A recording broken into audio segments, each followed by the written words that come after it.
عايزه مواجهه الابطال Antigen vitamin D kurgi anesthetic.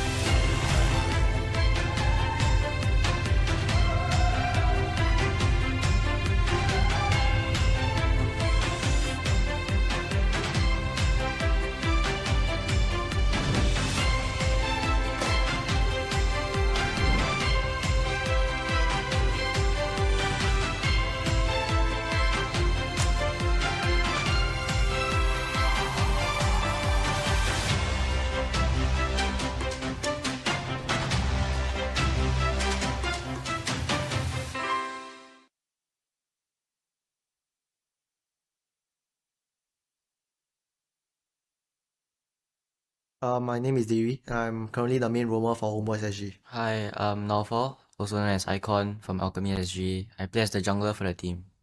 Hi, I'm JPL and I play for Bleed Esports.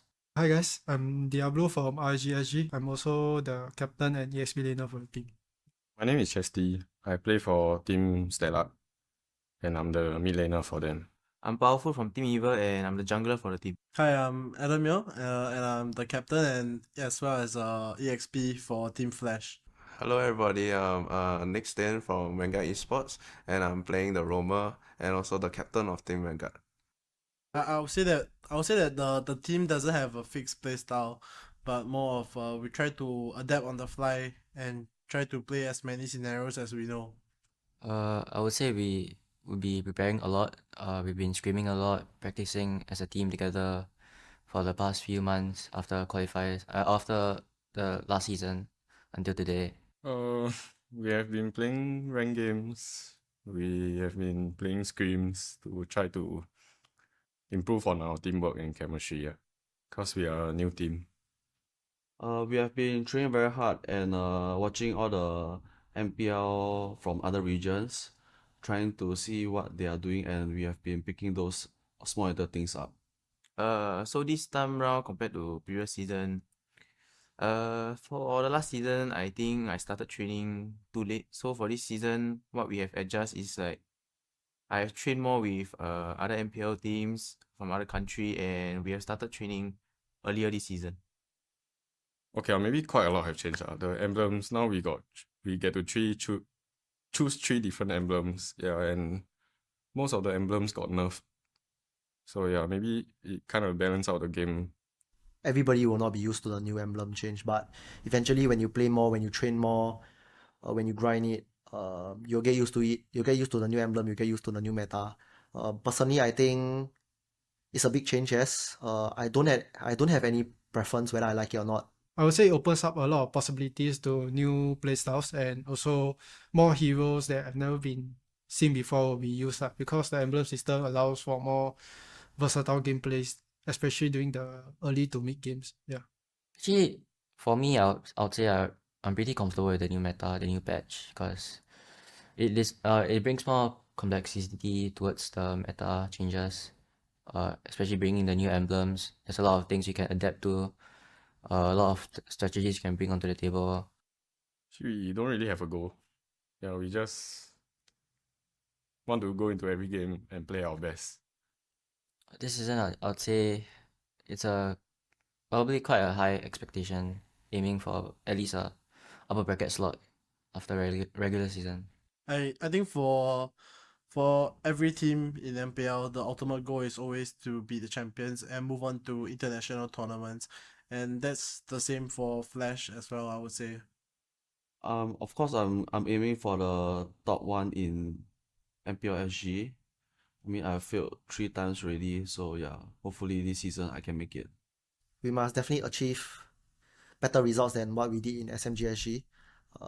Definitely the aim and the goal for Homeboys is to achieve champion and eventually this season M5. Personally wise, it will be top 3. Because I really feel that in MPLSG it's really doable for top 3. But as a team wise, of course we would like to win the whole thing itself. So for the past few seasons, I always have been targeting top 4, top 3. But this time round, I'm coming for top 1. For me, I have always thought of winning the champions to prove myself in the international stage because I already have won, like as you say, multiple championships, so the hunger for it is actually not as strong as the first time, but my hunger to do well in international tournaments is actually even more than what I wanted at the first place of winning MPL SG, because I already tasted it, so I want more. So it's like this is just actually a first step to me. It might be the bigger step to others, but to me it's only the first step of entering M5 and trying to get a better placing than last year. My name is Cheryl Yao, and I'm the host for MPL Singapore. My name is Eugene, also known as Abstract. I am the caster for MPL Singapore Season 6.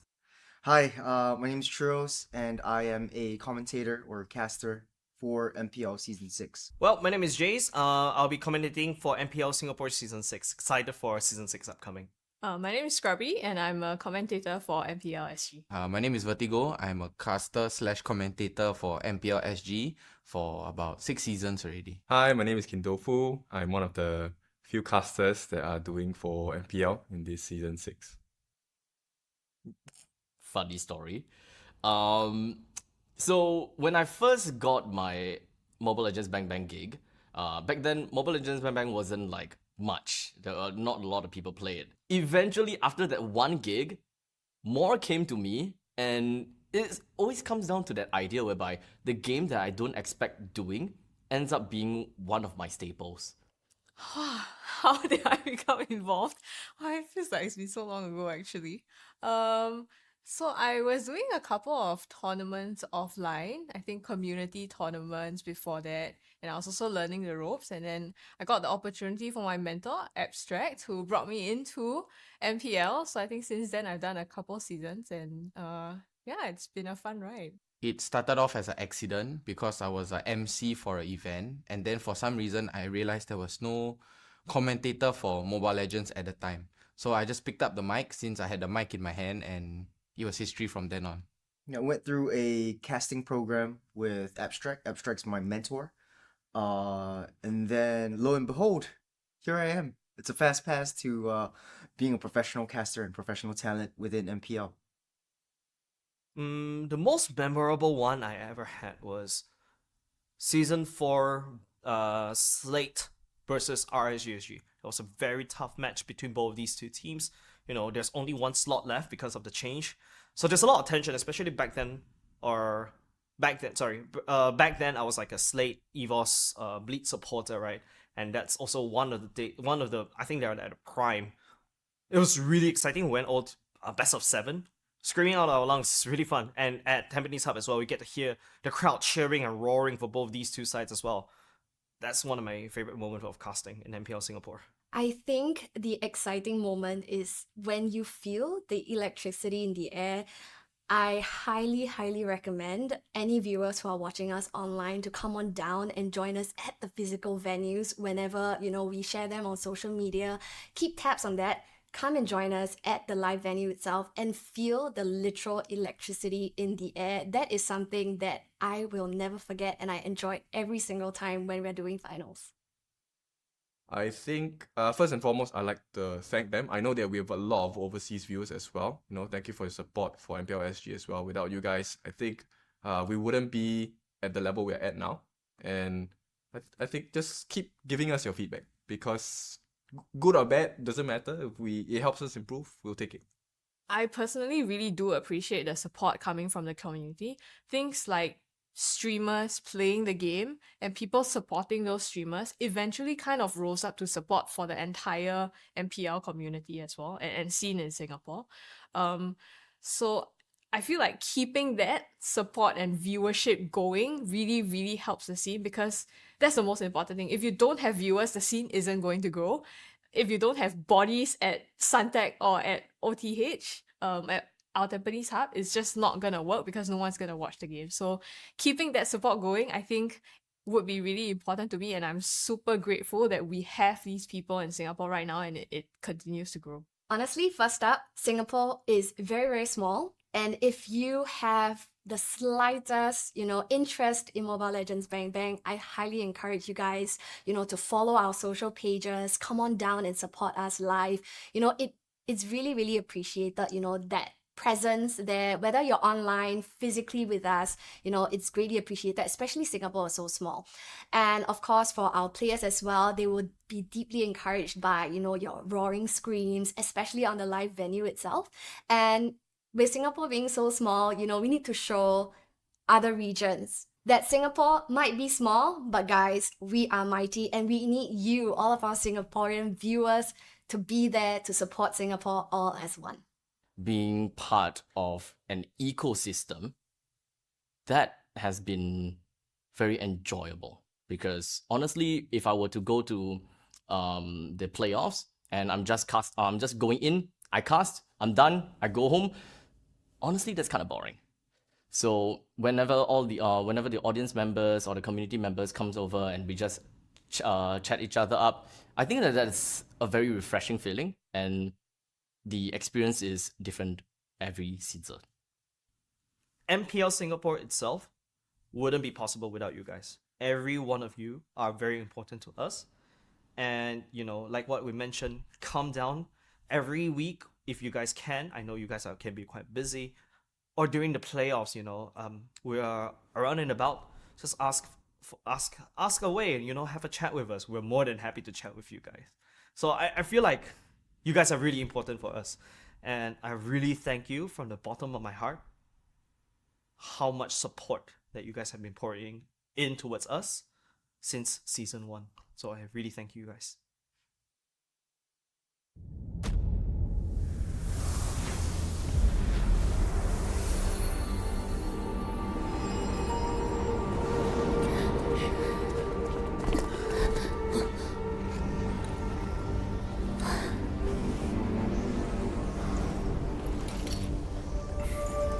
Don't do it!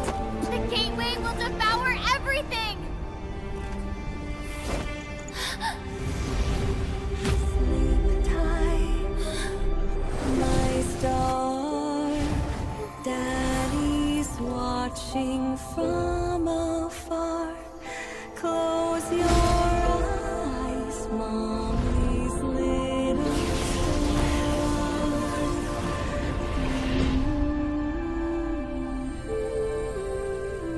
When I learned that our reality was on the brink of annihilation, the multiverse, implanted with fragments of my soul, became the last hope.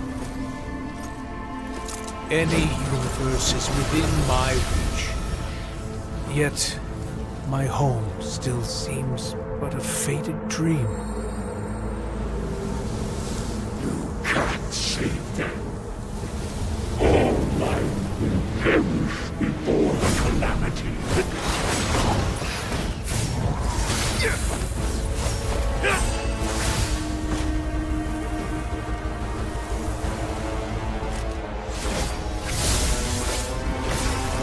Dad! Is that you? All these years.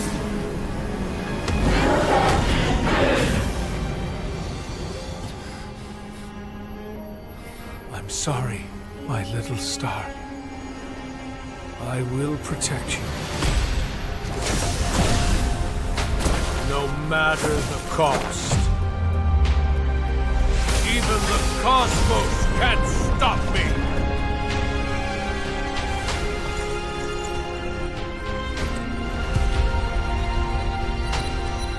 Layla. My baby girl.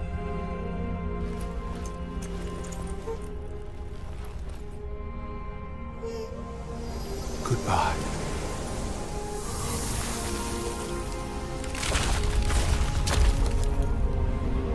The calamity ends with me. Into oblivion.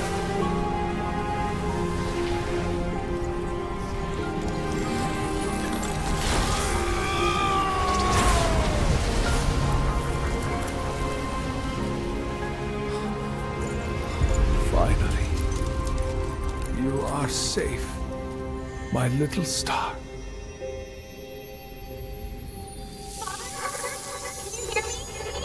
It's Layla! Father, can you hear me? It's Layla! Please.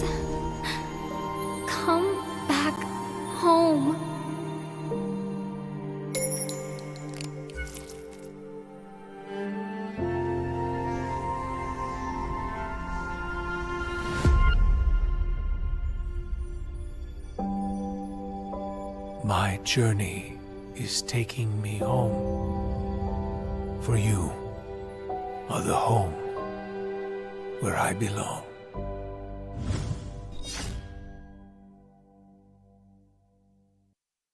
In this age of technology, martial arts has evolved too. I won't rest until I crush the Trinity Syndicate!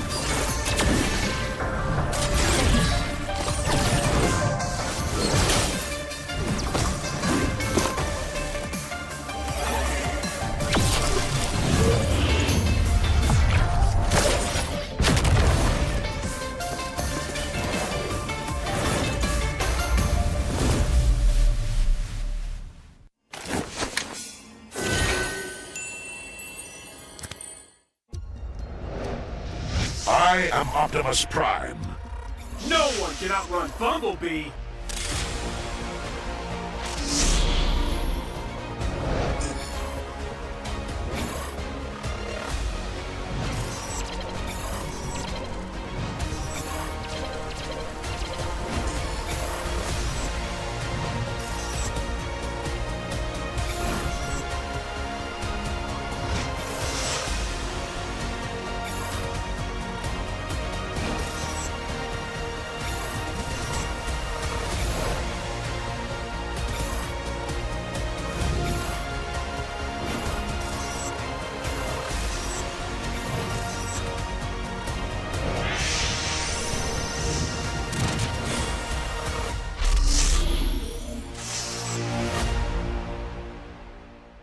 OSIM.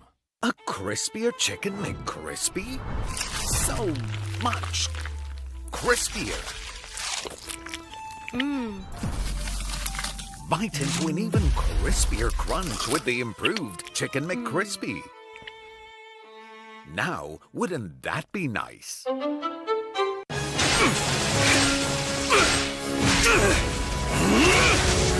Legendary!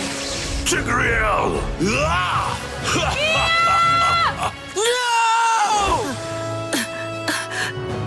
Tigreal, you are our only hope. We're not going to lose. Not today!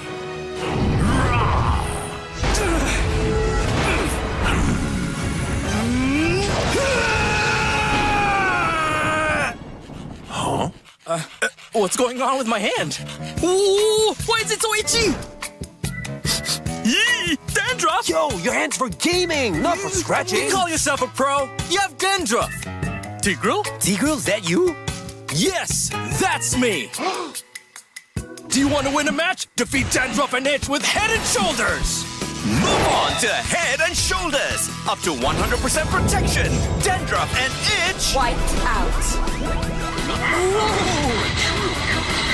Unstoppable! We defeated the Lord! That's why everyone should move on to Head and Shoulders!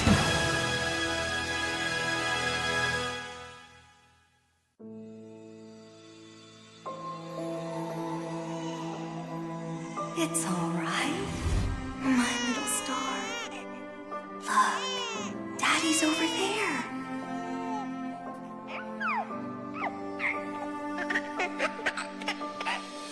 The calamity's approaching, and it will destroy everything. I'll hold it back and buy us more time. Nolan, protect our daughter. No! Lillian!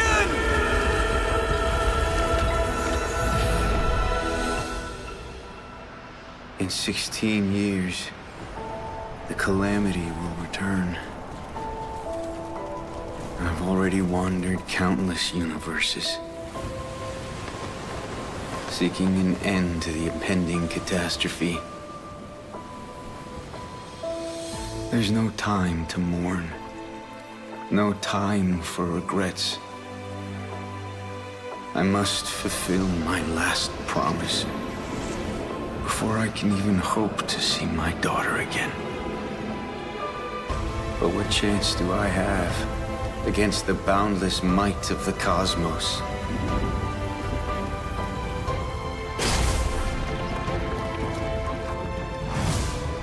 I'm sorry, my little star. I might not be able to return home anymore.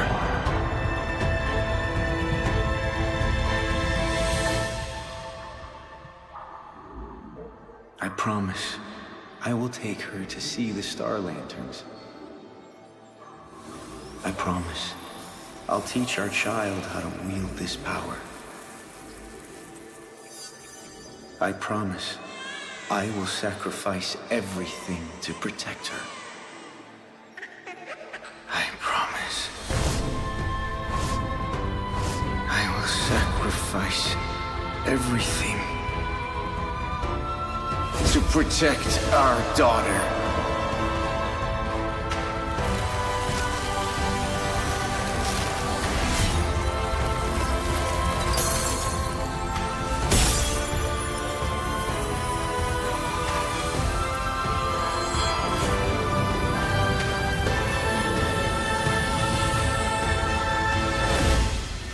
In every fragment of my soul, the calamity's end shall be witnessed. Dad? Are you out there?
Get your in-game emote from MLBB.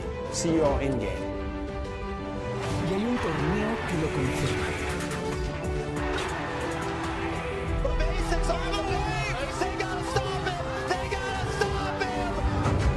Blacklist kadrosu Incendios'ya karşı oynuyor olacak. Bu heyecanı şu anda yaşıyorlar. Blacklist ciddi ekiplerden.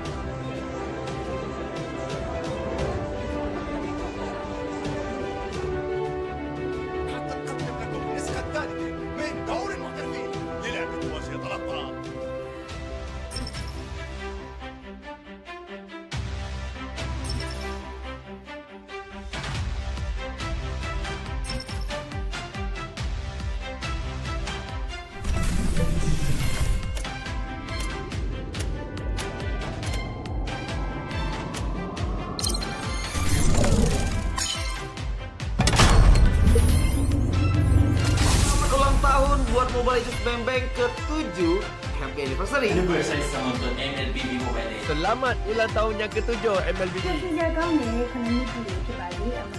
Sétimo aniversario Feliz sétimo aniversario Mobile Legends Bang Bang. Feliz sétimo aniversário Mobile Legends Bang Bang. Mobile Legends с днем рождения. Тебе сегодня целых 7 лет. Panchita invited me to quickly, and it's the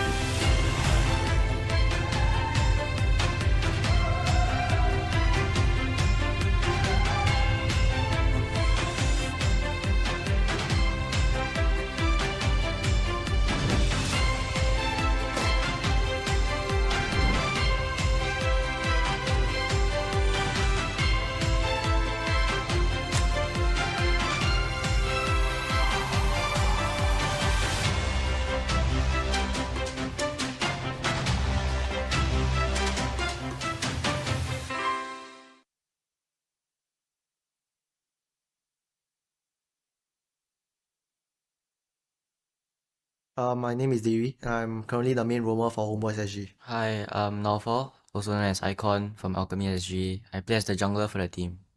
Hi, I'm JPL and I play for Bleed Esports. Hi guys, I'm Diablo from RSG. I'm also the captain and EXP laner for the team. My name is Chesty. I play for Team Stellar, and I'm the mid laner for them. I'm Powerful from Team Evil and I'm the jungler for the team. Hi, I'm Adam Yo, and I'm the captain and as well as EXP for Team Flash. Hello everybody, I'm Nick Stain from Vanguard Esports and I'm playing the roamer and also the captain of Team Vanguard.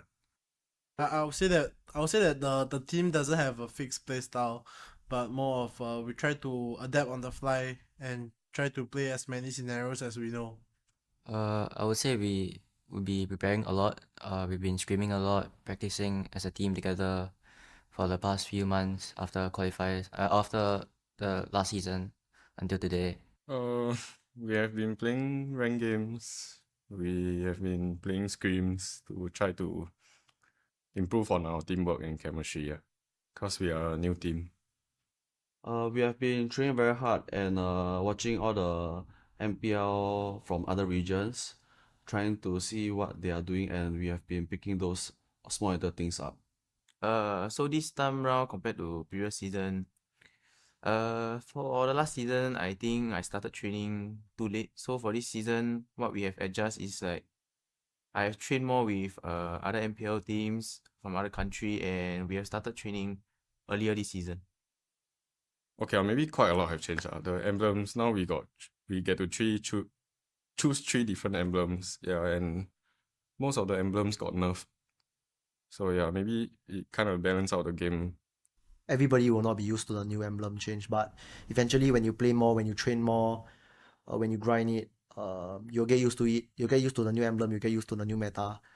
Personally, I think it's a big change. Yes. I don't have any preference whether I like it or not. I would say it opens up a lot of possibilities to new playstyles and also more heroes that have never been seen before will be used because the emblem system allows for more versatile gameplays, especially during the early to mid games. Yeah. Actually, for me, I would say I'm pretty comfortable with the new meta, the new patch, because it brings more complexity towards the meta changes, especially bringing the new emblems. There's a lot of things you can adapt to, a lot of strategies you can bring onto the table. We don't really have a goal. Yeah, we just want to go into every game and play our best. This season, I'd say it's probably quite a high expectation, aiming for at least a upper bracket slot after regular season. I think for every team in MPL, the ultimate goal is always to be the champions and move on to international tournaments, and that's the same for Flash as well, I would say. Of course, I'm aiming for the top 1 in MPL SG. I mean, I've failed 3 times already, so yeah, hopefully this season I can make it. We must definitely achieve better results than what we did in SMGSG. Definitely the aim and the goal for Homeboys is to achieve champion and eventually this season M5. Personally wise, it will be top 3. Because I really feel that in MPLSG it's really doable for top 3. But as a team wise, of course we would like to win the whole thing itself. So for the past few seasons, I always have been targeting top 4, top 3. But this time round, I'm coming for top 1 lah. For me, I have always thought of winning the champions to prove myself in the international stage because I already have won, like as you say, multiple championships. So the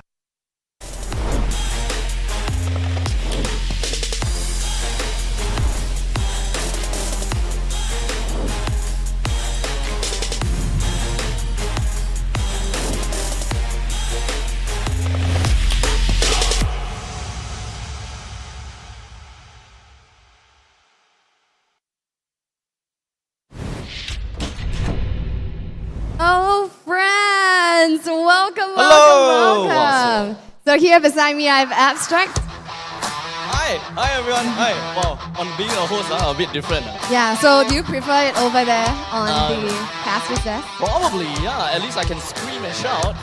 Yeah, from here a little You bit can do so difficult. as well, you know. Sorry? You can do so as well. Can? Okay.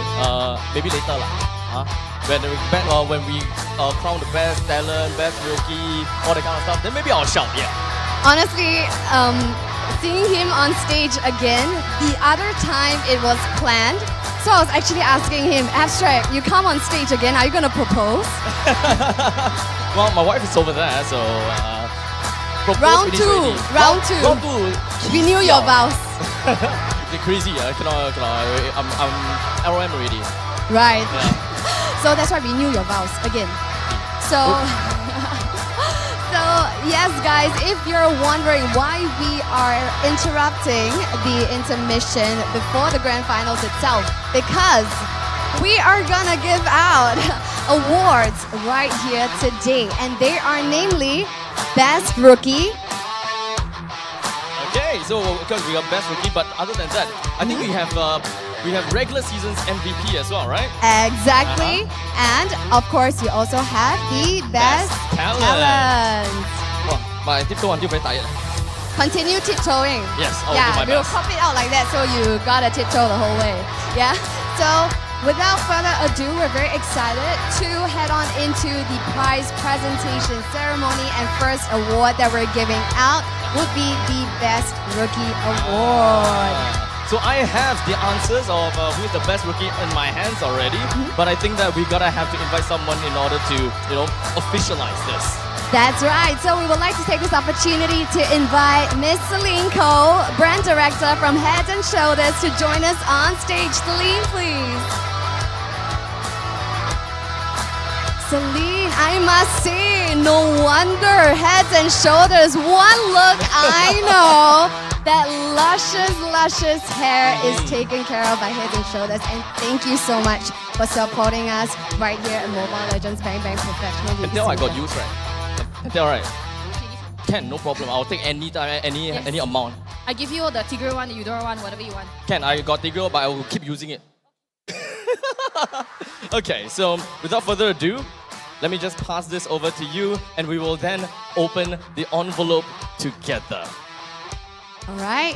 All right.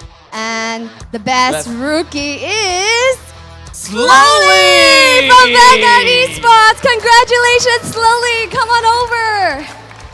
Let me take that from you, and you can present the award. Congratulations, Slowly. Absolutely amazing. The rookie that have showed what he has got for the entirety of MPL SG Season 6. Pretty much, he deserved it. And we are glad that he brought Thank you. Vanguard so high. Thank you so much, Slowly. And thank you so much for presenting this award, Celine, brand director of Head and Shoulders. Now, definitely, Slowly had made some waves, especially being a rookie right here at MPL SG scene. Now, he has played notable assassins and, of course, brought Vanguard Esports even up to the 4th place. 4th place. It's a very slow grind. Slowly, all the way from regular season, slowly climbed up to the 4th position. Slowly, yeah. They were at 6th place at the end of regular seasons. Yes. But somehow found their way in 4th place. They have grinded everything and everything that they could. Yes, and that was absolutely crazy. Day 2 was the day of upsets, and they took down the Titans, Bleed Esports, maybe perhaps single-handedly by Slowly. I gotta have to say that, yeah. Yeah, so he is definitely deserving of that Best Rookie Awards. Once again, ladies and gentlemen, please give a round of applause for our Best Rookie, Slowly! Clap, clap, clap, yes. Perfect. No, they also need to slowly clap. Slowly clap. Yeah. Okay, so for our next award, and this is the regular season MVP. Now, who do you guys think this is? There was a lot of names. There were? You never vote, right? I got. Just that I got old man brain, I forgot already. Okay, so I guess... Everyone's my MVP lah, so... Alright, so I guess we will unveil it right here. But before we do that, we would love to take this opportunity to invite Mr. Wayne Lim, Operations Director, right here at Zenway Productions, to unveil this moment here with us. Wayne, please. Time no see. I can see you also use Head and Shoulders. Beautiful hair. Everybody has beautiful hair. Yes, I do. Yeah, so You girl or everybody has Eudora one? Eudora, mage player for sure. Mage player. So judgmental. Alright, so what we're giving out is the regular season MVP. And let's unveil who this player is. And the winner Regular season is Lord Phoenix! Congratulations, Phoenix! And earlier on, just in the game itself, MVP with KDA of 707! All hail Lord Phoenix! I would roll the red carpet for you. Anytime, Lord. My Lord, my liege. We're all very excited. Do you have your pass? You have the Phoenix sticker? My pass, actually my pass is for Daddy Lozzie lah. Oh, But Daddy everyone Lozzie. else, they do Lord Phoenix, so I need to give some love over to my puppy. Lozzie lah. Sorry, not Lolosy, sorry. Loisy. Boise. What's on his tag? He's already very salty about it. So it's Grind it in even more. all right, so Wayne is here to actually present the next award as well. And that is the... You want him to share? We say you don't even know which one. Okay, so we've got the best talent. We can take a very slow ride through it, right? Because we have quite a bit of talents over there. If you guys are wondering who are the talents, the two of us are the talents. If you want to be a talent, also can. While we have the rest of the talents that's at the top of the stage on the caster's booth as well. Who is it gonna be though? Who's it gonna be? Who is it gonna be? The Best Talent Award. So let's unveil it and see who it is. The best talent will go to Cheryl Yao! Cheryl, look at the caster's booth. No! Oh my gosh, guys, that's a little bit creepy. Thank you. Very much well deserved, isn't it? Ladies and gentlemen, round of applause to the best talent, Cheryl Yao! We have a lot of posters. I can't even smile properly. We have the standee as well. So thank you so much, Wayne, for presenting this award. You need you need to have a message. Wow. Thank you, Wayne, thank you. Now we need you to have a word with everyone in the audience for everyone to hear. What is your thoughts about winning Best Talent? Wow, thank you so much, first of all, and thank you MPL SG and by extension our overseas friends as well for being so supportive right here of MPL SG and me.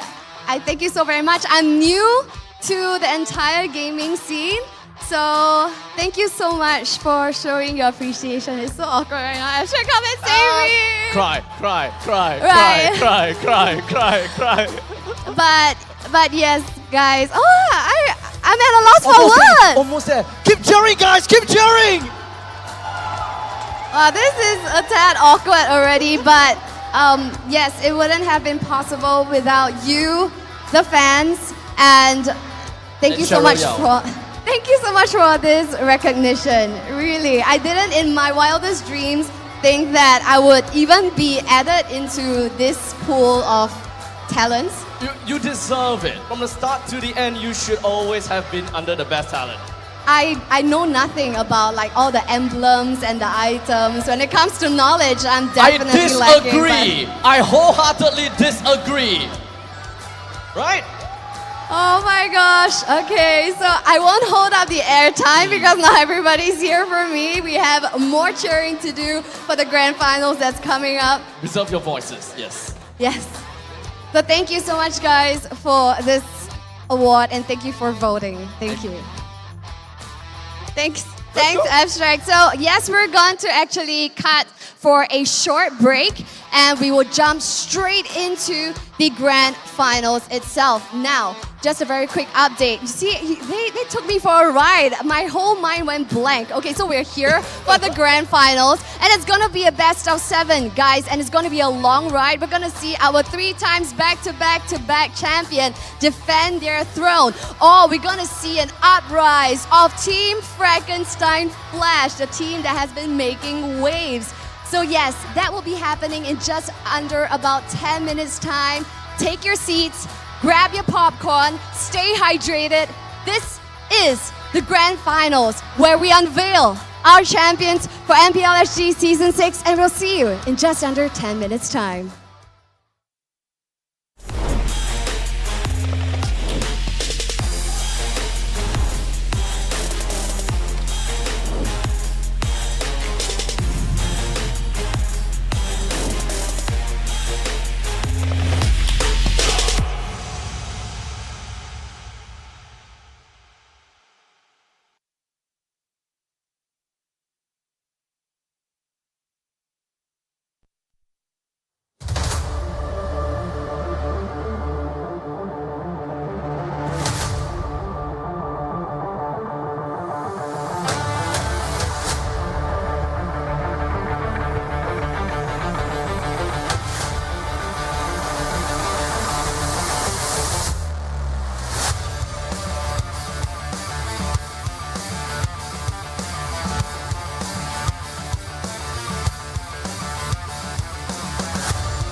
MPL SG Season 6. It's the grand finals.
MPL SG Season 6. It's the grand finals where legends will be born and history will be written. Over the last 3 days at the playoffs, the teams have battled through countless rounds, proving themselves on the virtual battlefield. Ray is down. Hades secures that one. The Lord comes down on the bottom side. RSG trying to go into the base. J in trouble. Lucian Cutie puts him down. Diablo backs away as well, but RSG goes for the base, and they manage to secure this one for themselves. So 3, 2. When you have two coaches that don't really follow the book, it really comes down to being ready for surprises and being ready to execute whatever plan that you have been training for. As full-timers, we train from morning to midnight. We really train a lot on macros. I'm pretty sure we've won through the macro against Flash.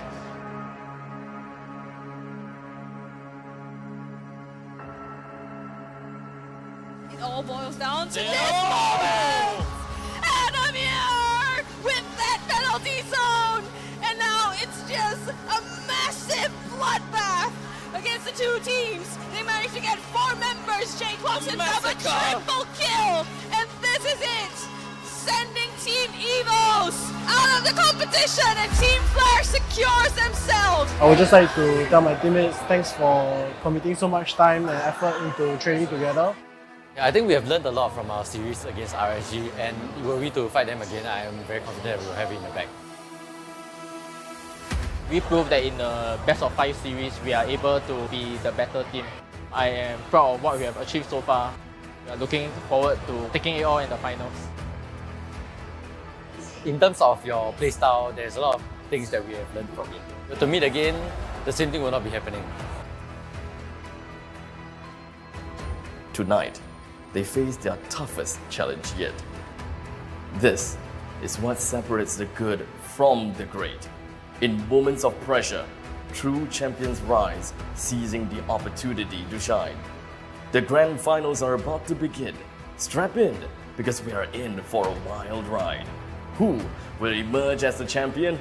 Let's find out.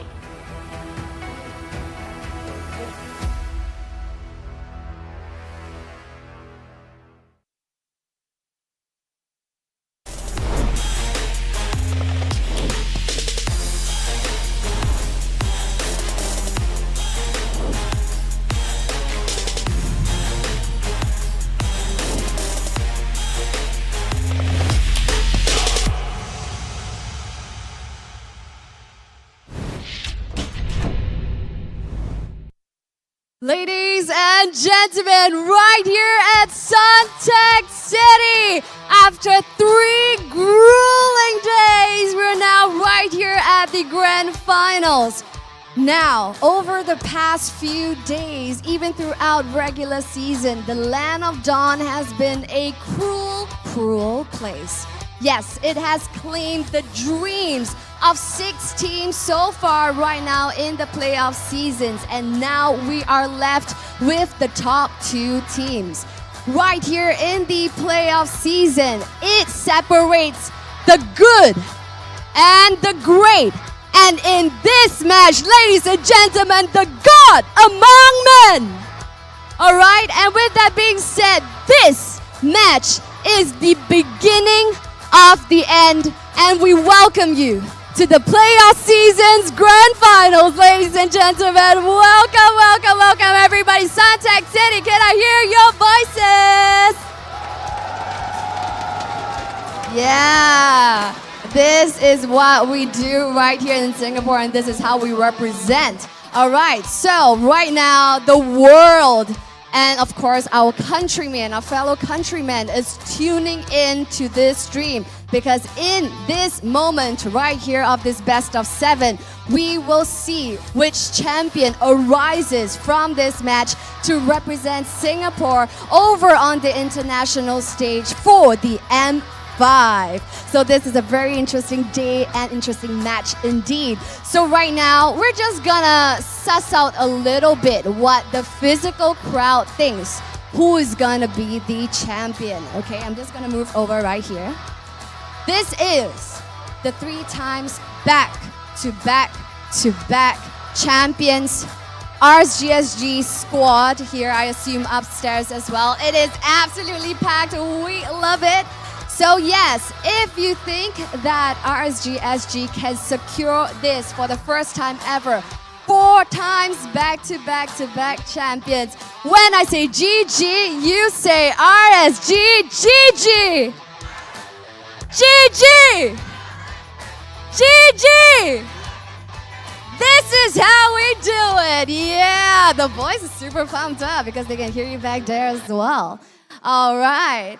So I'm just going to come on over to this side.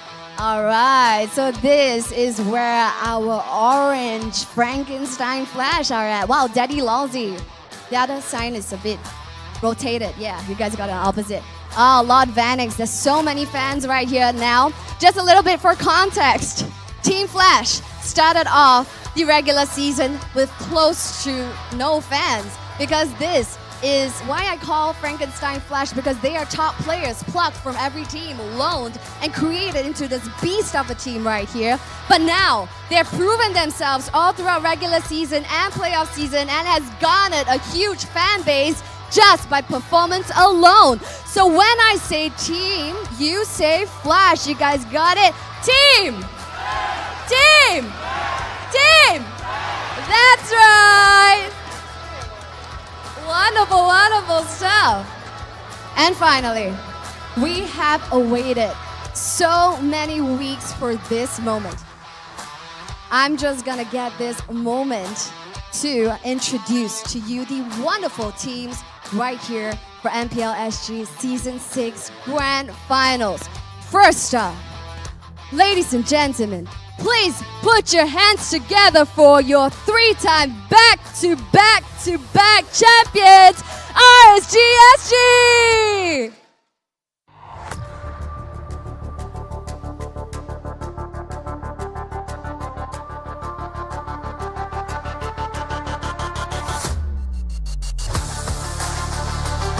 So yes, ladies and gentlemen, right now, your 3-time defending champion stands before you. Looking confident than ever before, after sweeping up the wonderful upper bracket finals, they are resting comfortably in the grand finals position, awaiting who will challenge their title. Next up, contesting the defending champions once more, presenting to you, ladies and gentlemen, Team Frankenstein Flash!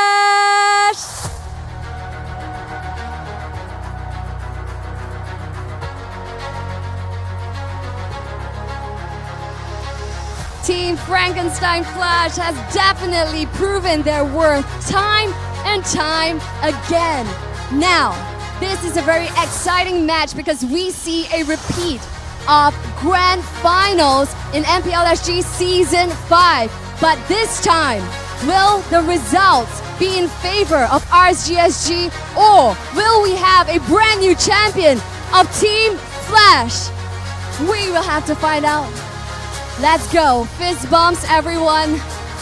Say your hellos, friendly goodbyes. You might be brothers and fellow countrymen right now.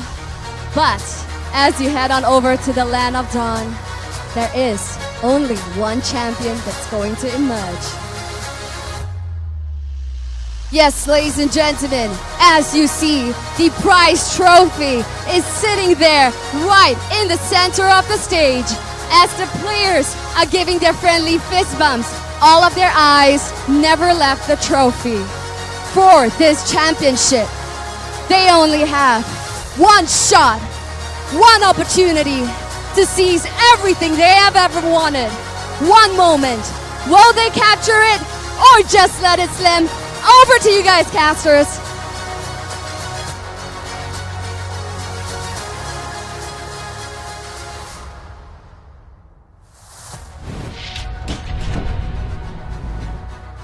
Just let it slip, man. We're not gonna let it slip. Ladies and gentlemen, welcome to the Grand Finals of MPL Singapore Season 6. And joining me on the desk this time around is me, Jays, and of course, right here is the handsome Vertigo and the handsome Kindle, who will be bringing you the action and, of course, perhaps everything that boils down into this. This is already a month of accumulation of training, hardships, sweat, tears, and perhaps even blood as well. But of course, before we proceed on to the Grand Finals itself, huge congratulations over to Sherry Yao, our mummy host as well, for clinching the best talent. We have been preparing all these things. I think like a week ago. Yeah, a week ago. 1 full week ago, and we've prepared, and we've foreseen the future as well. But the only thing that we can't foresee, is the lineup of RSG that's going to be coming up on the screen right now. And we have the original 5, the OG 5. Okay, not exactly the OG 5, because you gotta have to sprinkle a little bit of Evol's SG, alright? You've got Youngin being the coach, you've also got Sailor coming in, subbing in for Bougie, and then of course you got the Diablo, the Bray, the Lucian Cutie, and Oki as well. RSG, if you ask me during the regular season, maybe 20% that they'll be winning this particular MPL Singapore in this season. But now, because of the addition of Sailor and Youngin, I feel like that percentage has increased. Yep, here comes the new challenger. Team Flash, they made it all the way to the grand finals last season as well. They didn't get it. This time, they don't want to miss. It is going to be Lord Vanix in the gold lane, Jay in the mid lane, Adamir in the EXP, Hades, our thieving jungler, and of course, Lowsy going to be in the room.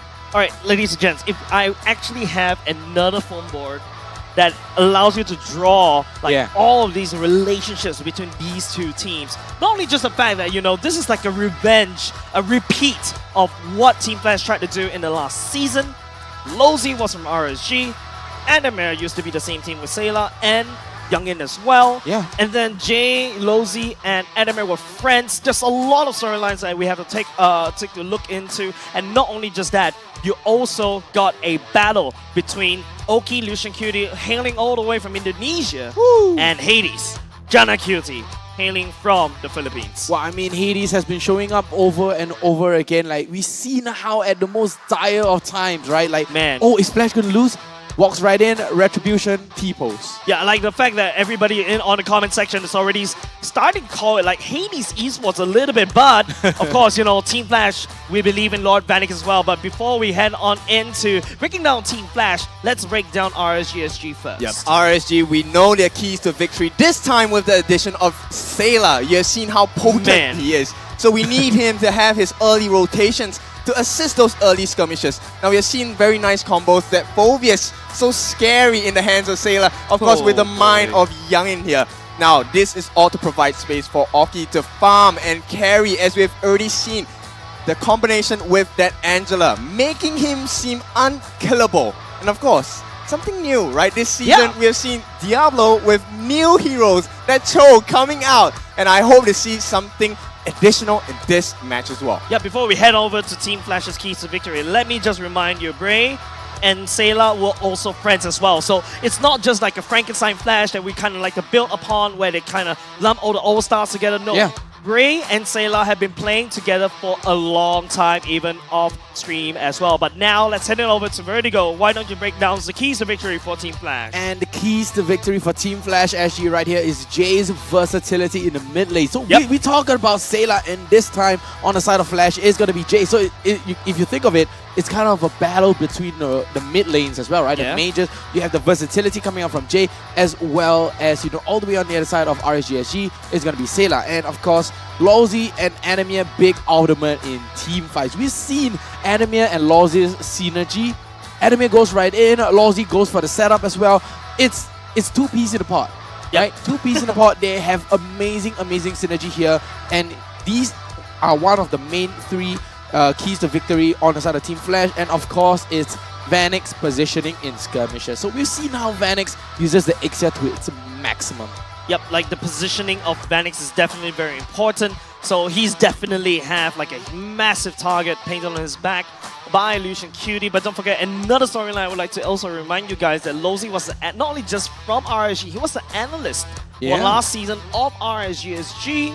And then, don't forget, of course, Lowsy was a roamer. Lucian Cutie, rest assured, there's a lot of interaction between these two roamers. I really like the respect that they gave on stage as well. So this is also a classic mentor-mentee matchup, right? Who's gonna do better in the roam? And not only just that, there's so many storylines between these two teams. The history goes beyond.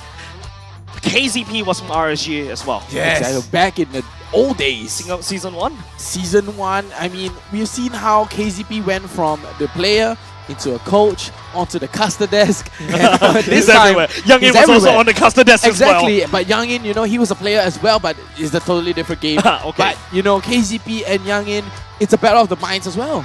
It's a Yep. battle, it's a mind game as well. You know, Youngin and KZP, they go way back. Yep, and Youngin also has a very creative mind in terms of these drafts. Remember, Abstract Cyclops.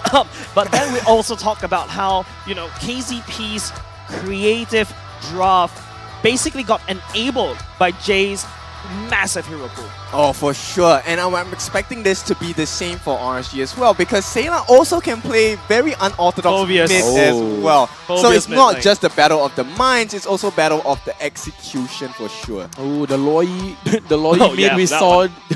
Oh man, I wasn't expecting that one too. Oh, the Loi is Like- just too strong, right? The teleportations coming out, and you're just covering so much map space, opening up vision for your team. And you know, we're gonna take a look at the hit-to-hit That's right. statistics right here from Team Flash as well as RSG. Alright, basically this is like the previous game matchup. This is not like the regular season results, right? It's a 3-1 that sent Team Flash down the scenic route on the way to the grand finals itself. Yep, and it's a very painful journey because this is not the first time this has happened to Flash. Flash also got knocked out in the last season, so this time they need to really buck up, pull up their socks, right, and work on a couple of things. Gonna be the objective rate as well, and the first tower rate. We all know this is RSG's strength, right? We know that 3-man rotation in the early game, the moment they hit level 2, the jungle will be invaded. And Flash, I think they have shown that they understand this strategy. So now it's about how do you counter it. I really want to see what does KZP have in store for his team to try and fight back against RSG. Yeah, and don't forget, it is RSG, you know, the fan favorites. Basically, even the league favorites in a sense. They have a brand to keep, a brand to prove, to make sure they remain back to back to back. And then let's end another back again. It's actually starting to get a little bit mouthful. We don't even have an English word for it as of yet, and RSG is inventing that one. Team Flash right here, they are the heroes that they need to become in order to defeat this villain. And before we go on to the games, of course, I know we're all excited for the games right here, right? But let's take a look at our predictions that we submitted quite a while ago. Right, and our prediction is going to be on the side of Flash. No Daddy Diablo? Wait, you agree with me this time? Right? I went Flash! What's going on?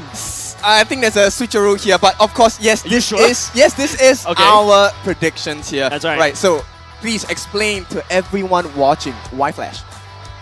You're the one now. You're the one that builds RSG. You're against the crowd. But speaking of crowd, before we actually start explaining our reasoning, I'm actually more curious about what the crowd online is thinking about, whether you agree with this side or that side. Wow, okay, drawing Alright? the line here. Definitely. So ladies and gentlemen, let's pull up the crowd predictions on Facebook and YouTube Live as well, because I want to see this first. Look at that. Facebook equal 50-50 in the grand finals. And then you got YouTube 65% in the favor of RSG agreeing with you.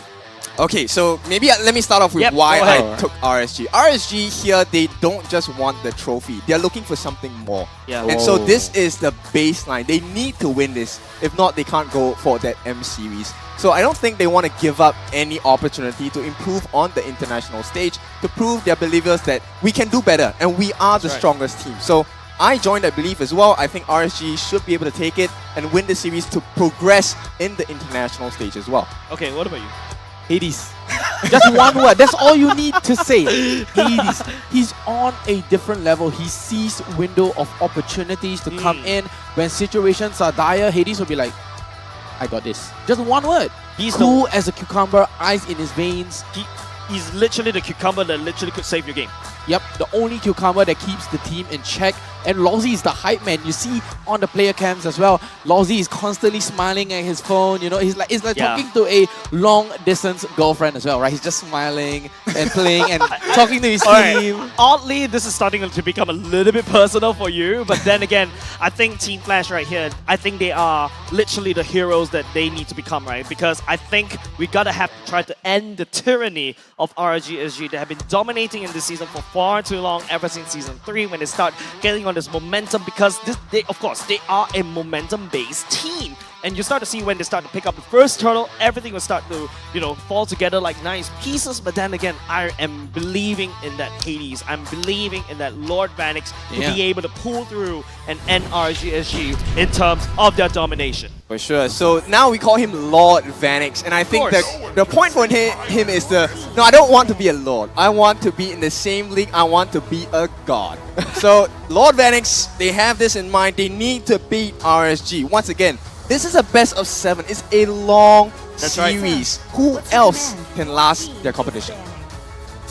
Banning away the Khalid and the Badang. I mean, KZP and Reminiscent, they do not want anything to do with this Khalid or even the Badang. They're not allowing Diablo because they recognize this is the battle of the EXP as well, right? They know that Diablo loves to go on the flank. They love Diablo loves to go for that sandwich play, aka pincer play. And this time RSG, they recognize that Team Flash have Hades. They want to disable Hades by banning away the Fanny as well as the Nolan.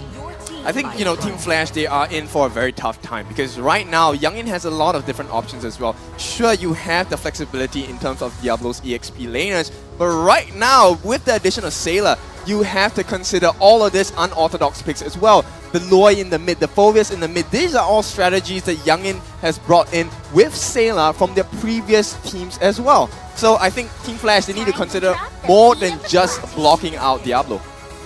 Ooh, you get to see both these two teams, right? They start to have a little bit of idea. RSG is just targeting onto Hades. Team Flash, on the other hand, that's Diablo, 2 of Diablo's heroes taken away. Also focusing on Sailor, a little bit on Valentina. Team Flash first picks Angela. Yep, I mean, the Angela is a very nice pick, right? You could either go into the roam or you could even go into the mid.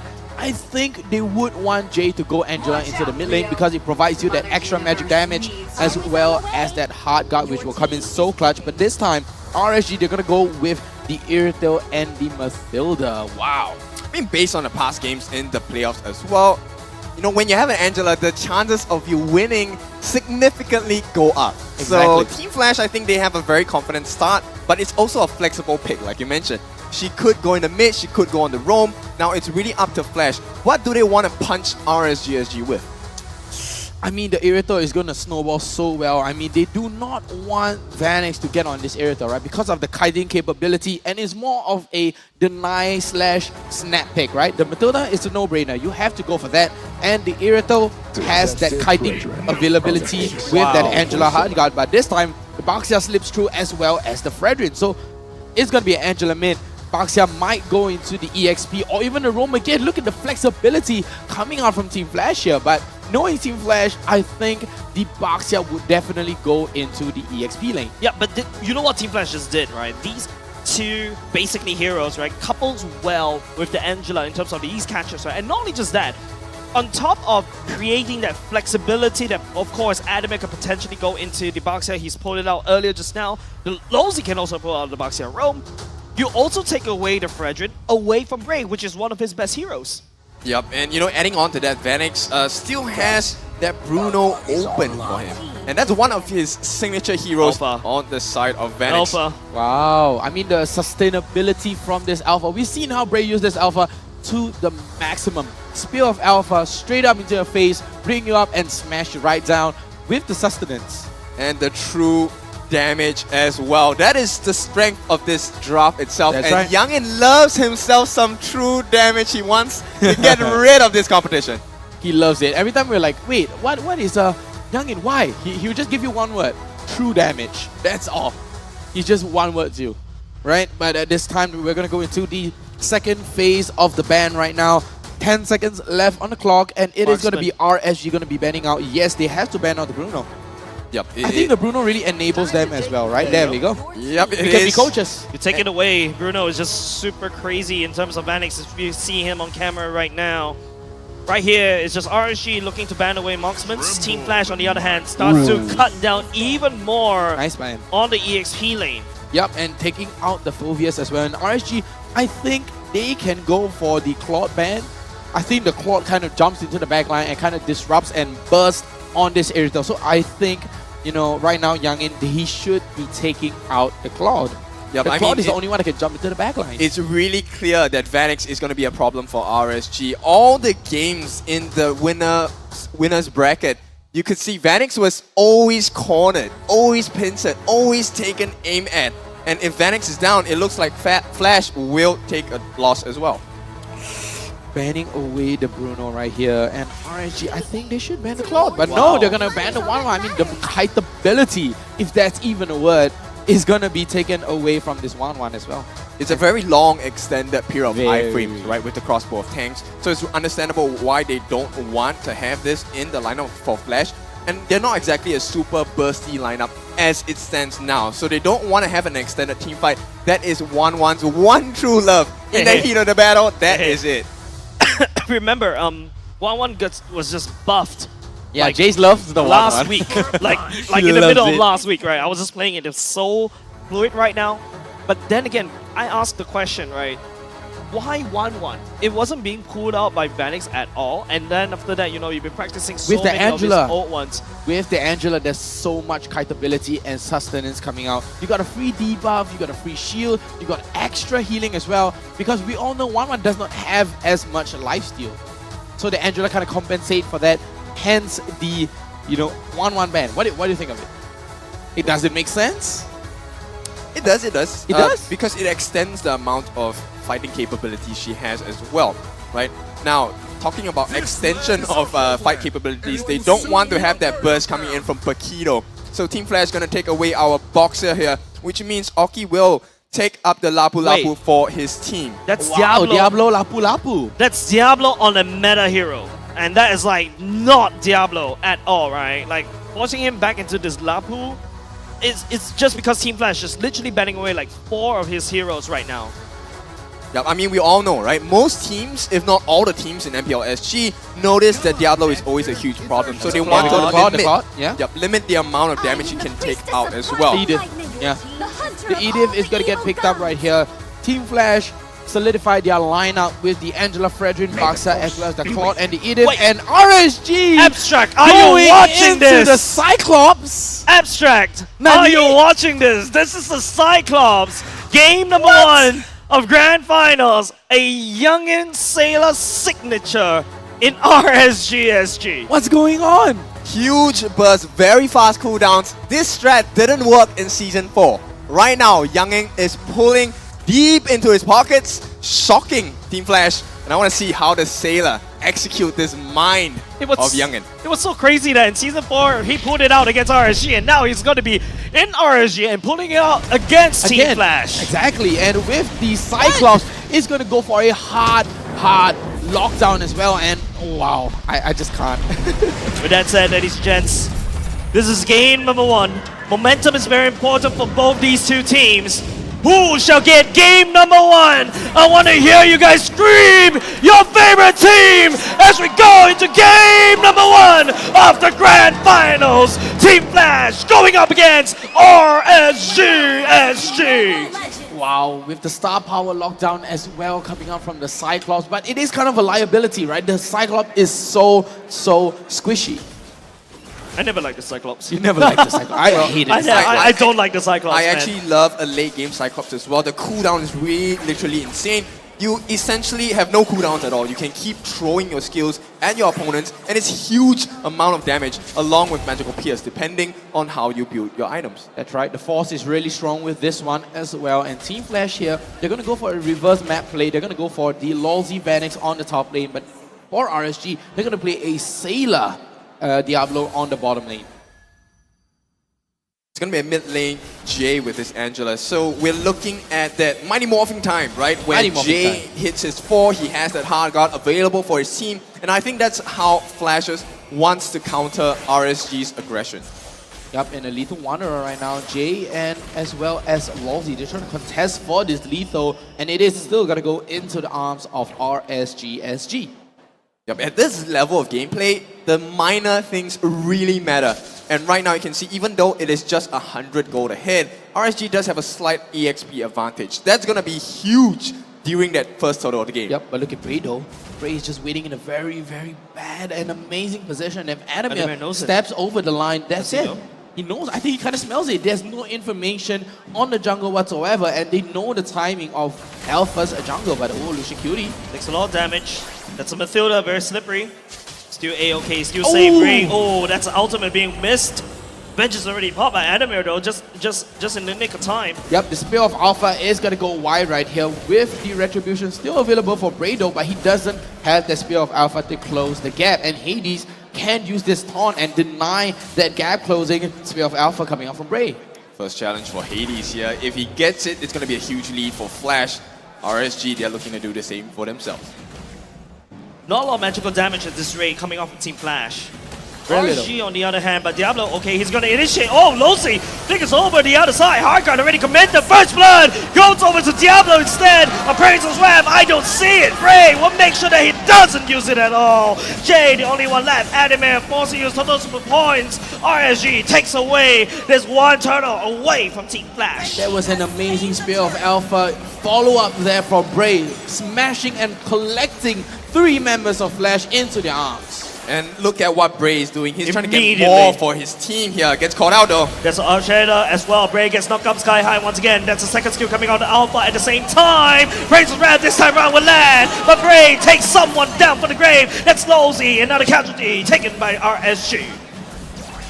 One casualty, 1 for 1 here. Lolzy in the life of Bray. I think, RSG, that was not a worthy trade at all. I mean, they are having a nice goal advantage with a 1,500 goal lead right now. And Team Flash, it does look like Vanix is kind of losing his lane and getting the gold-plated chip just a little bit.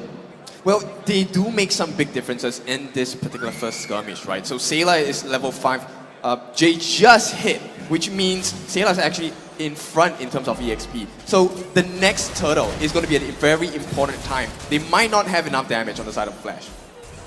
This time, RSG, they have the opening lead, right? 3-1 with a 1.5k goal lead, and they are getting a lot of map space, as you can see from the side of Sayla as well as Diablo. Diablo moving up very, very far into the mid lane as well, covering up that map space, leaving his wave alone yet again, and still able to go back. But star power lockdown onto Lolzy though, but the combo coming in from Sayla is going to get him right up with that guiding wing from Lucian Cutie. They might want to do a pincer right here because the turtle is going to be spawning up in the next 25 seconds or so. So RSG definitely looking for a free kill here. So they have the numbers advantage. If they can't, it's all about positioning for the side of RSG. Very slow start if you guys, if you ask me. Just the turtle clash earlier just now. Both of these two teams are just sizing it up. They're not making any weird, inefficient movements right here. It's kind of clean for now, but we shall see whether this turtle fight will be the same as earlier just now. Ooh, nice some damage. Jay, first casualty of the fight. No more mid lane for the side of Team Flash. Here comes Diablo with the stun. Doesn't catch anybody for now. Adamir just rolls around. Bray takes the second turtle away from Team Flash once again. Exactly, and as we can see right here, level 8 and level 7, Adamir still gets out alive though, but he runs low at a 2-bar HP. Hard Guard comes in. Taurus Bassance is going to get activated with the Hard Guard. Yeah, Hard Guard coming in super clutch for the side of Adamir. If not, there will be a dead box here. Team Flash right here, they need to try to find something to enable around the mid game. If not, the late game will never come for Team Flash. RSG is just faster at this point. You can see the Blade of Heptasis being built onto this Labu Labu already. And with the help of the Hunter Strike, this is going to be a very fast alpha as well. That jump! There's a jump right here, Vanix. BMI is all the way out back to safety. Hades takes a lot of damage, converted into great health. Oki just making sure that the gold laner for the side of Team Flash couldn't play the game. Wow, but I have to say, what an insane microplay there from Lucian Cutie, right? He sees that Blazing Duets pop into the Circling Eagle, denying and just stopping that Blazing Duet coming out from Vanix. Well, Team Flash helping to restrict the amount of damage that RSG can put on them with the fleeting time. So that's going to be a core item and priority item for Jay here. Looking like they want to try and get Lucian, but he's quite tanky at this point. Yep. It is going to be a roam Lucian Cutie after That's all. a lockdown as well. Allows Diablo to jump. Appraisal's Wrap coming in. Hades just keeping it, making sure he stays alive. Sayla pins Hades down to the ground. And now RSG continues on to the chase. Adamir is here right here. But Lozy, no damage comes off Team Flash for now. Sayla's outputting the damage against Adamir. Ray assassinating Lozy right in his own jungle.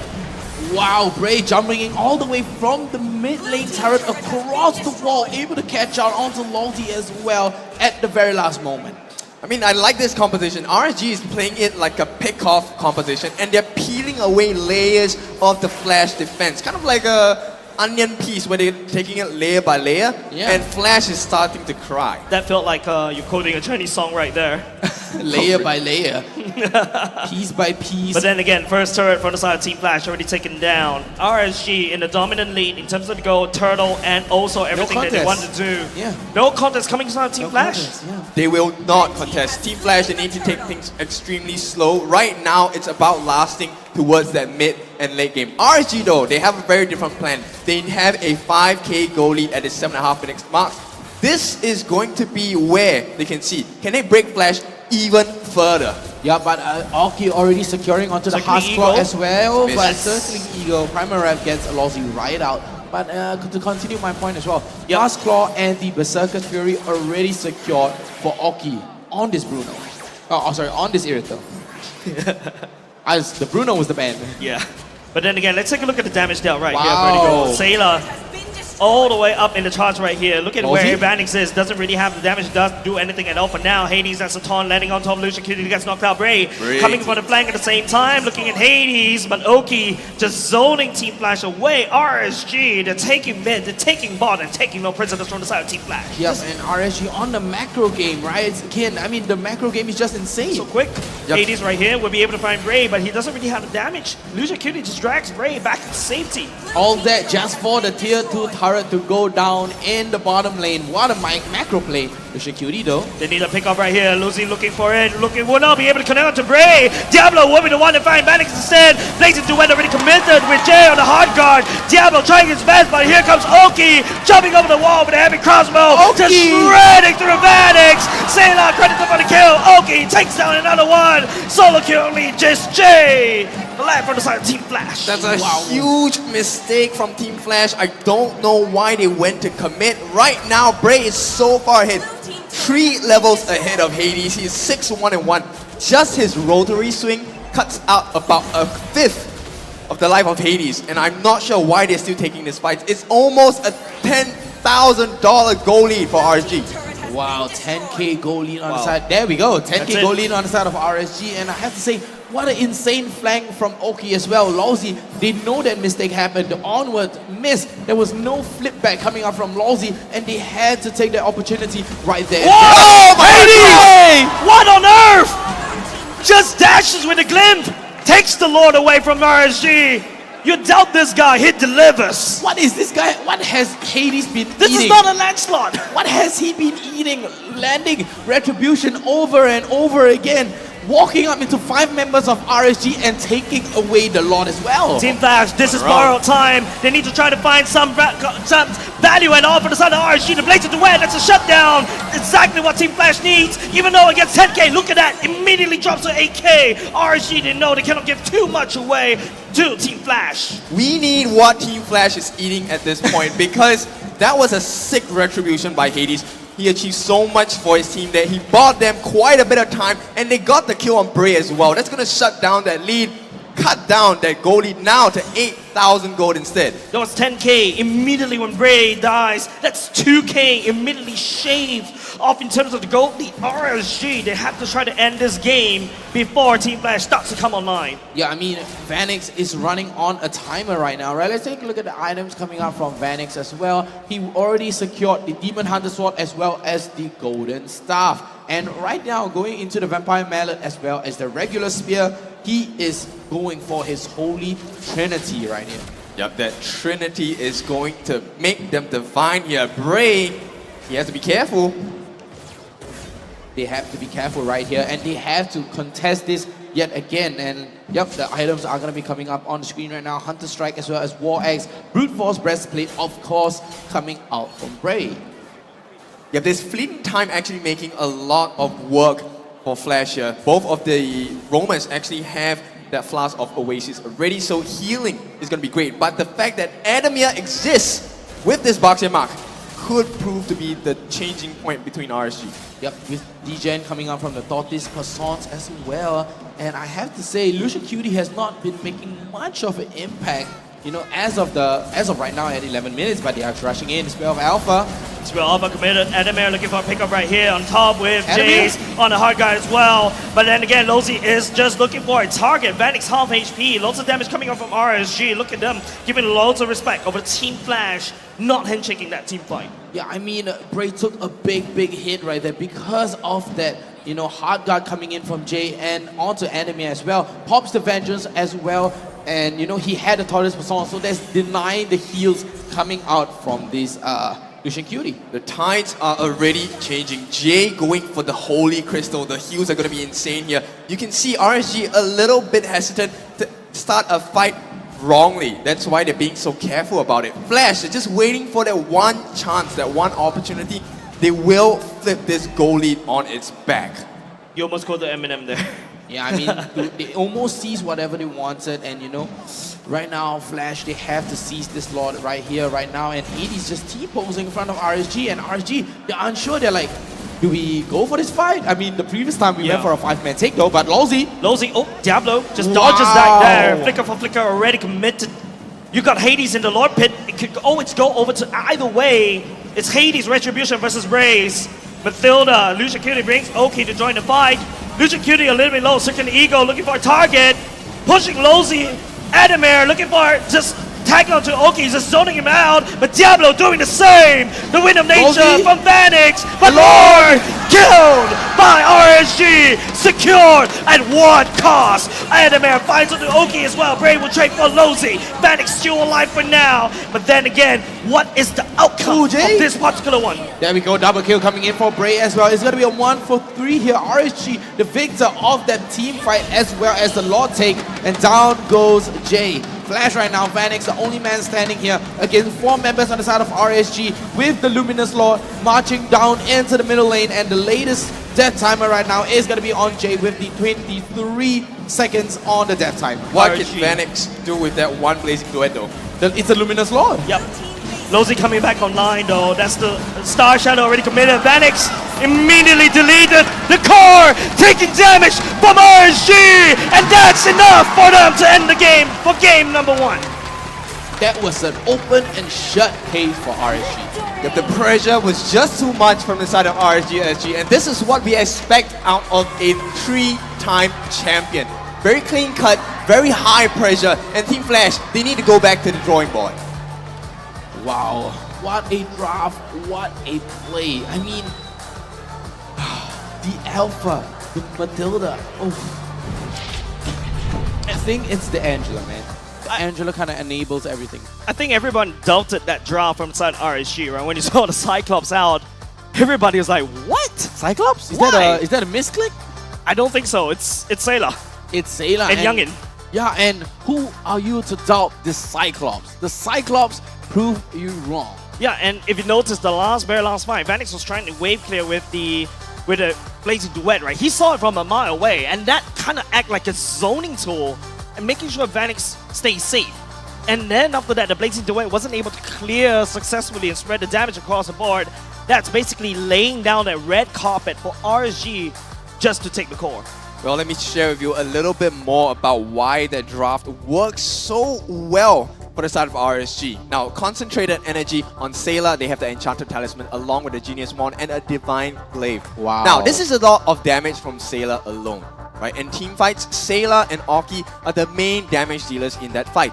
Bray is just there to soak up damage, get that free true damage when it's available, right? So, a lot of the times, Team Flash is trying to focus on Oki, but Sayla is going crazy on the backlines with the Planet's attack and the Stardust Shock as well. So they couldn't mitigate their damage. There was not enough healing, even though they had Jay, even though they had that flask of Oasis, even with the fleeting time. Oh, and Vanix, the force already to go into the Wind of Nature so early in the game as well, right? I mean, securing his Holy Trinity with a Warrior's Boot and then have to go into the Wind of Nature. So we're going to see the emblems coming up on your screen right now as well. Let's take a look at what did they go before into the game and take a look at Adamir. His main purpose is there to soak, and heal for his team. Yeah, one of the main things he was there, why Boxer existed in this game was to dull the healing available by Matilda. But actually the game plan by RSG is completely different. It's about damage on damage. So this Baxia was actually rendered quite useless and muted because it takes a certain amount of time before this Baxia can come online. I feel like just looking at this, right, like the way that Team Flash was expecting to play. Yes, I know it's Hades that managed to buy just a little bit of time, but Team Flash are not ready for a fight yet, right? RSG was just miles ahead. You saw a period of time was 10k gold lead, yeah, it got dropped down to 8k, but there's not enough damage coming out from Team Flash because they went for Angela in the mid lane, right? And you're sacrificing a lot of that magic damage. RSG, look at that, it's just damage overload coming out. Don't forget the Mathilda, even though with the nerf, still does quite a lot of damage when it goes into the Wisp and with the Circling Eagle. Yep, I mean that's why RSG focuses on that early game, right? In most cases in the early game, majority of your damage will come from your mages. They have that early itemization which will allow them to put out so much pain. And there was no way to deal with it because Baxia with the Vengeance is meant to be a physical tank. He's supposed to be a Spiky main Durian. shield. Yep, look at that immediately. This stat just explains what happened for the side of Team Flash. They're really lacking the damage. Just take a look at the damage there. 100k versus almost 200k. Almost 200k. That's like one massive chunk of damage that Team Flash wasn't able to deal against RSG. Yeah, they tried to go for the healing and then pick up that Baxia for the anti-healing, but the heal just wasn't enough. Take a look at the heal coming out from RSG. It's so much way more as compared to on the side of Team Flash. Yep, it still outranks them. And of course, the main damage dealer here is going to be Bray at 53,000 at a 14-minute game time. Now, in terms of MVP, who do you have in your books? To me, it's Lucian Cutie. He doesn't seem like he's making an impact, but he's the one continuously setting up the fight over and over again together with Bray and Diablo. Okay. And I feel like RSG, this is just exactly how they want to play this, right? They like to be super aggressive, but we shall see who the MVP is. It is none other than from the side of Bray. Oh. He started the fight. He's the one that continually dishes out the damage. Finding the main pickup with the Spear of Alpha is what you guys were mentioning. And then just snowball out of control, even starts to transition into more of a tank and role just in case Team Flash starts to wake up. Yeah, I mean, even going into the Radiant Armor and the Steel Leggings as well. Wow, Steel Leg Plates on the side of Bray, and it just proves that, you know, at least even on a roll, he still gives respect over to Team Flash. Yeah, with the thrill and the tenacity and the last emblem, which is the Brave Smite, there was so much sustain from him. So it caused a lot of problems because they took so long to kill this alpha that Sailor and Oki were just having the time of their life, laying down the pain on the entirety of Team Flash. Exactly, if you notice the two items, the War Axe and Brute Force, right? Yeah, once he starts doing the damage, once it goes into this this ultimate, this combo, this kind of stuff, he starts to get a little bit more tanky. He starts to get a bit more damage, more armor penetration, and on top of that, the movement speed for him to continuously chase down every single one.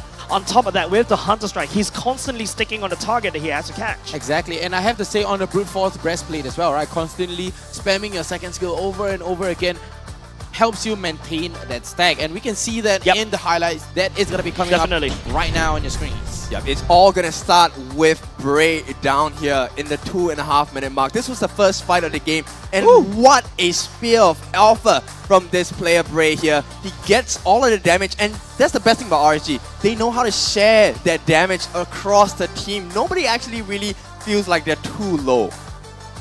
Yep, and this right here, Vanix nearly going for the catch though, but Oki comes in from the backline, catches out onto Vanix as well. I have to say that was a very, very good play and window of opportunity coming out from Oki as well. He sees it and he even goes for it. And this is Bray, right? Like one of the top few junglers in MPL Singapore. The Wonder Boy. I remember we used to call him the Child Prodigy going up against Gear. He's still in the league right now and he's making waves. His alpha, his Arlott jungle sometimes, and now he's putting up a show against Hades, the one that we are also kind of hyping up being Hades esports on the side of Team Flash. Exactly, and take a look at this as well. And this is just the remnants of the fight, right? Hades goes down, Lozi goes down, and Adamir goes down as well. RSG just out-sustains them in the fight because of this Lapu Lapu as well, right? I mean, the longer you stay in the fight, the stronger he gets, as well as the as Bray on the Alpha. Yep.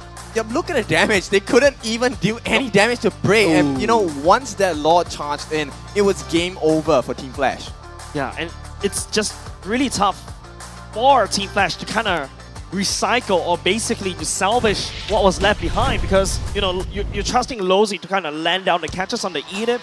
You're trusting the hard guard coming in on at the nick of time so that Lozy gets to stay alive just a little bit longer, but there's so many people from the side of RSG that can burst. Heck, even Diablo, first item on the Lapu, went for the Blades of Hephaestus, right?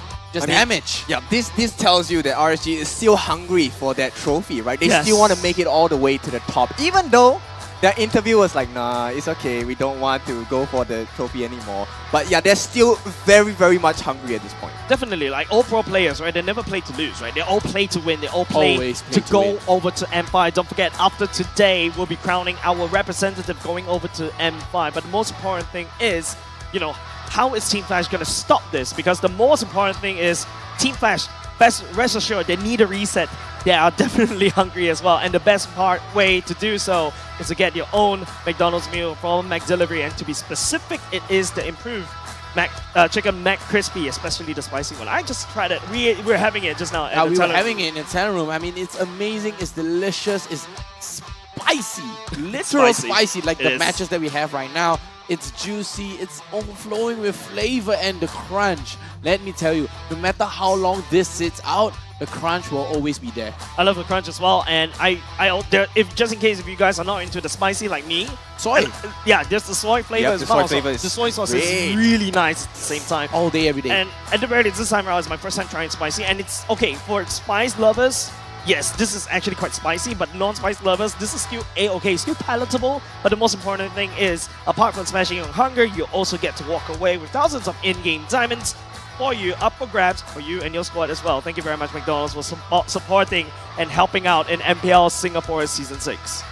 Alright, now there's other offers that are coming up as right. well. One of the things that I love to hear when we talk about spending money or spending currencies or spending resources is this little word that starts with R.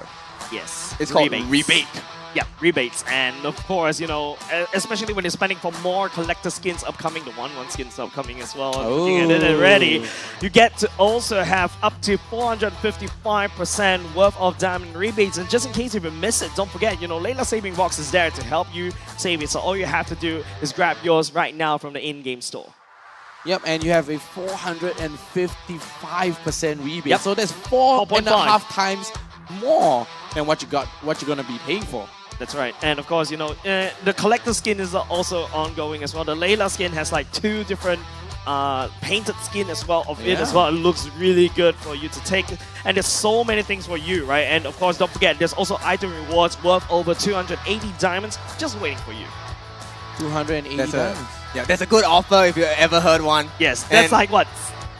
Additional like 75% more that you could save for your next Starlight skin upcoming. I'm actually also excited for the next few skins that's upcoming. But apart from that, we also have to talk about our M Series anniversary. This is already the 5th year that we're having our World Championship for MLBB. And of course, a huge shout out to all you massive fans out there. Thank you very much for supporting us for 5 years. And of course, don't forget, we'll be allowing you guys to vote the 10 greatest players in MLBB history. All you have to do is pay attention to announcement happening on the 4th of November. I think from our side, for Singaporean side, we have Diablo, and of course JPL, the legendary guy. Wow, the beast. I think he's gonna like create many accounts because he loves both of these players. Both of them, I 5 mean, accounts each. 5 accounts each coming out from Jay to vote for Diablo and JPL, right? Yes, of I'm gonna course. create 10 just for JPL. Just Ju- JPL. just to beat him in that Just vote to beat itself. him. I'll do 11. I'll one-up you. I see you're very competitive in this one, right? Yeah. Yeah, well, of course, you know, you can get to vote your own favorite players as well. Don't just listen to us, of course. I believe you have your favorite player in heart as well. Yep, and we had to talk about the upcoming match right now. Yep. RSG, they're at the lead, and we all know, like you said, Jace, as well, you know, RSG have this momentum. Can you know this as There well, you right? go. The momentum for RSG, once it gets going, it gets going. Well, let me just say something. Although I picked RSG as the winner of uh-huh. this series, you Uh-huh, can uh-huh. view this best of 7 series like an actual game as well. Now, early game, we all know RSG is very strong. They take Very. the objectives, they take the wins as well.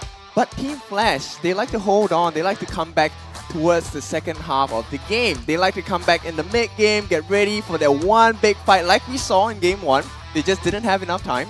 So this best of 7 series, we could see them turn it around maybe towards 2 or 3 games later.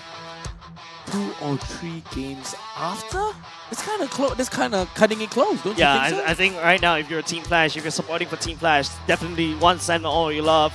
Be it on site or even from online as well. Thank you very much for joining us for today. Man, Team Flash, right now, I think the most important thing they have to really try to figure out is how do I stop the RSG momentum, this RSG wave that's just flushing and not flashing, but flushing through Team Flash, and they are not able to hold this tsunami. Flushing out Team Flash. I mean, a Youngin draft already works, and it's kind of like a statement to KZP, right? He's like, what? I'm gonna use Cyclops on you, and let me show you how I use Cyclops. Yep, I mean, the fact that KCP came from RSG is kind of cool because right now he's unable to beat his original squad. He's unable to beat his original organization right here at Suntec City. That's a little tough to... That's a little bit of a sad news as well, right? I mean, KZP as well as Lawsy. Lawsy this time on the slightly losing end on the side of Team Flash here. But all smiles coming out from Team Flash as well, as you can see on the screen right now. And they're looking joyful. They're looking joyful. They're here to reset. They want to repeat this again and again and again. Yes, as we talk about Lawsy, the catch is not exactly there. But apart from that, we also have to talk about, you know, the camera focusing on Lawsy right now, right? All eyes on Lawsy. He will determine whether Team Flash will have a great game or a better than great game. Yeah, because he is responsible for the safety and the farm of Vanix as well. So Vanix needs all the help he can get.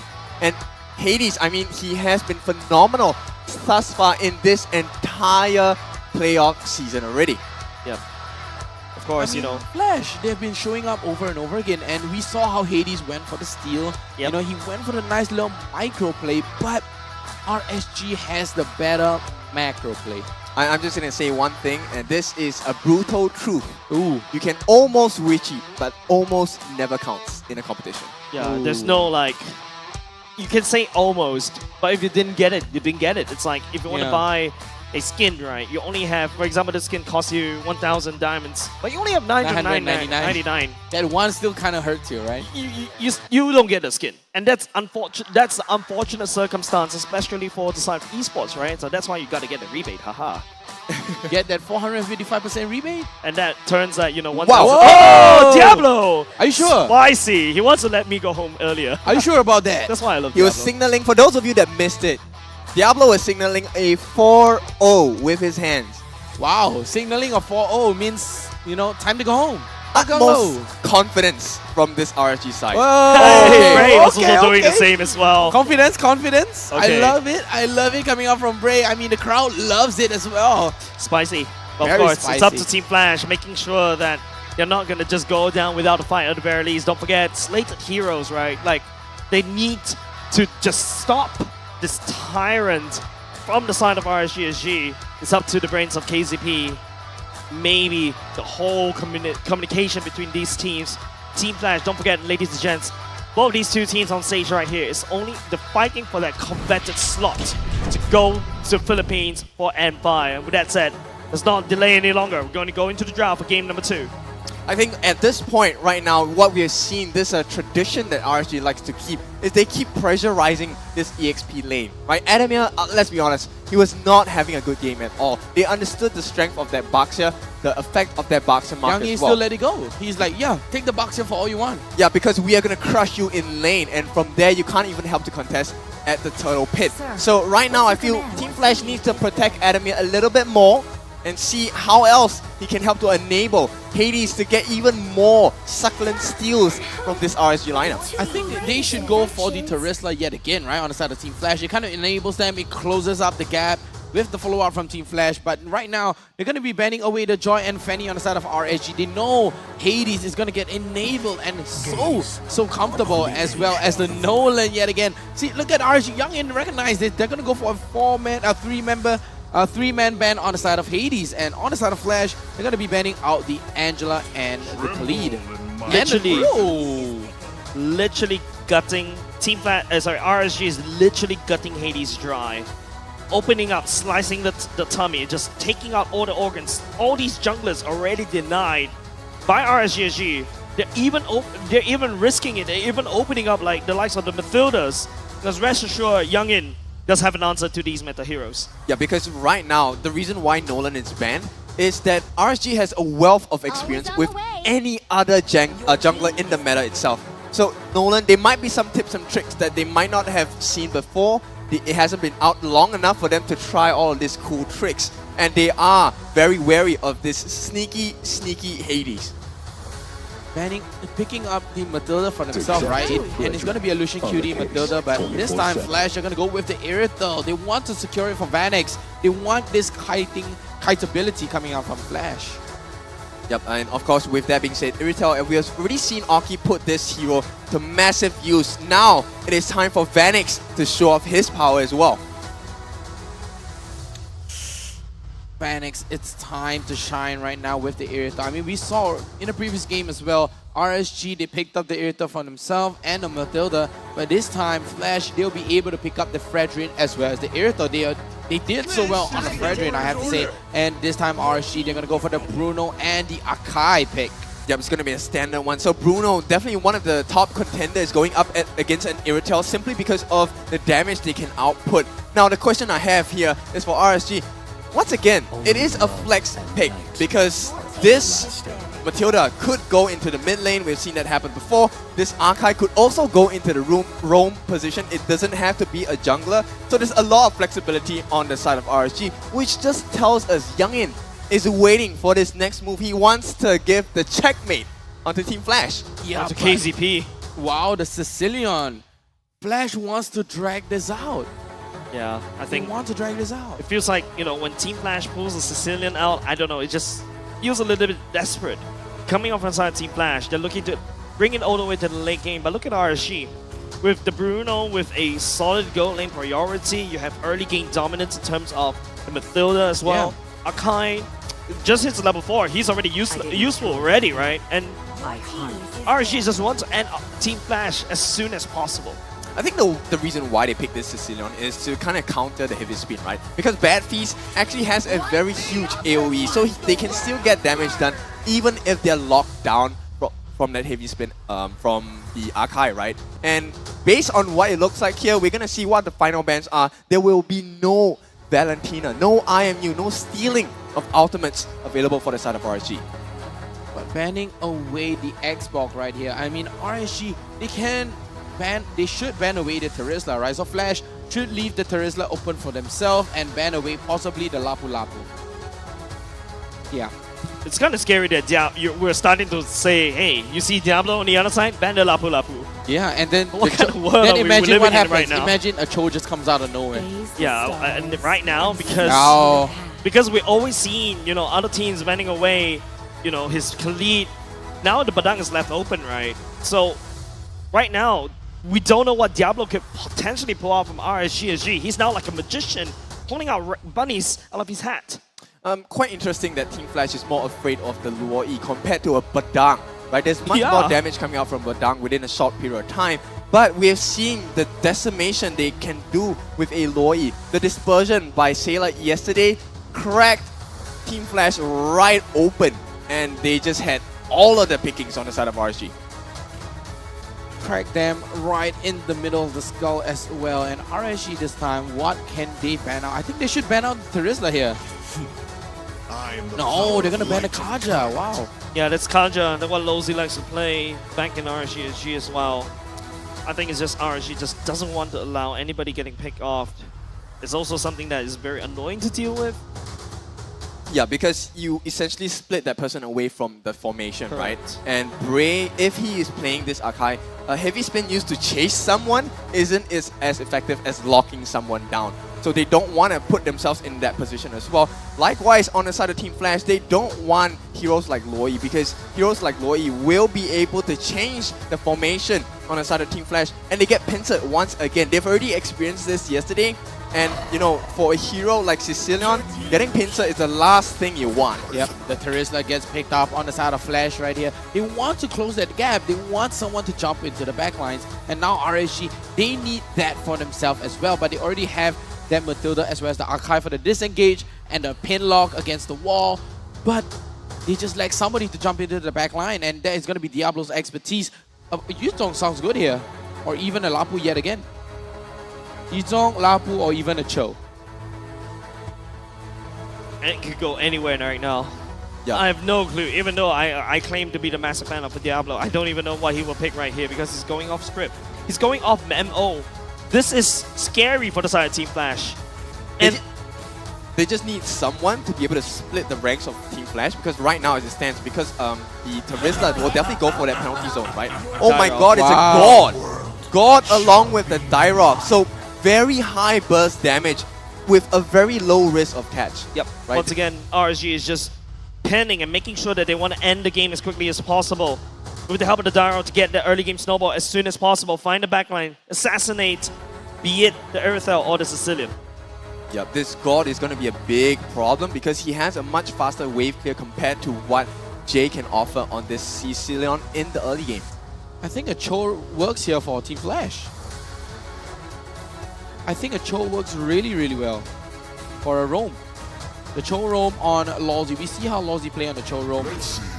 Nope. Oh, the Kufra. Seems like Kufra will be the choice instead of the Cho. Not going to be pulling up this time around for the side of Team Flash.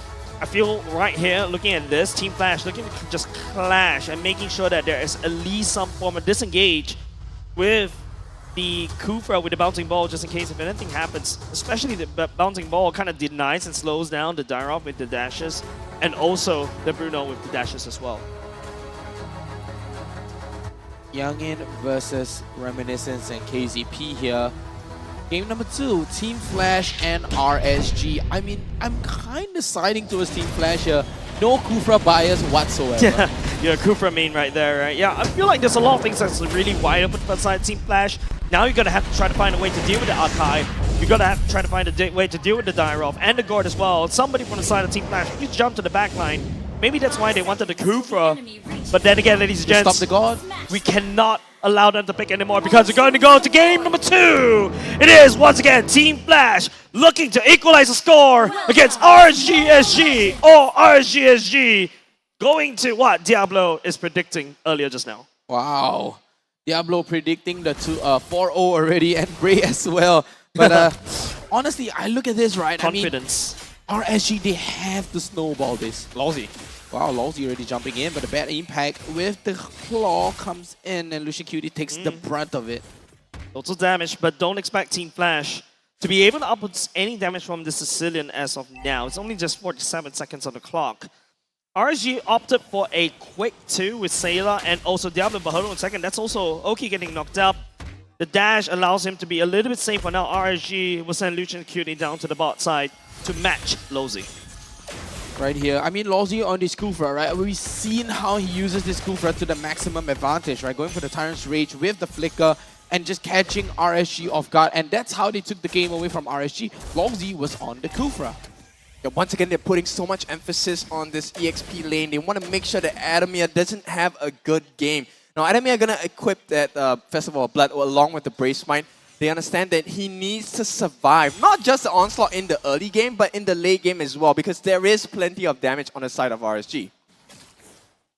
Right now, RSG and Team Flash, I think they have to go for this first turtle right now. I mean, the first turtle is so important, and Flash, they recognize this. They know that RSG are going for the macro game, and they should deny this first turtle pick by going into the turtle fight and try to take that objective away from RSG and then use that to their advantage. Bouncer ball already committed for the side of Lawsy just to bounce away. But then again, RSG focusing on the turtle already. Bray dragging the aggro out. Hades on site though, but then again, it's Hades that we're talking about. RSG needs to pay a lot of respect over the side of Hades, but this time around, the damage coming up from Jay barely tickles Bray a little bit, but Diablo, he's the one that has damage. Flicker's already committed, but Diablo Edimir finds Sailor. Sailor flickers out back to safety. Battle junglers at the turtle pit right there, looking at it. It's a Praise's Wrath. Flash secures the first turtle. And heavy spin. Mathilda dragging him back to safety. Wow, and the first blood secured by Sailor as well. I mean, we saw a flying Beyblade coming out from RSG as well. I mean, the Matilda Akai combo, who knew? I mean, this is the strength of RSG here. Multiple focal points. Yes, they got the turtle on the side of Team Flash, but the goal lead is still on RSG. Yeah, so Team Flash, they fought really hard right there. RSG traded for the first blood, so definitely that's the case. But right now, I feel like, guys, just Team Flash right here, they just want to hunker down. This first turtle is a bonus to try to deny RSG from snowballing. RSG, they want to get this snowball as well, right? I mean, they already missed the turtle away, but they got a consolation prize, right? I mean, they got the first blood. You know, Sailor coming in, Bray with the lock as well. Mid lane. Yo, mid lane, Bray though. Hades gets isolated. The gourd gets pulled away by Lucian Cutie. Sailor all the way into safety. Hades! Appraiser's Wrath deletes the child prodigy. Wow, I mean, the damage kept on going, and the the follows penalty up, zone. finds Sailor, Lucian Cutie, very safe, almost slapped. Edimir takes down Sailor right underneath the base. The bad impact just slaps you right in the face. Oh, it just hurts so much. Yep, and not only just that, Oki is also starting to hurt as well. Lozy charging up, will be able to find. Gets cancelled by Lucian Cutie. Massive cancel before Oki gets taken down. Yep, and Flash have identified what is the weak point of this particular draft itself, but Hades getting chased. This time around, it's a taunt, denies Brave from the Womber combo. Jay coming in, Bat Speed's already activated as well. Lozy! Purify already committed by Oki as well. No follow-up coming up Team Flash. The damage dealers on the side of Team Flash, not able to reach the front line. Wow, and the bad impact is already showing its damage. It's starting to hurt more and more again. Edimir, one dot. Has to try to outplay. Diablo! Ooh, nearly go for the juke though. Adamir nearly catching out Diablo, but what a microplay coming out, and it's 2 apiece here on the side of RSG and Flash. Diablo is just so smart. He knows exactly what he has on hand here. Oh, the stun? Yep. Lucian Cutie going around, but Bray is on site on the turtle pit right here. Hades has no access at all. RSG takes second turtle. Yep, no access at all. Goes for the taunt onto Lucian Cutie though. Lucian Cutie wanted to commit that circling eagle to grant that space to Bray, granting him that second turtle. But right now, RSG already secured the turtle. Let's take a look at the items right here. We already have the Molten Essence coming out on the side of Hades. But on the side of Bray, he already has the Molten Essence and the Dreadnought armor. And not only just that, Misty Gush already committed. Lozy unable to cancel Sailor. That could be it. RSG dealt a lot of damage against Vanix, and they will walk away. That's a massive zone coming up on the side of RSG against Team Flash's gold lane. Just look at the way that RSG is playing, right? They offer you so many options to defend against. They have always 3 members in front of Team Flash, and Team Flash has to choose because they're not grouped up together. And in the midst of choosing, Sailor is just dropping those mystical projectiles, getting the damage in, and it's always a simple choice. If you get a stun, get that Mr. Gush down. If there's no stun, never mind. We reposition and try again. It's like a very non-committal engage coming out from RSG. It's an option select, right? If Yeah, option option 1 select. doesn't work, let's go for option 2. Yep, and you can go for the easy disengage as well. And the Aka is so versatile right here. Yep. You can go for the pen lock with a heavy spin against the wall battle. Circling Eagle. Oh no, Vanix! Denied just now, but Sailor will be stunning Vanix, but that's just a ruse. It's going to be first turret given over the side of RSG already. There we go, RSG on the first turret objective rate. Way much higher than Flash, and right now the goal lead is going to turn towards on the side of RSGSG. I mean, this really feels like a computer, right? It's an option select, it's an operating system Do as you want well. to choose it?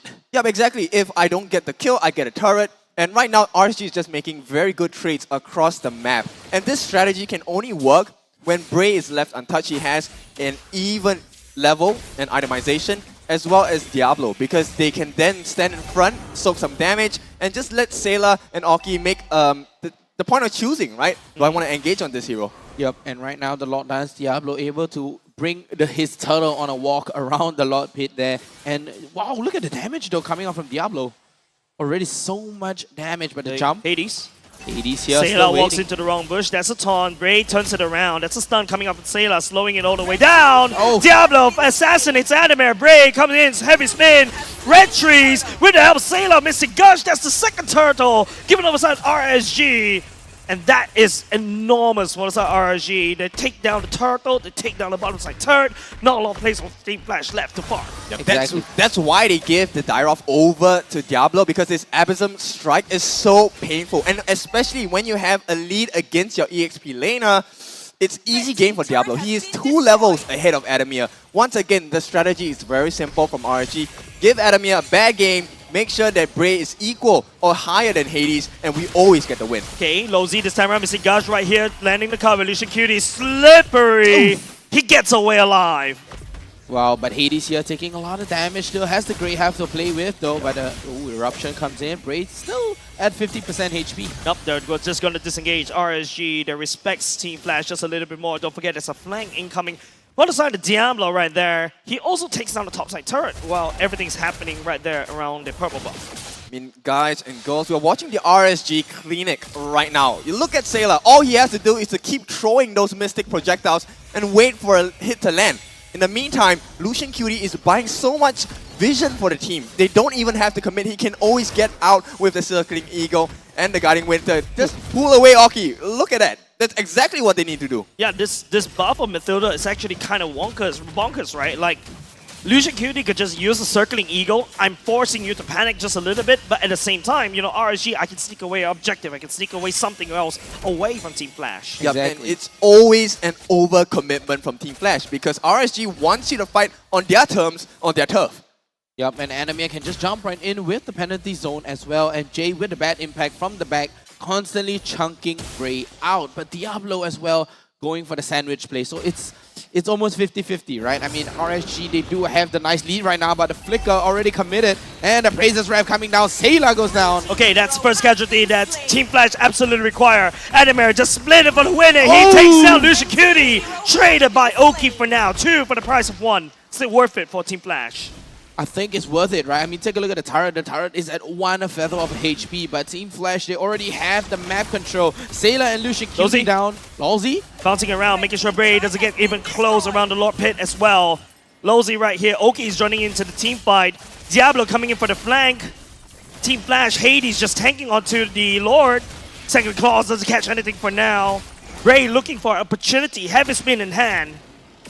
Heavy spin in hand, he can easily spin the Hades into the wall and denying the retribution, or even spinning Hades out of range. Wait. But what a flicker and the Tyrant's Rage catches onto Lowe's, catches those of Sayla instead, but no, it's going to be Lowzy that falls down for the count. Diablo managed to slip on the way. Team Flash fighting with a manpower deficit right here. Retribution battle! Bray takes the Lord from Team Flash, and now Hades may pay the price. He's out of place. He's out of place. Hades did it better in the Evo game. He stood outside of the pit. I'm not sure why he stood inside of the Lord's pit and allowed Bray the easiest heavy spin of his life. I mean, right it was now, a mistake though, but Jay goes down as well. But let's take a look at the replay right here. Yep, Hades, he had the Lord in control. He was stepping on the outside. It was a good attempt by Lawsy, but they needed that play to work because Hades should have gotten the Lord at this point. And look, he's just stuck there. Bray, once he has that heavy spin, it's all over. Team Flash, that was a huge mistake. Hades just gets caught out right there. And before we cut over to the instant replay, that's also Oki, you know, just kicking down Jay like it's nothing. It's a cardboard that Team Flash is using as a shield against RSG. Exactly, and right now they have the Lord knocking on the bottom lane. Hades gets stunned up, and the Lord finds onto Diablo, pins Sayla to the wall. Oki takes out Hades though. Heavy spin, where's in? Lucian Cutie Circling Eagle looking for a target to just land upon. The Lord forgot the defense is there by Team Flash. Bottom lane a little bit soft for the turret. Yep, and we start to see the bad impact starting to hurt, right? RSG, they're slowly dropping. Their HP bars are dropping as well. Diablo gets pinned out into the wall, and the bottom tier 3 turret goes down. The inhibitor goes down, and there's going to be mega minions coming in from the bottom lane. We need to wait for that wombo combo. We need Jay and Vanix as well as Adamir to come up with a miracle play for the side of Team Flash. They need to get those catches. They need to make sure that RSG is out of position. Right now it's just, this is not exactly where you want to be, especially when you're fielding a Sicilian in your roster, right? Team Flash has an open base down bot. The Sicilian right now, I mean, he only has a Clock of Destiny as well as a Lightning Truncheon. I mean, it's just 2 core items. That's how far Jay is behind. Look at Sailor. Hades, Lozy, even burns a flicker away, Yeah, cannot even reach Sailor at all. And now Lucian Cutie won't engage. That's enemy immediately getting burst down. Penalty zone catches on the Sailor. This could be it for the side of Team Flash. But Animair, the sacrificial lamb, 2 for 1. And at the same time, Diablo finds Vanix in the background. Hades coming in, nowhere for him to run. Wow, the Wind of Nature.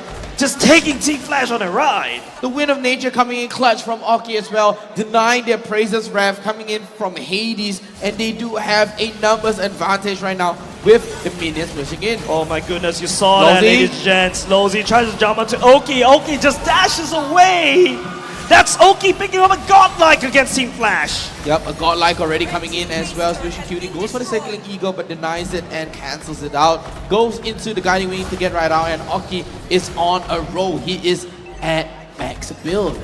Yep, welcome guys. This is once again the RG Clinic and it's working out so far, solving so many problems for their side. 8,000 gold ahead now with the Lord up. Let's take a look at the itemization as well. Yeah, I mean, take a look on the side of Sailor. He's spamming over and over. That's why there was an enchanted talisman. He goes for the enchanted talisman, he goes for the burning as well as the Ice Queen wand. Yep, then again, Hades gets zoned away by Lucian Cutie. Hades needs to peel back for Bane and Vanix. That means that RSG, full control around the Lord Pit right here. Definitely given over the side of RSG. RSG taking the second Lord away, the second Luminous Lord, the first Luminous Lord into the hands right now, and RSG are at a nice, comfortable throne here with a 9k goal lead. I mean, how do you deal with this? Oki is 7-0-1. 7-0-1, Oki on this Bruno. Neymar Jr. here showing up for our MPL SG on in the Land of Dawn. 9.6k RSG, they have the Lord, they're syncing up the wave right now. Take a look at where Diablo is. They're going to be syncing up the wave. Lord marching into the mid lane right now. Flash looking a little dire. Dire is just an understatement, Vertigo. The Lord's already marching in. Animair just trying to tank. Vanix, okay, Diablo, would that be it? But then again, Animair takes a lot of damage as well. Diablo still staying alive, buying a lot of time. Vanix takes the kill onto Diablo instead. But then again, the Lord's already marching in. RG crack over top. The Lord finally gets settled down. Mystic Gush! Lands on the J! Sailor Fake is forward! Lozy charging it up, but then again, unable to find anybody for the side of RG to land upon. And Lozy just buying some time, throwing bodies, but that's not what you want to do against RSG! The minions are streaming in! Game number 2, given over the side of RSG! Triple kill for Oki as well. What a cherry on top. Wow. Smiles everywhere coming out on the side of RSG. Insane gameplays here. I mean, Adamir was the sacrificial lamb. He was just trying to hold out for his team, but it was just wasn't enough. Lozy even had to sacrifice his life to go right out, but it just wasn't enough. Yeah, that play by Sailor changed the whole game. Having everything in his arsenal, waiting for that mystic projectile. As a God player, I love it when God players do it, right? And that's all you're looking for. Once you know that projectile is going to hit, you're going to just wait for that gush. You don't even need injunction. And he had it prepped with the flicker. He knew Jay was going to flicker as well, and he was all ready for it. Yep. And it's just like the base defense doesn't play out, right? They're supposed to hunker down. They're supposed to, you know, make sure they get the stacks onto Jay. Jay wasn't able to come online once again. Team Flash has played another game of a late game composition, but RSG is snowballing out of control. Yeah, I mean, the moment RSG recognized this, right? They know this Sicilian is built for late game as well as Vanix on the Irithel. They are running on a timer, and RSG, they had to close out the game immediately right now. Game time, 15 minutes and 50. The moment they get that first objective, they are going to snowball out of control. Flash, they need to recognize this. They need to know how the cracks of RSG is. It all boils down to the draft. It all boils down to the online timing, spike timing. It's also about the skills at the disposal, right? More importantly, it's about the itemization they have. I mean, look at Oki. He already had the Great Dragon Spear equipped in his inventory. And this is even without regarding the fact that Diablo had that Sea Halberd along with the Blade of Hepatitis and a Hunter Strike. Just these 3 items on the offensive was more than enough to deal with Adamir. Deal so much damage against Hades and Lolzy. Keep them at bay all the while Sailor, Oki, as well as Lucian Cutie were just fishing for kills. Constantly over and over again. I mean, Jay, he was so far behind, right? The bad impact didn't come online as fast as they wanted to due to the snowball coming on from RSG. And wow, RSG, amazing second game here. It's tough to watch, especially if you're a Flash fan right there. But for RSG fans, there are 2 more games to go to Manila. If you two more games to Manila. Can start booking a trip over to Manila right here to M5. But then again, as we swap over to the emblems, it's just Team Flash unable to buy enough time for their late game draft to work. They need to change the draft. They need to have a little bit more aggression in the early game. But can they do it?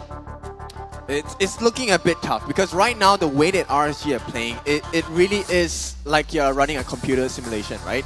There are so many options that RSG can explore against you. And if you take a look at what the emblem they have on this Akai, interestingly, they actually have Swift on this Akai instead. So Swift is 10% extra attack speed along with the Season Hunter and the Concussive Blast as well. So it's a tank emblem for this Akai. And all his job was to do was to soak in damage and buy time so that they could look for the perfect opportunity. Get one stun, or they could have Diablo get another stun, get a jump in as well. And with the Abysm Strike, he dealt so much damage. Yeah, Lethal Ignition. Yeah, Lethal Ignition. You have the Festival of Blood as well as the Rupture. Look, damage, Diablo damage, Sailor damage, Oki damage. Literally, 3 members are going full damage here. But take a look at the side of Flash. You only have Vanix and Jay on the damage. Hades is there to soak. Adamir is here to start up the fight and soak the damage. Lolzy there to set up for the fight. RSG just out-damaged Flash. Once again, it's like game number 1, right? As we take a look at the post-game stats. Game number 1, and remember, it's like 100k difference in terms of the damage right here. It's a little bit close, but close is not exactly what you want if you are Team Flash trying to close off the game. Yep, I mean 234,000 here on the side of RSG. And take a look at the damage taken here from Flash. 423k. Wow. Yep, they drafted a fighting composition on the side of Team Flash, right? But RSG just didn't allow them to fight. It was avalanche, not snowball. It's an avalanche. Yeah. Purely poke you out with the Bruno as well as the God. And Diablo on this Dire-Off as well, just continuously wins out this lane, goes for the aggression, and wins over and over again. It's so funny that you have Diablo winning out the lane against that Adamir, use Adamir as a springboard to have enough damage items, enough damage to immediately become a threat to Vanix in the gold lane. Yep, but Hades taking the most damage here with the Sandbag title, and Oki with the highest gold per minute as well as the highest damage dealt with 80k under his belt, and Lucian Cutie with the highest assist here on this Matilda, level 15 assists. Yep.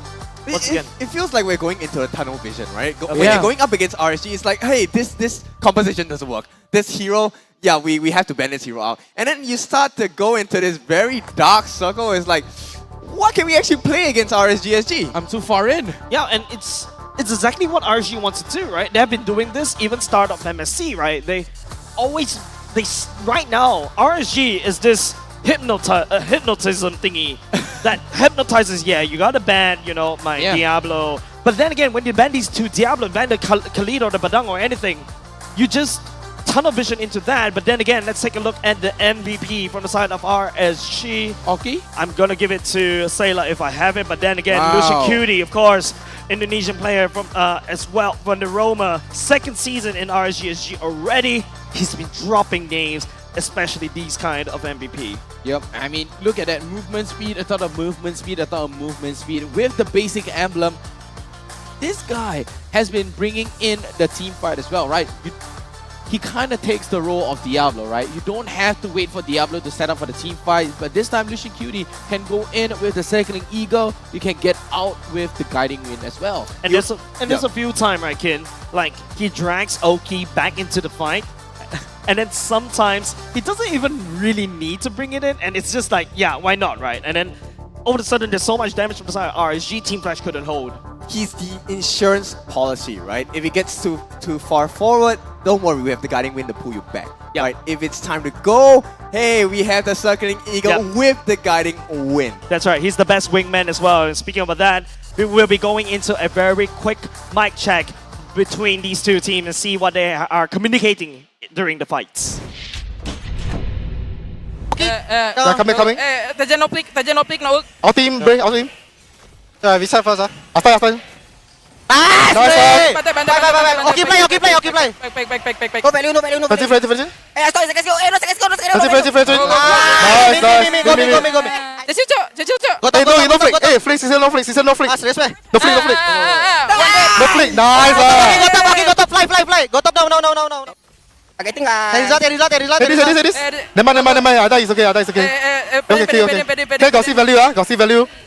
Pedin. You tell that. Nice, bro. Nice. Can pin him. Nice, okay. Berapa tuh? Pin Terizla, bre.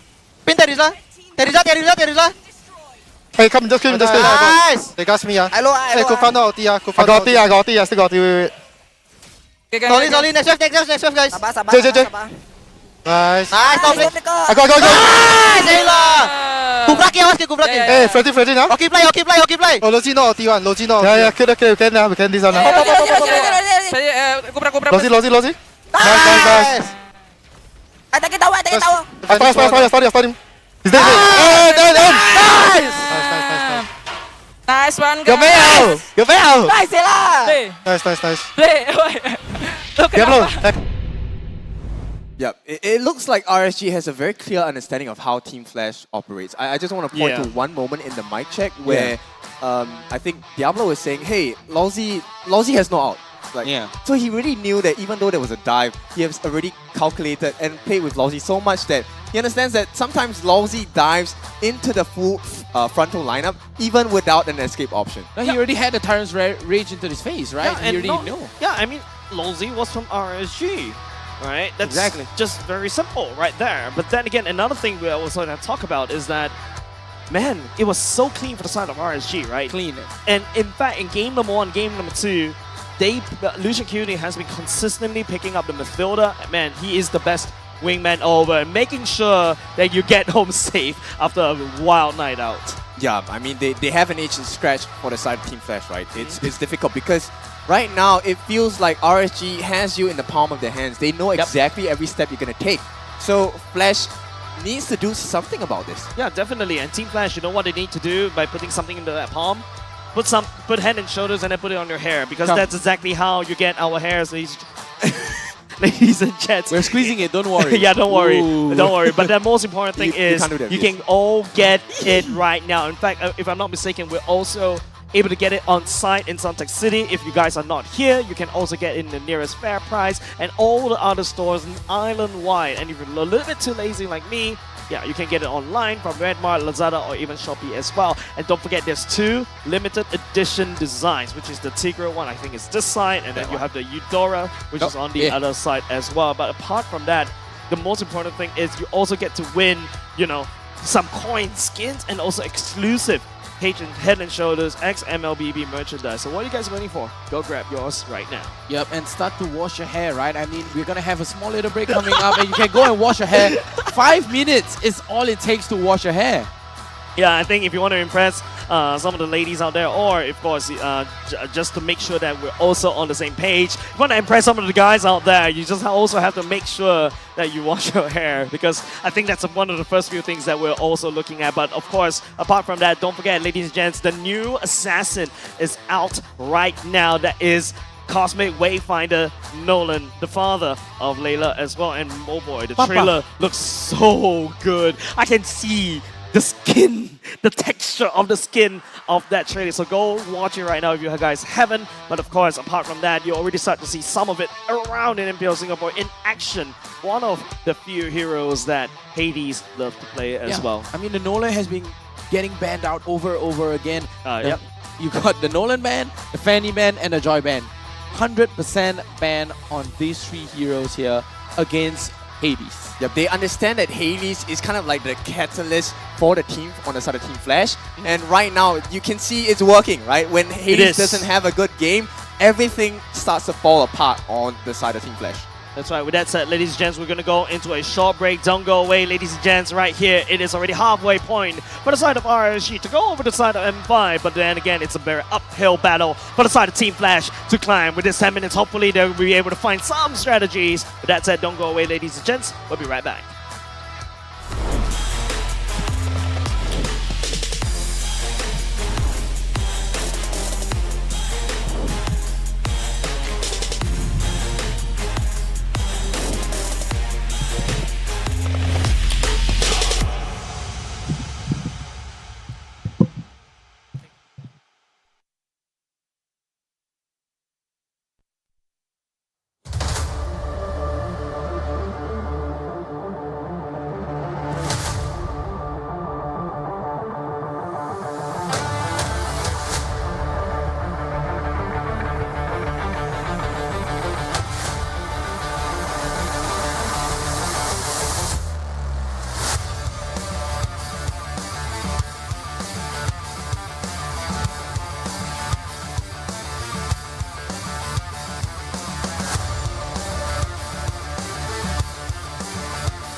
And we're back, ladies and gents, after a 2-0 clean from the side of RSG. Hopefully the 10 minutes allows KZP and Reminiscent to kind of, work out the different few strats against RSG. But what are Desk feeling about that particular strat? I feel they're tunnel visioning onto Diablo, right? Like, Kin has a lot to say about this. Kin, I tunnel vision, man. All right. I think they really need to focus on Sayla instead, right? This is a youngin. This is a youngin coach. He has great synergy with Sayla. Sayla knows exactly what youngin wants him to do, and he's doing it perfectly. Yep. So I think they should start turning their attention to Sayla instead, right? And another thing is, I think they need to protect Adamir a little bit more. Here we go because it's Adamir.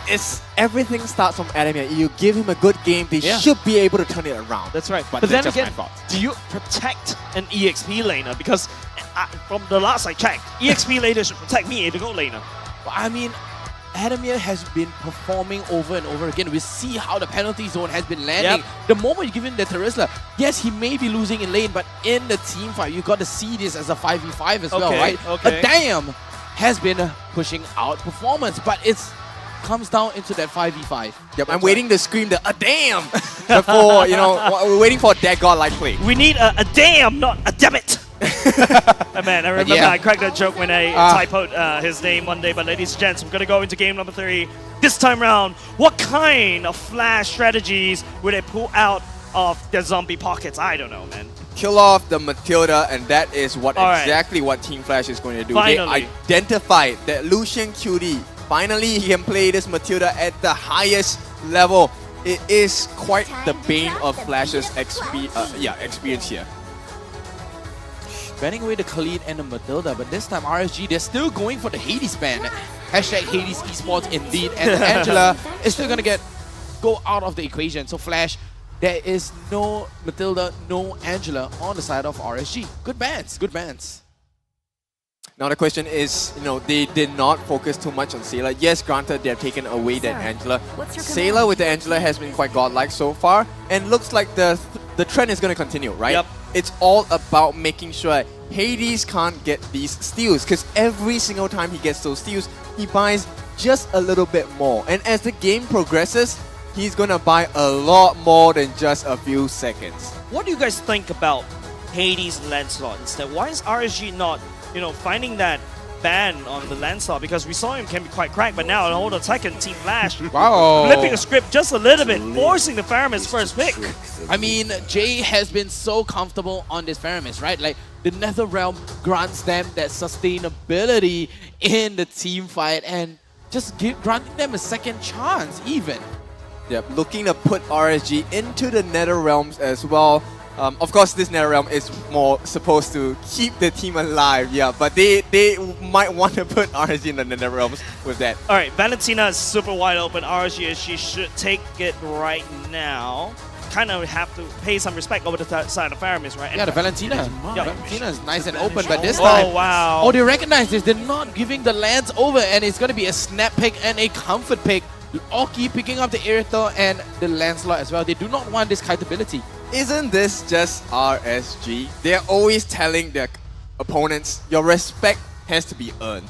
I don't care about stealing the Netherrealm with the IMU. I'm more concerned about Bray getting those godlike punctures with the Thorn Rose and the Phantom Execution. Whoa, that's Hades pulling out the Hayabusa right here. First game of even the regular season and the first game of the playoff. Is that 100% Hayabusa from him? 100% win rate. Is that from him? What? Yes, Wait. it is. Oh my gosh. All right, yes. There's only one Hayabusa game being played during the regular season, and that's Hades. And that's 100%. Hades is mad. Waiting for that perfect shadow kill. Now, every single time for the past 2 games, it has always been difficult for Hades to be set up to go for that Lord steal or that objective steal, right? Right now, he says, don't worry team, I got it. I'm going to do it on my own. Whoa. Oh, bada bing, bada boom. That's Mr. a badang. Worldwide.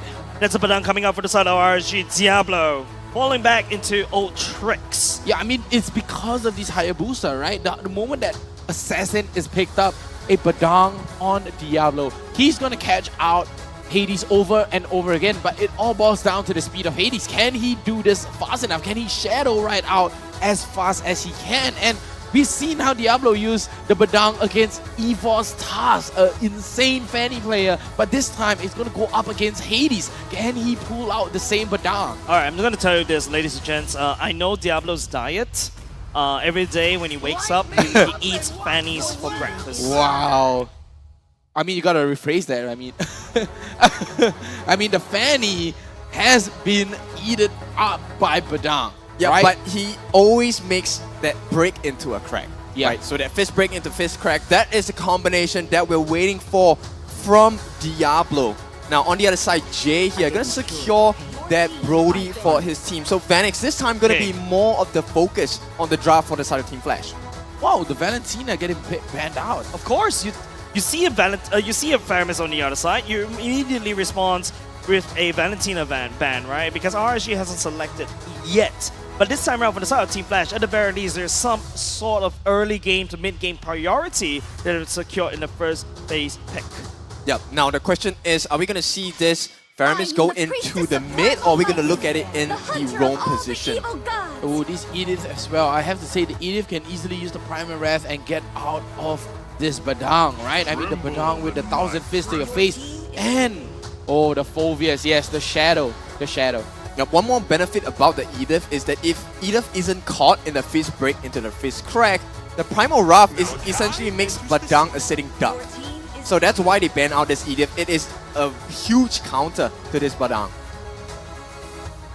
And the Akai yet again for the side of RSG. Yep, Lucian Cutie will be picking that up just for a way to push and shove, especially when everybody's walking around tight in the nether realm for the side of Team Flash.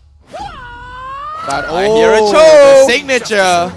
And of course, the Terizla gets enabled again. And this time it's looking much more favorable on the side of Flash. Yep, it's a more robust lineup from Team Flash. The execution is slightly easier, specifically for Hades as well, because he doesn't have to depend on his teammates or an entry into the neutral objectives.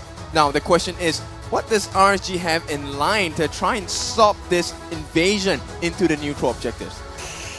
I mean, the Matilda is banned out. You have the Angela ban, and oh! Wow, Sailor Kagura! Kagura is a staple of Sailor. This is Season 4 Kagura. This is how Sailor built his brand on this one Umbrella woman.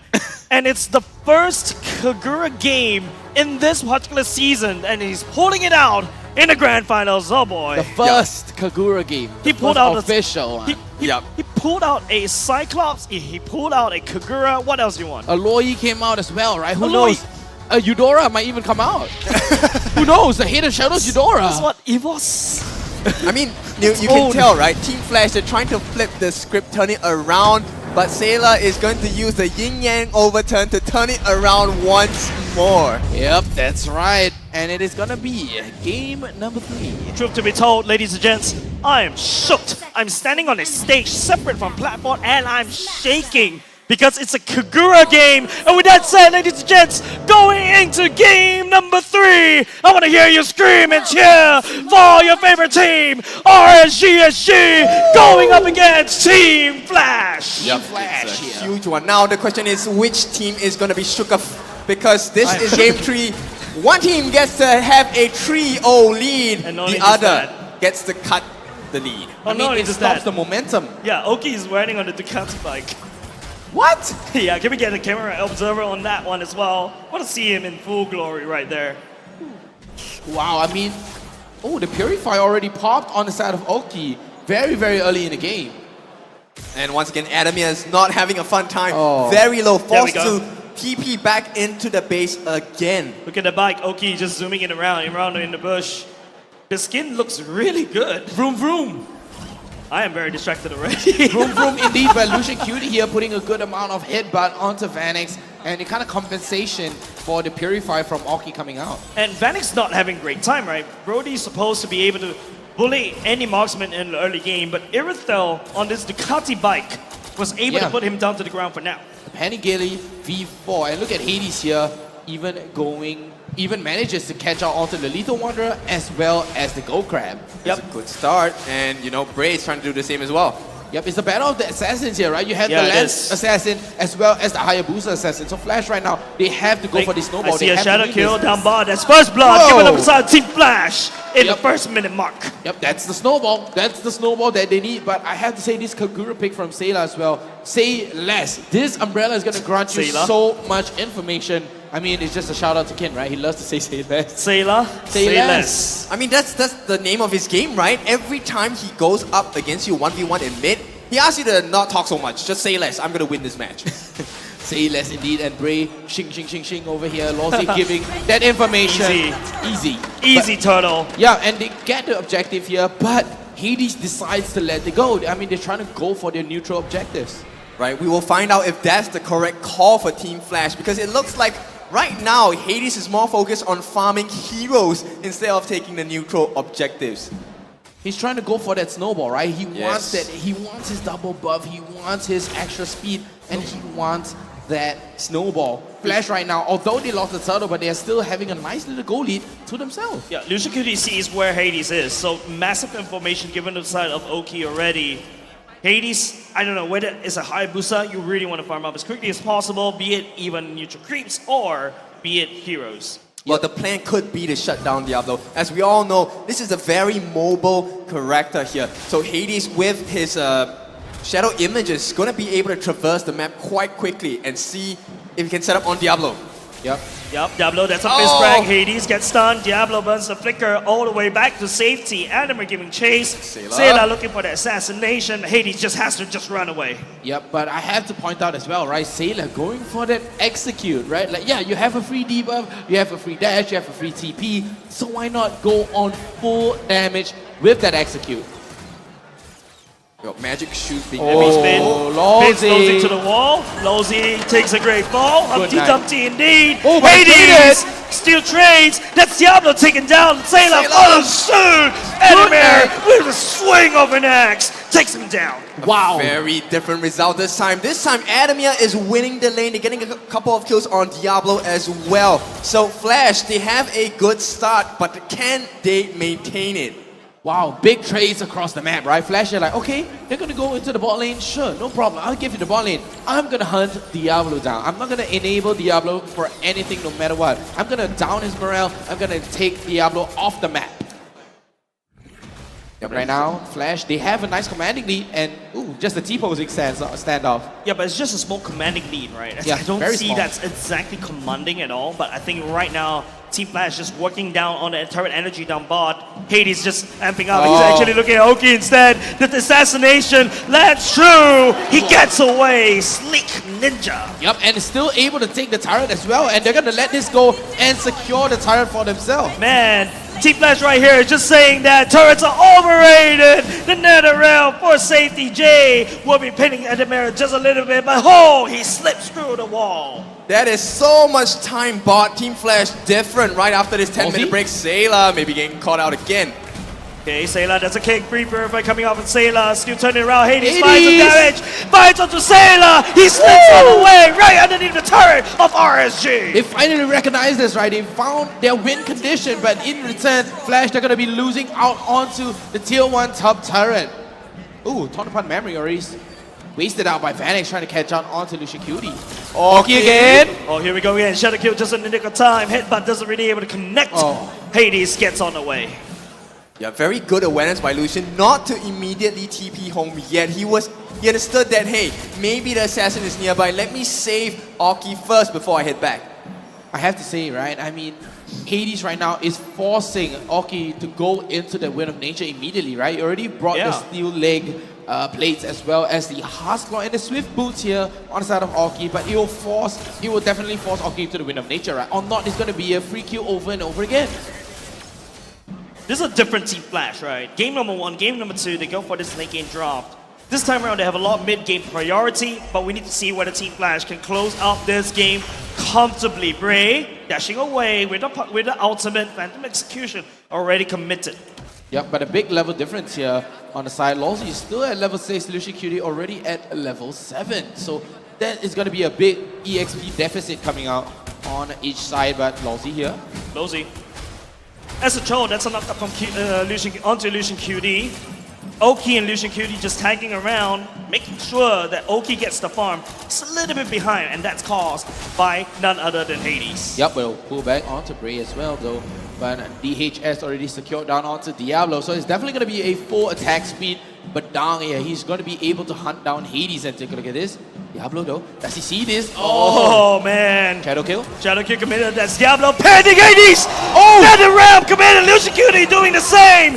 Free damage coming up on the side of Sailor, but then again, the Kagura doesn't really have the burst! Lucian Cutie! Hades! Raining down, but Anime returns with a double kill for the side Team Flash, making sure that they stay relevant in this game. Oh, the flicker! The fight is not over yet.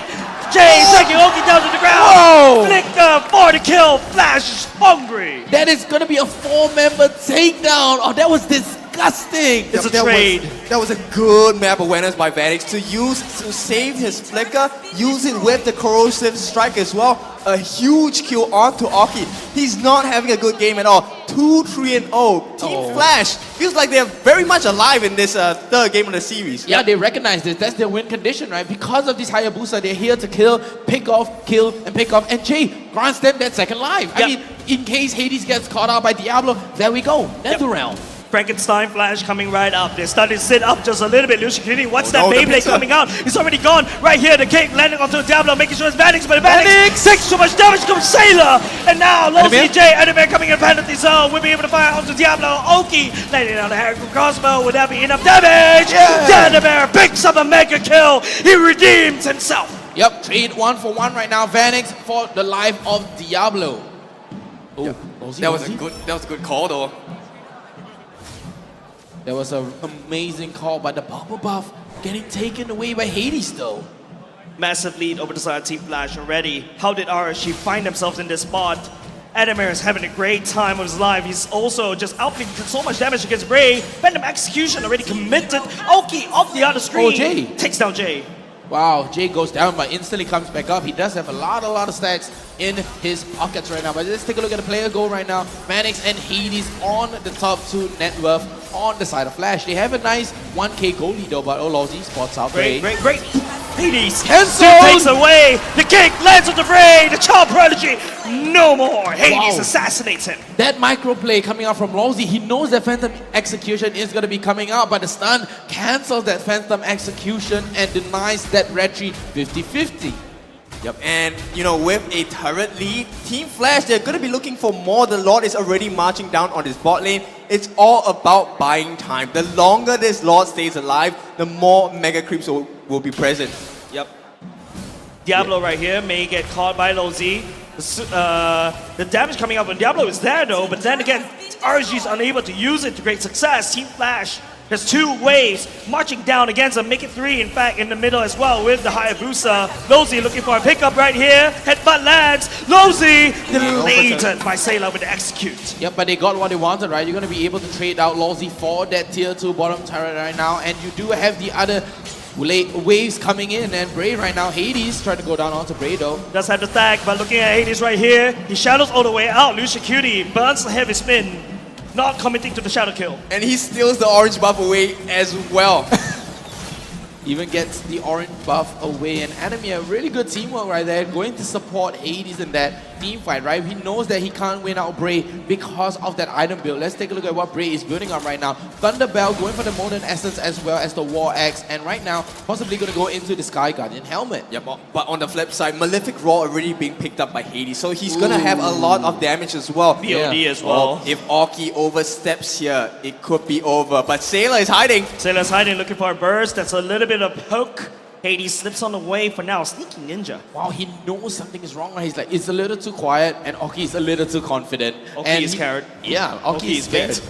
Oki is bait. We have the dragon. That's a kick coming in. Jay will be able to find the damage onto Lucian Cutie right here. Hades going in. I think that's also not even requiring a Shadow Cute as well. Team Flash, 3k gold lead already. Yep, but in return, RSG, they're going to be able to get that objective on the bottom lane. They're able to take down the bottom tier 1 turret.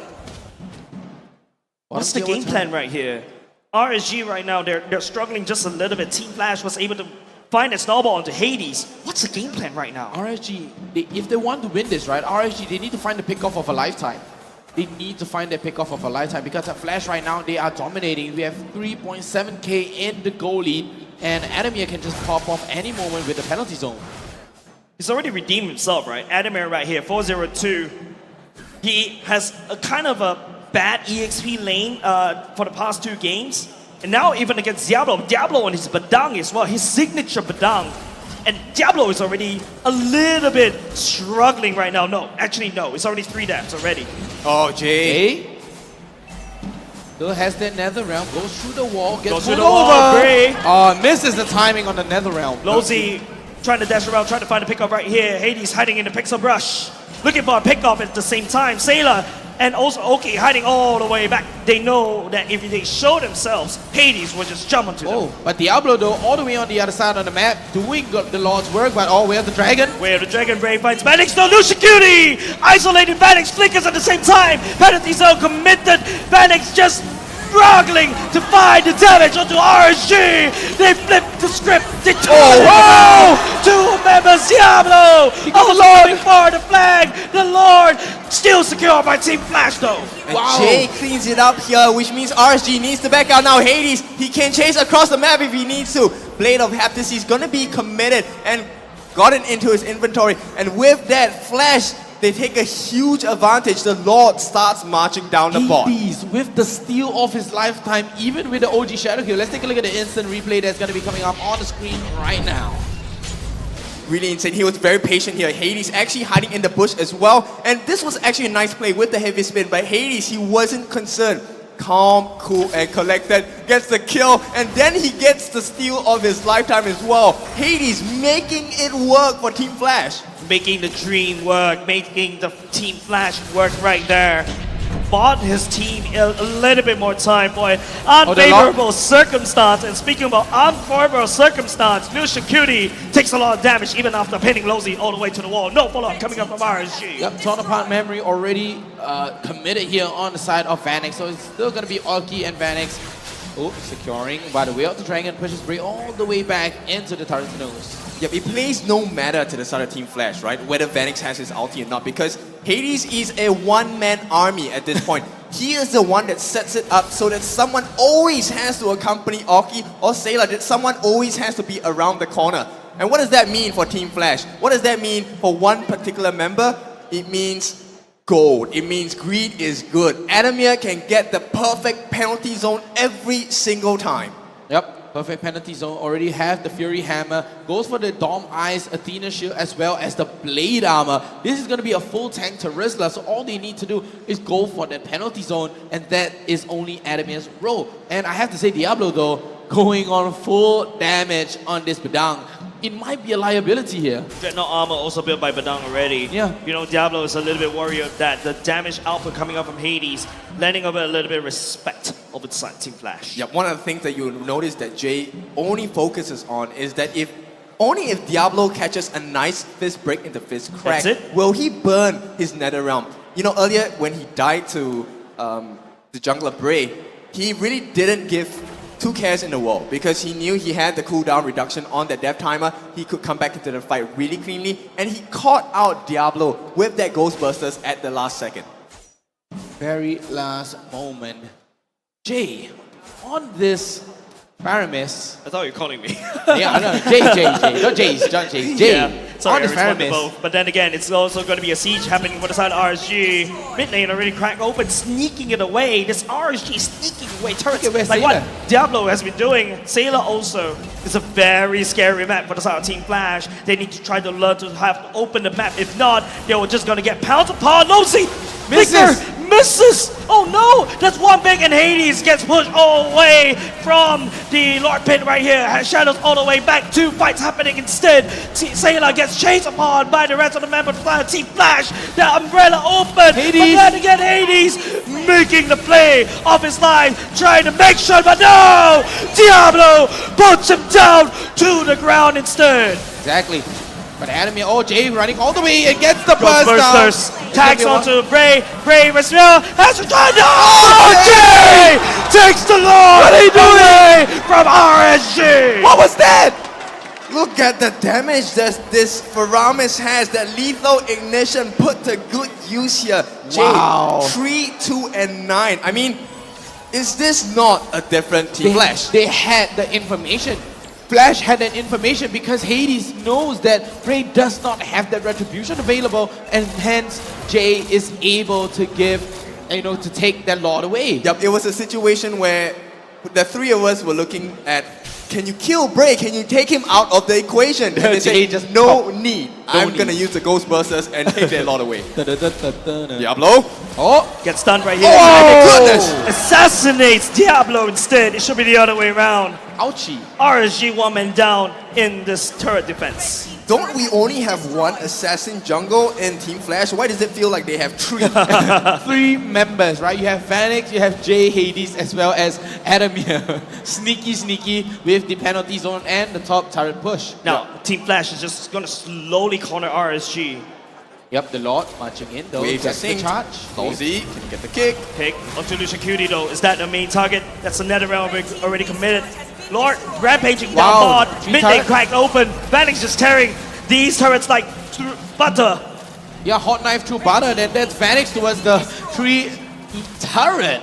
Wow. Immediately. Hot knife through butter. Vanix is on a roll. Very clean move here. It is going to be a 5k gold lead as it stands now. Team Flash against RSG. Of course, with the gold hitting probably the 60 to 70,000 mark, it's not about the gold lead anymore, right? It's about your itemization. Do you have enough money to change your items in the middle of the team fights? It's all about item switching. It's all about your positioning in the map as well. Right now, RSG just trying to get information from themselves, right? And Flash, they have all the information in the world. They're just trying to hold out the map. They are able to control the map. And RSG, they have to stick in the 5 members right now. And RSG, they need this. They need these resources right now. Let's take a look at the item that's going to be coming up on the screen. And Diablo going for that full damage, especially with that Hunter Strike. Yep, Jay, it's quite funny that that's the amount of damage he can do because he's not Only have fully... 4 items. Yeah, he's not fully itemized at this point. He does have the Clock of Destiny with the Lightning Trenchant and the Divine Glaive and a Glowing Wand as well. Now, Hades has bought this Endless Battle twice. Ooh. No, yeah, he swapped it out, right? He died with the Immortality. He swapped it out, Rose Gold Media, and this time, Endless Battle. A bit greedy. A bit greedy right here. But I think the most important thing, RSG knows the game plan of Team Flash. Same can be said of Team Flash as well. RSG, all they have to do is just make sure that Hades doesn't get as near to the Lord, because right now, speaking about Lord, it's already respawned. This is going to be an important Lord for both these 2 teams. Yep, Lethal Wanderer. Twilight armor for Diablo. Wow. Hockey chasing down Adamir, but he isn't too concerned at this point. Right now, it's just this slow calm before the storm. Hades takes a lot of damage to Bray. Same could be said. Oh, wait. A little bit low. Terizla, that's a counter-strike committed. RSG, they're getting zoned out instead. Lozy kicking Oki away. The Lord just walking back into the pit. He gets resets. Unfortunate for Team Flash. And Diablo shoving for top. Lozy low, deleted. Right now, just Adamir right here going a little bit low. Team Flash, they're running out of steam. Team Flash looks like they were winning, but this time RSG comes in with a surprise and able to take the map back again from Team Flash. That's around 40 seconds that Lousy is not present. RSG, they have this very strong chokehold on the Lord Pit. Hades is gunning for it. He needs to ride a Ducati bike all the way to the Lord Pit right here. Is now or never. Team Flash is on a roll right here. They need to try to find the pickup right there, but instead it's going to be Bray fighting Vanix on the way in the back line. The Lord caught a little bit low. Jay goes into the narrow round. Bray gets tagged by the corner bot member. Lucian Cutie peels, but then again the Lord forgotten. Jay deletes Lucian Cutie, but then again Team Flash losing 2. Very good management of that situation. They understood that, hey, the Lord is not the priority. It's about killing Bray here. And of course, they managed to even things out. Yes, Lousy died, but now he's back. They can give it a try again if they want. But it's all about buying time. You say try again, I thought about emotes. I think this is exactly what RSG wants. Yeah, exactly. But then again, oh, Lousy. Oki! This is Oki. Wait, where did Oki go? The burst from Jay! Too much for RSG to hold! Team Flash, full Lord control right now. Yep, it's all about making sure Bray doesn't come back. He does have his retribution, but is he willing to risk his life? Yes, he has a lot of iframes, and it looks like Team Flash will not allow that to happen. No thievery, we know how it works. Wow, I mean, picking up this Brody with the Terizla, right? It's kind of counter-picking yourself, like deny picking that Terizla because the Terizla cancels out this Brody as well with the charge up time and wind up time. Vanix already securing his BOD, and right now Flash, they have the Lord, they have the level 3 Lord, they have the minions are marching in from all 3 lanes. Right now, Gray needs to find the assassination of Vanix. Couldn't be able to find it. Super minions marching in from the side of Team Flash already. RSG looking for a pickup right here. Gets dragged instead. That's Diablo going down for the count. Distributed pushing as many people as it can. But Team Flash, they're unstoppable. The Lord marching in. They take the first game. There we go. Cool as a cucumber. Team Flash takes it away and with a surprising Hayabusa pick. I mean, we were asking, right, where was Team Flash in this 3 series that has been played? Now they're here. Yeah, now they have arrived. And like I said, it feels like they had more than one assassin in the lineup. That burst by Jay at the end of the game. Early game, they had Hades just chasing the life out of Oki. There was no way he was getting any farm. Look at that sigh of relief of the whole team. I don't want to get 4-0. I don't want to get 4-0. Oh wait, yeah.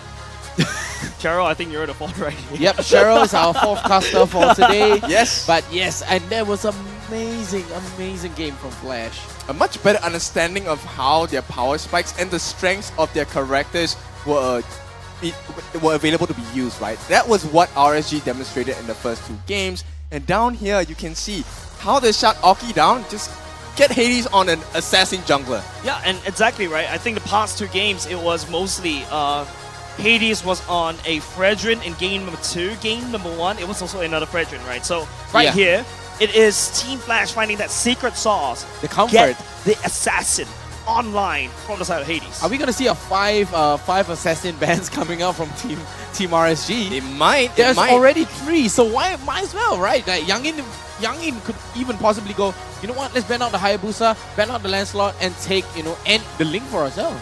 And I had just to commend KZP and Reminiscence train of thought, right? The fact that they were always very clear to Jay, just use your NetherRealm only when you see that fist break into fist crack. It just cancel out all of that potential turnaround from RSG. It grants you that second life, right? It grants you that second life, able to go into the sidestep and walk away from the 1000 Fists coming out from Diablo as well. But it's kind of too greedy here on the side of Diablo. Yep, and if you look at the burst potential, the Malefic Raw, a BOD, Rose Gold Meteor with the Blade of Heptases on the hands of Vanix, he instantly deleted anyone that was close enough. And not to mention Jay, he had so much damage. The Lightning Truncheon, Clog of Destiny, Divine Glaive, Glowing One, everything just spelled instant death. Yeah, I mean, Jay bursted much more as compared to Vanix, right? We saw Oki just disappearing and melting through the map. I was expecting some form of struggle, right? Like, nope. Just melted. It's just gone. Like, I blink and all of a sudden, where's Oki? Just off the map. Literally get to send to the NetherRealm, but without the NetherRealm itself.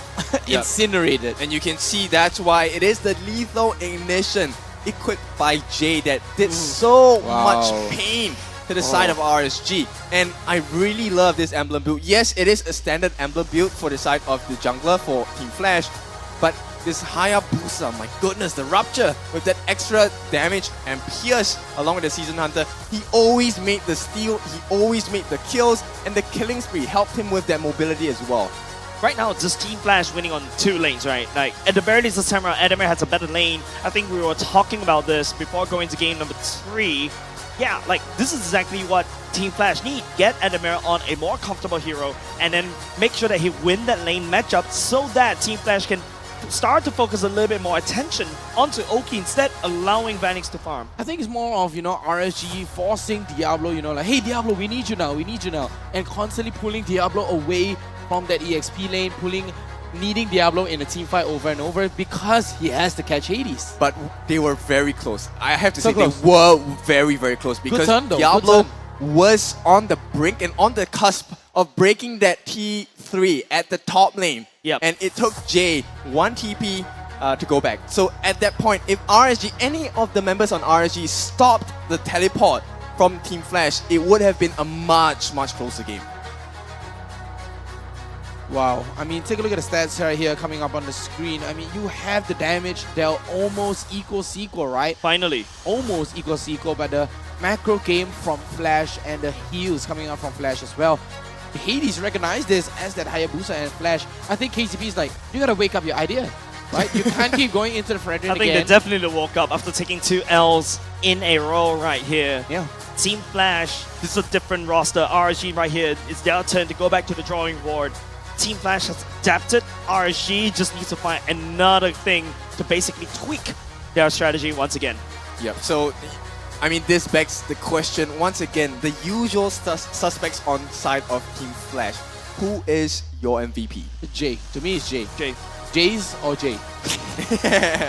Right? It has to be Jay. I mean, Jay took my IGN in Season 1, but yeah, I mean, Jay, I think he bought a little bit more time, and exactly with, apart from the NetherRealm itself, it's also the Lord Steel. So Jace, and Hades.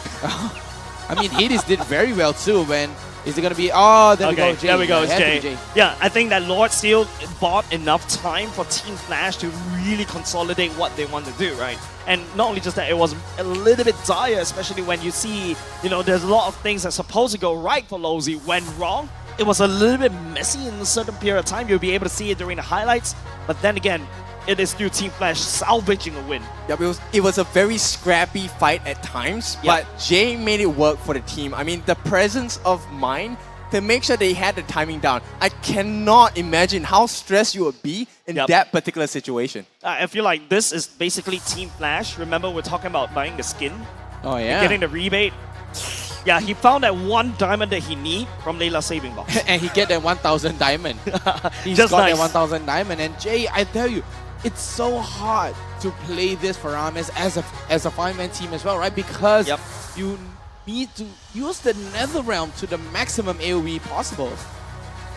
Yep, I think the most important thing as we have to take a look is that, yeah, the Winter Trinket definitely helps a little bit more, but I think the most important thing is that there's also the fact that he kind of died on purpose very quickly to go back to the base faster because of the stacks to defend the base. That's what I feel like some of us, because we're just too focused on the Lord, that we kind of missed that.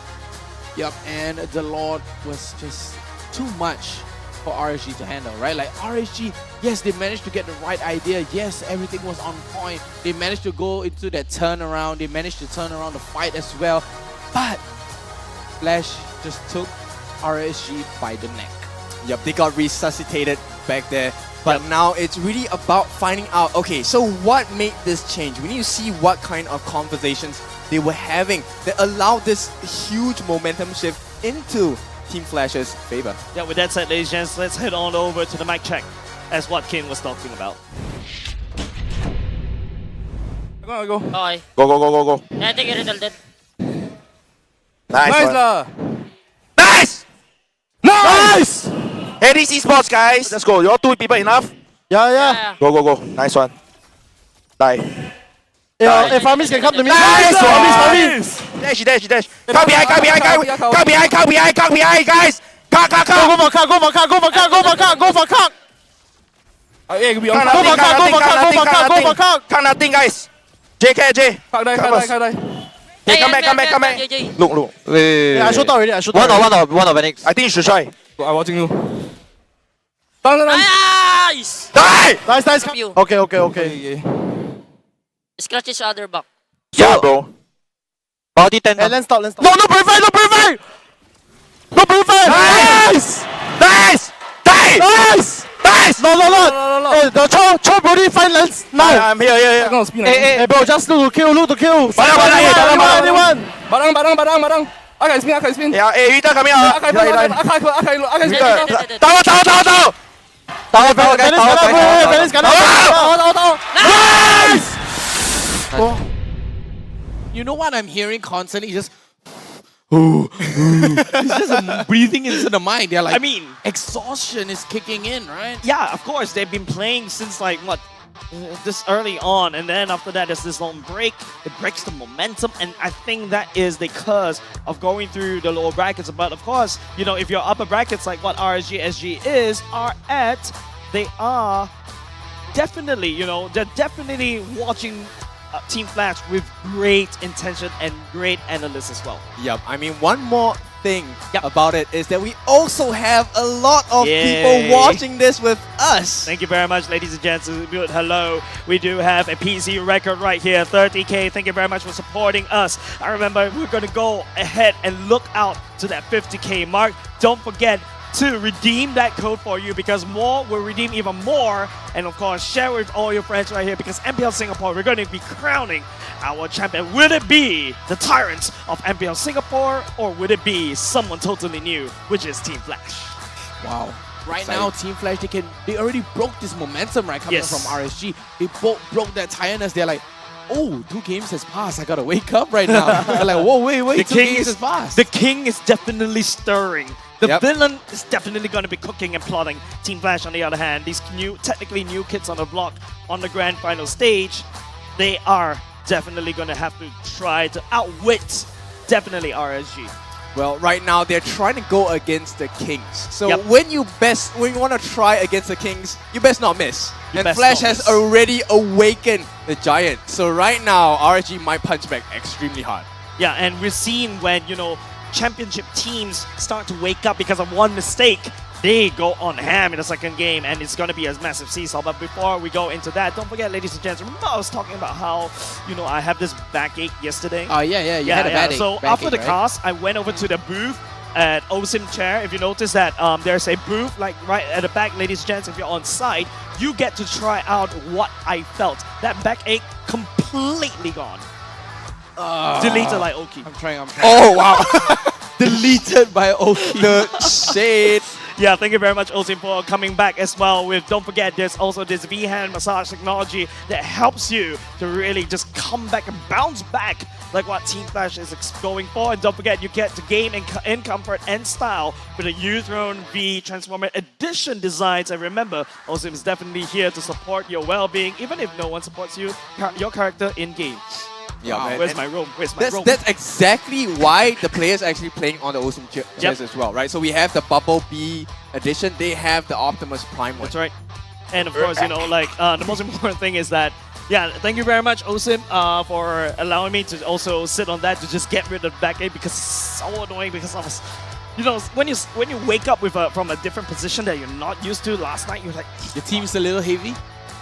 It seems the pumps a little bit heavy as well. That's exactly what you need. But don't forget, ladies and gents, thank you very much for tuning in for MPL Singapore. Don't forget, next week, if I'm not mistaken, it's going to be the MPL PH playoffs from the 25th of October to the 29th as well. So we also like to give a huge shout out to our MPL PH friends. A huge shout out as well to Leo Cars, Naisu, and also Reptar. Thank you very much for, if you guys are tuning in. What about Mara? How could you forget about Mara? Right? I mean, she's the best. You watch MPL PH for Mara? No, I watch MPL PH because of the man right there, Right. Carl Teasy. Okay. The legendary Okay, Carl he's Teasy. he's avoiding it because his girlfriend is definitely watching this right now. He's like a little bit scary right here. But you know what's the exciting thing about the playoffs is that all of these different teams across the regions can get a chance to play in M5, and it's all about the wild card, Jace, In Malaysia. Mr. Man. Malaysia. Yeah, of course. M5 Wildcard will also be free for you to go in Kuala Lumpur, Malaysia as well. And of course, if you guys are from Singapore, you can always go there very easily. It's just a 4-hour bus ride at night.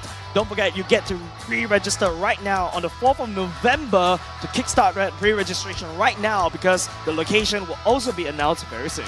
Wow, I mean, you get an M5 wildcard, so it's kind of a last chance, That's a qualify last to go chance. into M5. Yeah, it's like a backup chance, but then again, it is also going to be spicy, because rest assured, everybody from fighting all for the across the spot. world Yeah. will be trying to fight for the last few slots for M5. Yes, desperate times call for desperate measures, and that's when you have the heightened emotions.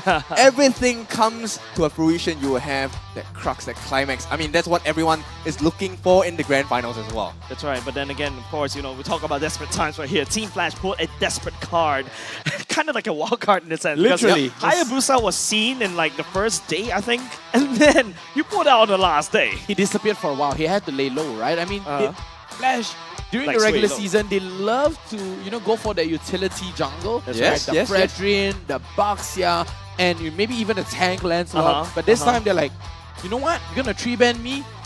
Nice try. Hayabusa.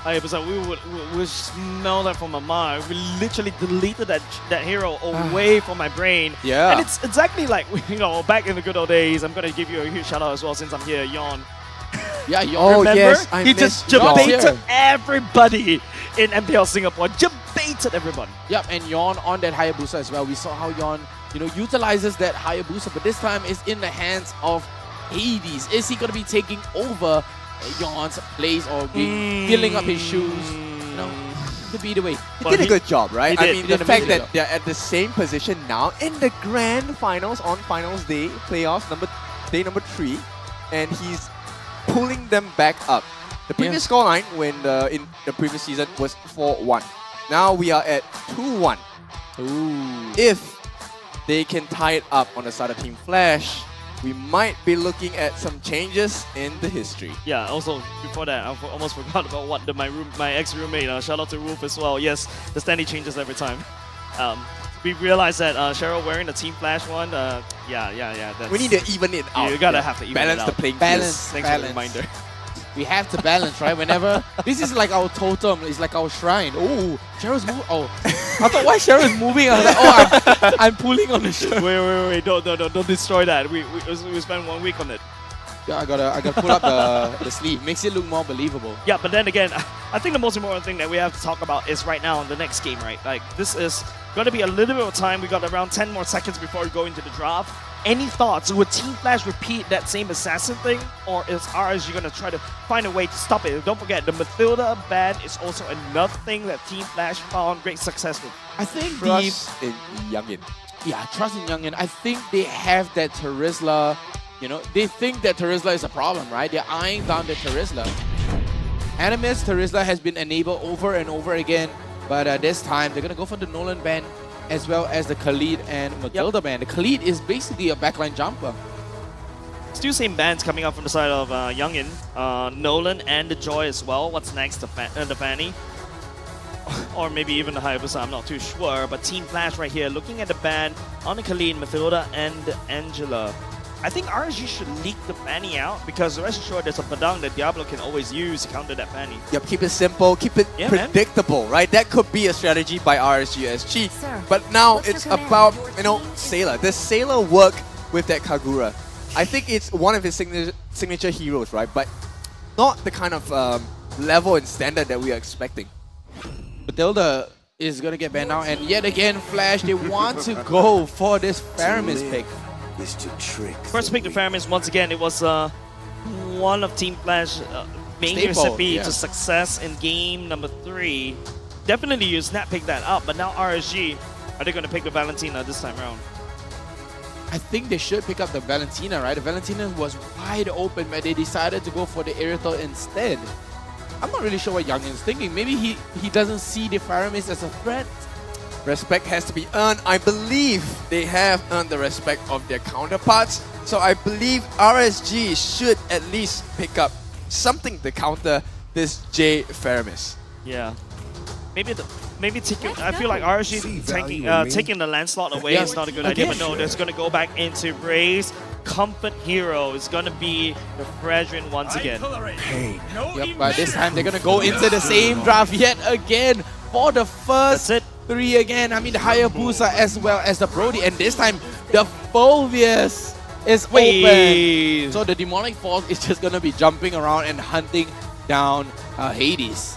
Yep, and with the Astaros Eye, it's going to help displace the members on the side of Team Flash as well. I like the idea behind it, but let's be honest, it's quite difficult to execute a Fulvius at the highest level when you're going up against teams like Team Flash. Wow, Hayabusa and the Brody. I mean, they have to go for something different, right? I mean, they have to ban out the Terizla, but this time they're going to ban away the Esmeralda because Esmeralda wins Fulvius in lane. Definitely ban away the Esmeralda. And apart from that, I think it's up to Team Flash to ban away the Akai as well because it procs Sailors or be it Diablo's Fulvius. And that's how scary it is, right? RSG just showing it, I'm going to play this Fulvius card. Don't forget, Sailor can always bring it to the mid lane as well. I am the power of light and color. But this time they're going to be banning away that Kaja. They know Lucian Cutie is so good on this Kaja. They want to deny that pickoff on Hades as much as possible. Yep, this Kaja will be a bane to the existence of this J Faramis because the whole point is to stop that nether realm from being used at the correct timings as well. Wow, but the Xbox ban coming up. And I still think he should pick up the Terizla for himself, right? But does Diablo play the Terizla? I like the fact that you're asking me and expecting me to answer. Well, he's #1 fanboy. Okay, the last I checked, he abhors meta heroes, right? So, but he's already pulled out a Lapu Lapu. But if you notice the way that he plays the Lapu, it's also kind of interesting as well. Goes for Concussive Blast and the Blade of Hephaestus first item. I mean, he plays it like Diablo. Yeah, he plays it like Diablo. He does it like no other. Yeah. He does it like no other, but there we go. The Archive ban is going to be coming out, which denies and lock and gets that Demonic Force spam. And right now, RSG, they have their pickup. And what are they going to go for their next pick?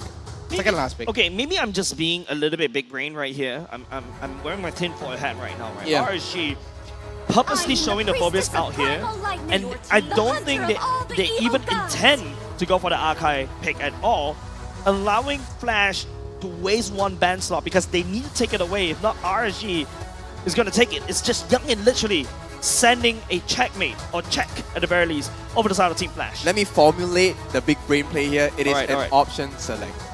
So if they didn't ban it out, they would have picked up the Option Archive. 2. Do you take the red pill or do you take the blue pill? Yeah, I'm always take not the too blue sure pill. whether you guys are actually get that reference. Not Yeah, too sure. always take the blue pill. Always. I mean, why not? Wait, did Dio take the blue pill? But there we go. Terizla left open and the Cho full previous game draft yet again. Yeah, it's the exact same draft, but this time RSG are familiar with what needs to be done with this draft. Yeah, Coach Youngin. The only question is, do they do something different on the side of RSG? The Edith has to go into the roam, right? And the Phobius probably going to go into the mid. Nothing beats the attraction. But no, there we go. Phobius mid and the Benedetta. Wow. Another one of Diablo's iconic heroes. A Benedetta for RSG to access the backline, to access Vanix with these iframes. Maybe this time around, Team Flash is the one that will take this L. Yeah, expect a little stronger, a more stronger split push, as well as a multi-man Petrify coming out from this Diablo Benedetta. Diablo usually doesn't go for Petrify Benedetta. He usually loves his execute Benedetta. No, but the previous time that Diablo uses the Benedetta, he went for the Petrify. Oh, really? Yeah, he did. He went into the backline, managed to catch the marksman. Turns out I don't know Diablo as much as I would like to know. Yeah, I know Diablo. But anyways, ladies and gents, this is RSG taking its first loss in the Grand Finals. Team Flash, on the other hand, this is the first game they won. Give them cheers, give them the support. We're going into game number 4. Yep. Now Team Flash looking to tie it up 2-2, but RSG wants to establish a lead. They want that 3-1 scoreline, so it's all up to the members of RSG and Flash to make their dreams a reality here. Whoa. The last I checked my minimap, that's not Diablo's lane. That's the jungler of Team Flash. But that is Diablo lane right now, going up into the top lane. And oh, Jay already committing the flicker so early in the game. Flickered already, Sailor already getting level 2. Diablo just struggling right there. Should be able to take all the way to level 2 very quickly. This is a very different style coming over from RSG. Very different start indeed. But this time, onwards. Onto Hades though. Hades, no, you don't want to get solo killed by a roamer in your jungle. Yeah, resets the buff right now. Big play there by Lucian Cutie. Right now, Lawsy is just walking into the orange buff as well. It's cross-map plays here. Invade, but Vanix. This is massive. I don't believe Hades actually secured the purple buff already. RSG, look at Bray. Lucian Cutie bought enough time. Team Flash right here, they're struggling. They are struggling right now, and Lawsy forced to go onwards. That's Lawsy, a little bit low right there, but then again, he has to buy time for Hades. The purple buff, Bray's right there, no! He's getting stolen by Bray! He's got stolen. Massive win for RSG already. Major kill there. First blood, Hades struggling in the jungle very early in the game as well, and Lolzy nearly taking his life away. Yup, and this time they don't let Hades out of their sights, and that seems to be the win condition for RSG as well. And right now, Animir and Diablo just doing Diablo things, right? Just cutting wave, and we're gonna be having a 3-man, a Petrified door from Diablo. Buying some time. Animir still able to secure that kill. But then again, this is exactly what Team Flash want, to have Animir to have a good time, but nowhere for our Team Flash to basically reach the turtle because RSG snacks the way. Yep, Sayla doing a very good job of just pushing Hades away. He still does not have his 4. There's a Sayla mid as well, level 4 coming in, it goes into the air. There's also going to be Jay going in another realm. The bear praises Wrath from Bray, secures the kill. Lolzy also finishing up job onto Sayla at the same time. 2 men for the price of 1. 2 for the price of 1 Sayla there. Team Flash right now, they're just trying to control onto the map, but RSG, take a look at what they're doing. They are depriving the resources, but Hades knows this.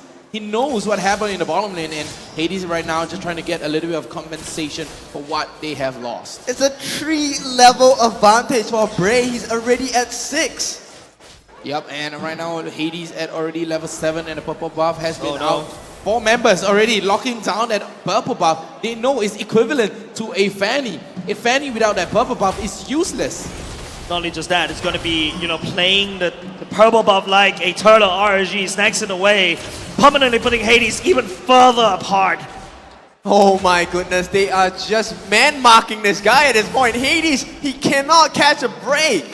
1,000 gold now in the lead for RSG. Right now, the Hayabusa is 100% win rate. This could be the one that sends it all the way down to 66%. 66% right now, and RSG are at a 1.4k goal lead, and they do have a big EXP advantage. Take a look on the side of Bray, level 8, and Hades level 4. That's 2 times more. Too much. It's a little bit too much for Flash to handle. RSG right here has full control of the jungle, and that means that you have full control of the map, which means that you have full control of the objectives, which means that you have, a level lead on the side lanes. Hades desperately trying to scrounge out as much gold as possible. Yep, and Bray just trying to walk over to Hades right now. Hades very cool, calm, and collected.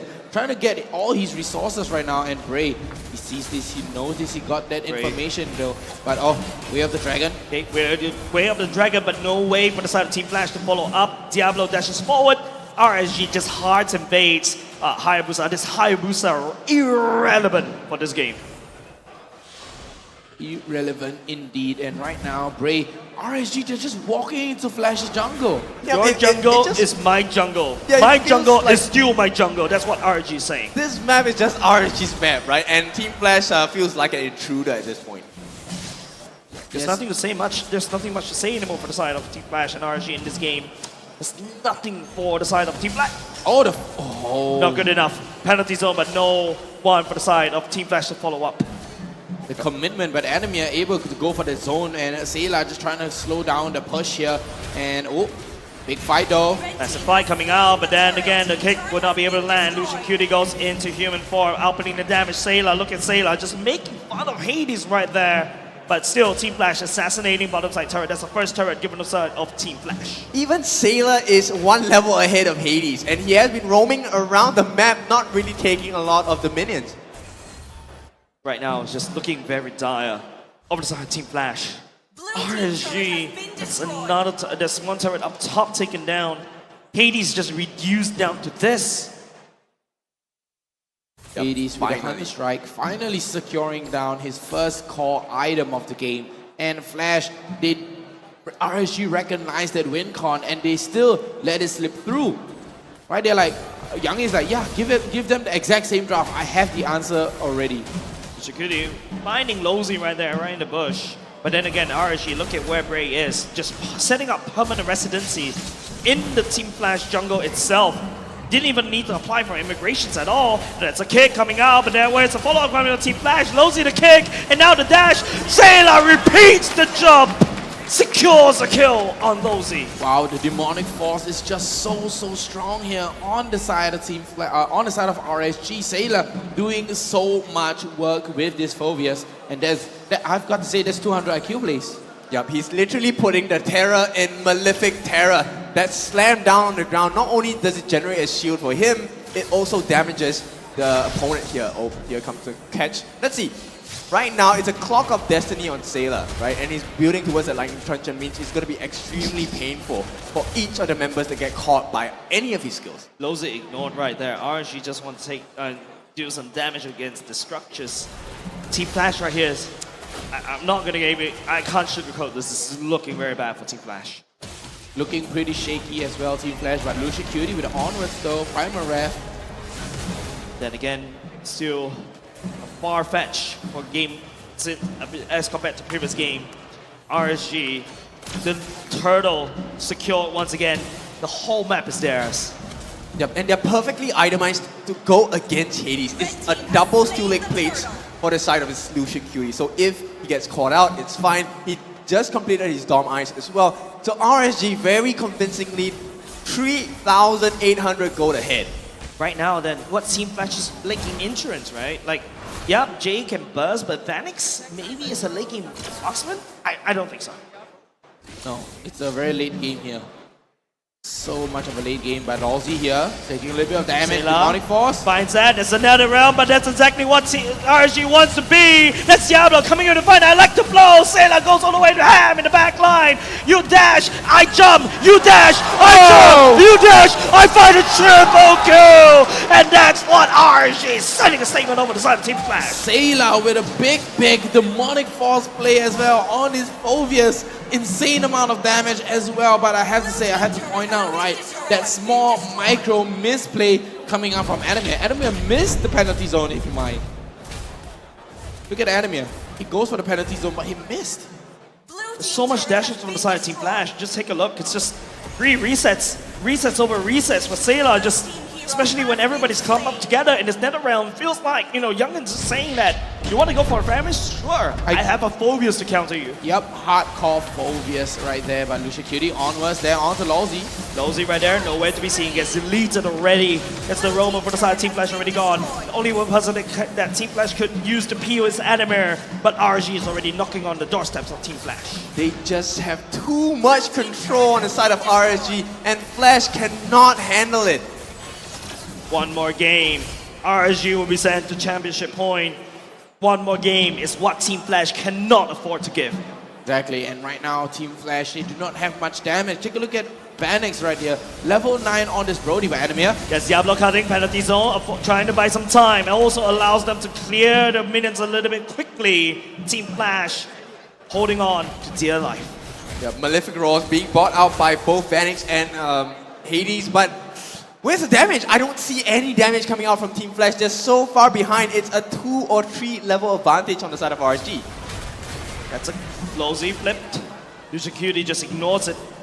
Then again, RSG is slowly collapsing onto Team Flash. Hades, look at the damage that Diablo can do. Just one hit. RSG secures the Lord away. That was just a distraction by RSG. Yep, they need to be extremely careful because we have already seen the damage that Sailor can do. Once he procs that Demonic Force, it is unstoppable against the side of Team Flash. They have too many ways to proc that ultimate available for Sailor. Do you wait for late game though for Team Flash? Do you wait for late game? Can you even reach the late game? That's the big question. I'm panicking right here. If you're Team Flash, you press the panic button right now. Press the panic button, the sound of the alarms. The bottom tier 3 turret is going to get pressured right here by the Lord as well. But it is going to go down. Lucian Cutie goes for the Earth Shadow and the Flicker, but now... Oh! Okay, 5-man penalty zone. Okay, Adamir make the miracle! Nether Realm already committed second life on the side of Team Flash, but then RSG will be able to trade 2 members down. But the Lord doesn't care! He's going to march all the way in! And then again, one more sweep! RSG, one more game to M5! What a play. Adamir catches out 4 members with the penalty zone, but it just wasn't enough. Yep, and it's starting to look like history might repeat itself. We are at a 3-1 scoreline right now after game 4. Last season, very painful memories for Team Flash. It ended in a 4-1. This time, we are at the cusp of victory for Team RSG. Once again, I hate to say this, history repeats itself. The tyrants still reign supreme. The villains They're unstoppable. Unstoppable. Nothing can stop them right now. Only a draft change. Honestly, it's just a draft change. It was just one They did. change. It was just one change. It was just Sailor. Sailor. Sailor changed the whole game plan. Yeah. You couldn't escape this Phobius. We thought that, you know, the Phobias would go into Diablo, but no, then Youngin just pulled out this massive hat trick, right? Put Sailor in the mid lane and then send Diablo all the way to the Benedetta. Yeah. Diablo doesn't even need to face Adamir. He just needs to cut the lanes and play the macro game. Yep, exactly. And it was a roving Sailor. Roving. He was always constantly on the move. And it was such a detriment to the entirety of Team Flash, especially Hades. I mean, if you haven't seen, can you see how pressurizing it is for Hades? He only has 2 core items, Malefic Roar and the Hunter's Strike. Nothing else. And those are cheap items, right? Yeah. And those are Hades cheap is items. already struggling it. You remove Hades, Oki has all the time to farm, all the time to play, and then Team RSG just remove Hades from the game. Yep, with a 10k goal lead towards RSG as well. 7 towers to 1, 1 Lord and 3 Turtle, and 8 orange buff and 10 purple buff here coming out. Hades had 0 purple buff on a Hayabusa, and we all know that that's detrimental to not have a purple buff. 0. I didn't notice it, but 0? He didn't even have 1. Not at all. Because the early game, you know, Lucio Cutie just controlling out. You know, he had that early game damage as the Edith roam as well. And that's the change that, you know, Youngin did. Youngin is like, okay, Lucio Cutie, you know what? You're going to do a Lawsy right now. Walk into the jungle. That delay right there just literally won RSG the game at the second minute mark, right? Hades at a period of time was just struggling to level 2. Immediately when Braid stole that purple buff away from Hades, it's over, and it's his first purple buff. Yep, and Lucian made it very clear that you're not going to be able to lay any much damage on him. A double Steel Leg Plates, which then converted into a Dom Ice and 1 Steel Leg Plate, and he has a Dreadnought armor as well. Literally almost close to 0 physical damage will be dealt to Lucian Cutie. I'm not looking forward to look at the statistic board right there. Then again, let's take a look at the emblems right here, but I just feel like this doesn't really tell the full story. The story started when Lucian Cutie just denied Hades from his first purple buff. Yeah, it all boils down to the execution, right? I mean, the emblem doesn't matter, the build doesn't matter. It all matters on that execution. I mean, Hades had just been shut down, locked up, and, you know, Youngin recognizes this, and he knows that, you know, Hades is the main carry of Team Flash. One more game away for 4-peat. Back to back to back to back. Now I have to start counting with my fingers when I say it. Yeah, there we go. That's how crazy RSG is. Super on form. The final piece of the puzzle turns out to be Sailor and Youngin. How dare they? For sure. Now the question is for Team Flash, once again on the back foot, what do they do in this situation? Every single success story they've had against RSG, yes, it's just one game, instantly smashed. It wasn't even a, hey, we didn't do this one thing correctly. It's, we couldn't do anything. They went into the war with the same weapons and they still and they lost. And, 11 I know game. a lot of people like to say this, right? Don't fix what's not broken. They used that and it broke Even this time more. round. Exactly, and Oh, look at 100%, that. yeah. It's a big landslide coming out, especially towards RSG. Damage taken way higher, of course, but damage to tower and total heal coming out on the side of RSG. Sailor dealing the most damage here with a 46k in his pocket, and Diablo, though, surprisingly, with the highest goal per minute. Man, he's just cutting the waves, right? He's just cutting waves. Literally playing the macro Benedetta right there. And you don't really, and Oki just doesn't really need to play the game at all. He could just be chilling, playing farming, and then again he is just basically becomes this late game insurance because Hades wasn't there to put a threat to him. Yeah, I mean, this entire game, I didn't really see much of Oki. It was we more forgot about his existence. Yeah, all Sailor. Sailor show, right? So say less, it is Sailor's show. It's time for him to shine. I think there's no question about it. It has to be him on that MVP card. Yeah, 100%. say less, it could be Sailor as well. But then again, I feel like Lucian Cutie also should have a bit of an honorable mention. He delayed the Hades purple buff. Purple buff, like, at what, level 1? Yeah, level 1. Level 1. I mean, Hades managed to get that level 2 with the tiny little purple buff as well, but not able to secure on that at all. So he had 0 purple buff.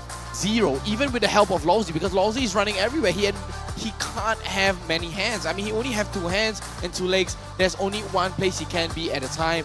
He's just all over the map, forcing Lawsy to, you know, just keep on rotating and not able to secure that purple buff for Hades. With that said, ladies and gents, let's take a look at the MVP for this particular game. Sayla! It's so tough to watch. This one is going to be Sayla that will be picking up that Phobius. It has to be. I don't have the stats right here, but how many games of Phobius are being played in this in all across the region? I think 2 or 3. Oh, Less across than the your whole fingers. region? Less than your fingers. Less than your fingers. Less than my fingers right there. But I definitely. have 9 fingers.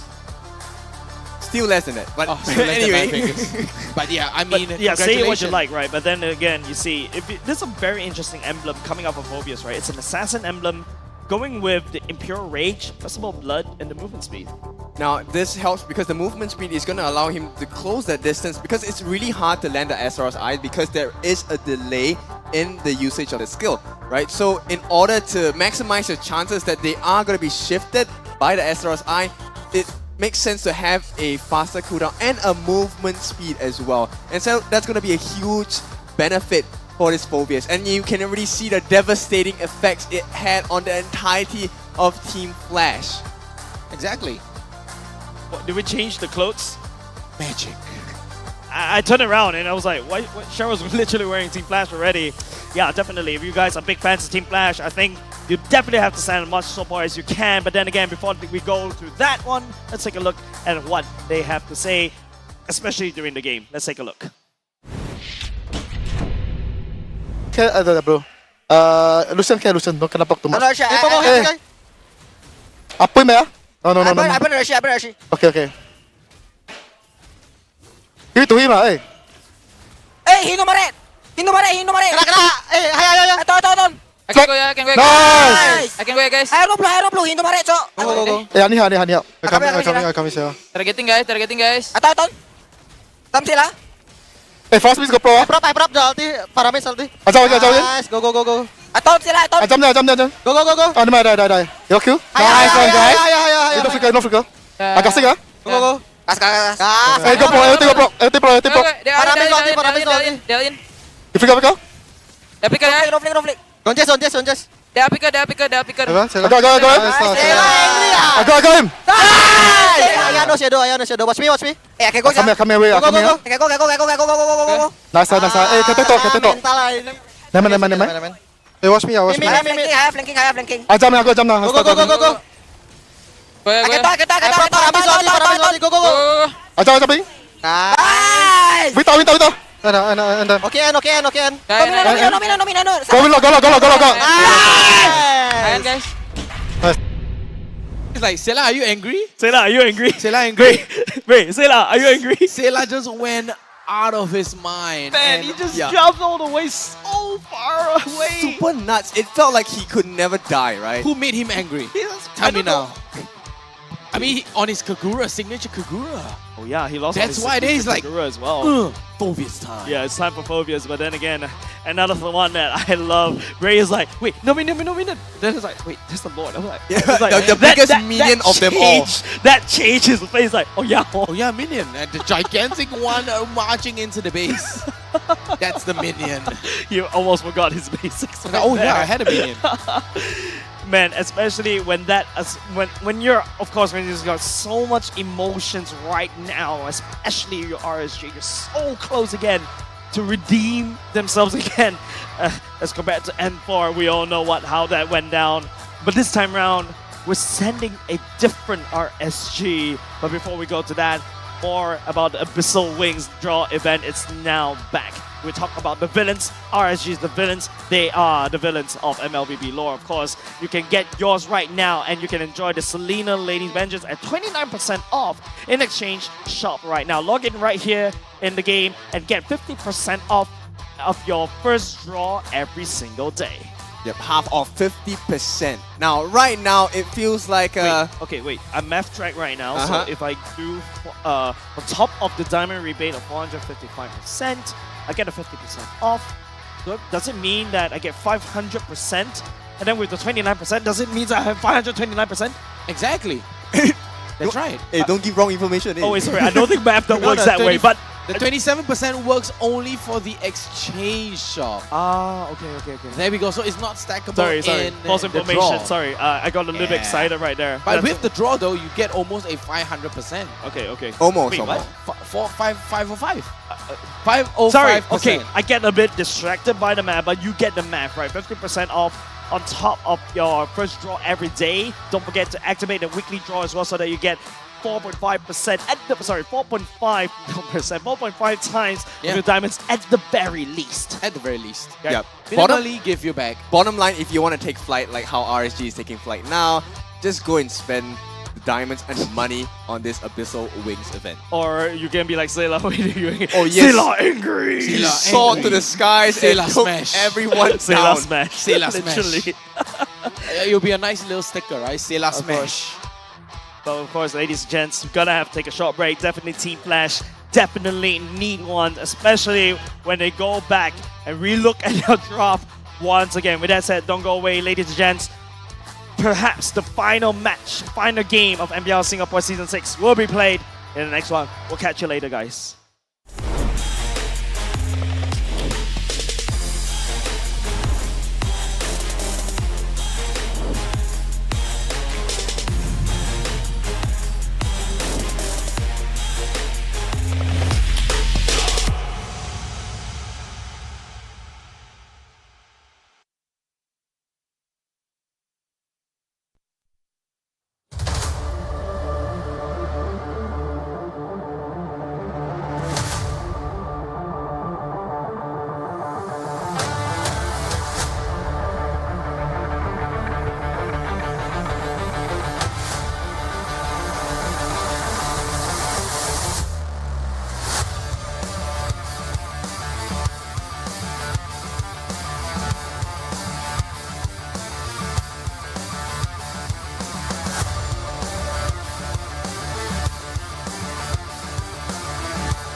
It is finally here, ladies and gents.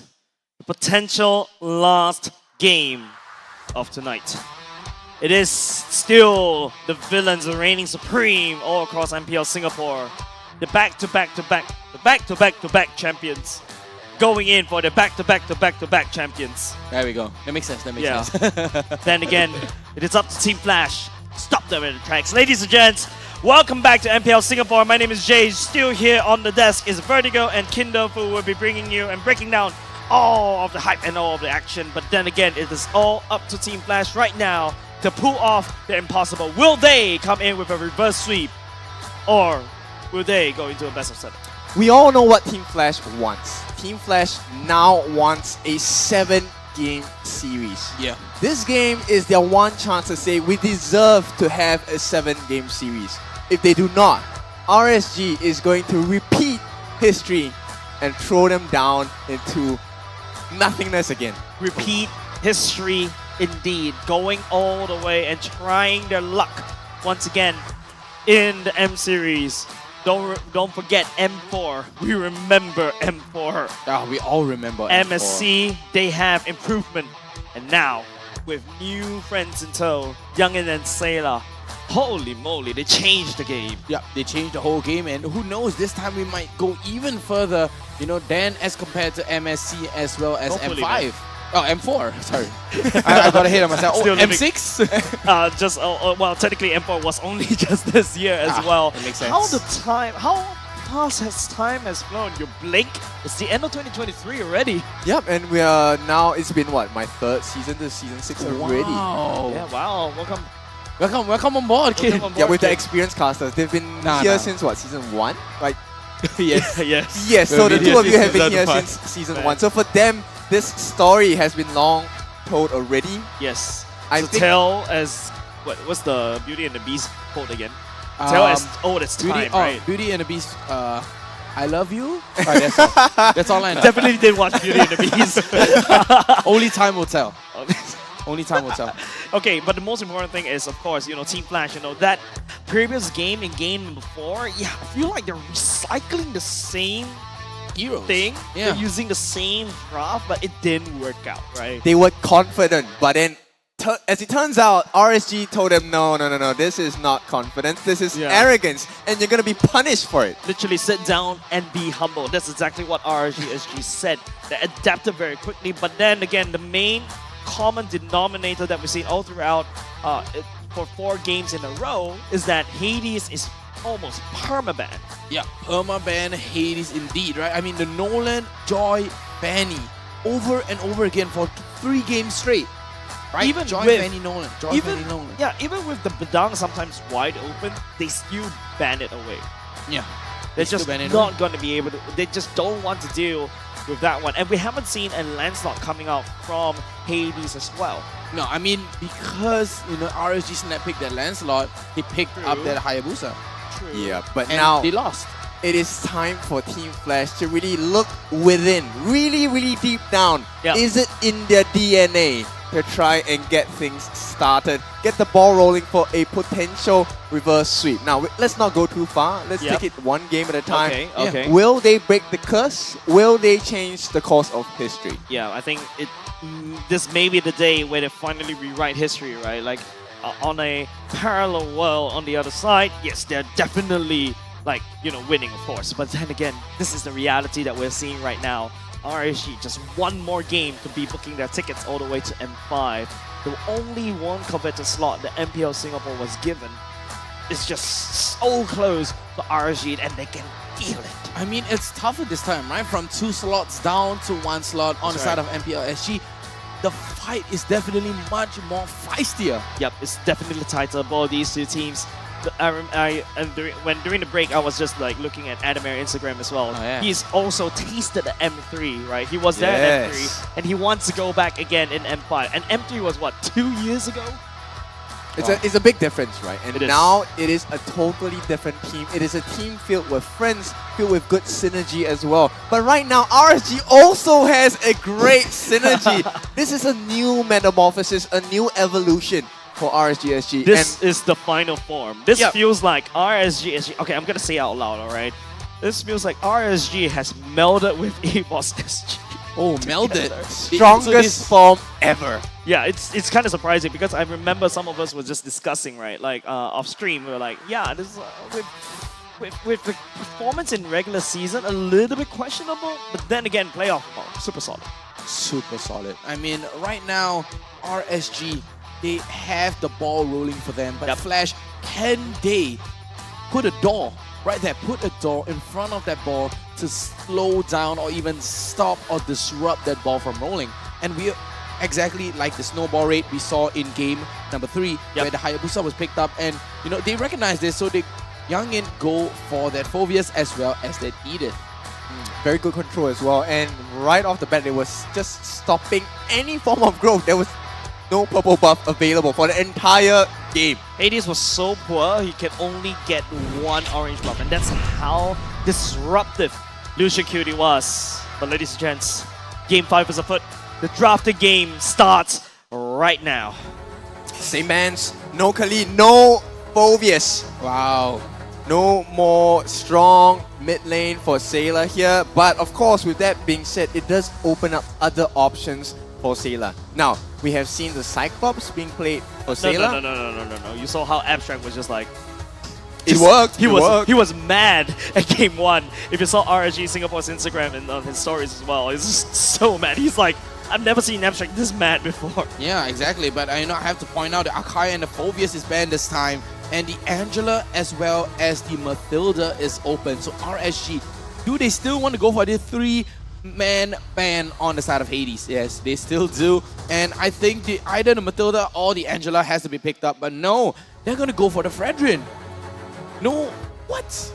Well, they definitely do want to find some value in this game. They need it all the way now. It is one more game that RSG just needs to lift that trophy up again and realize their dreams of going into M5 and representing the country. Oh, Bray looking you naughty boy! Repeat history here. So naughty.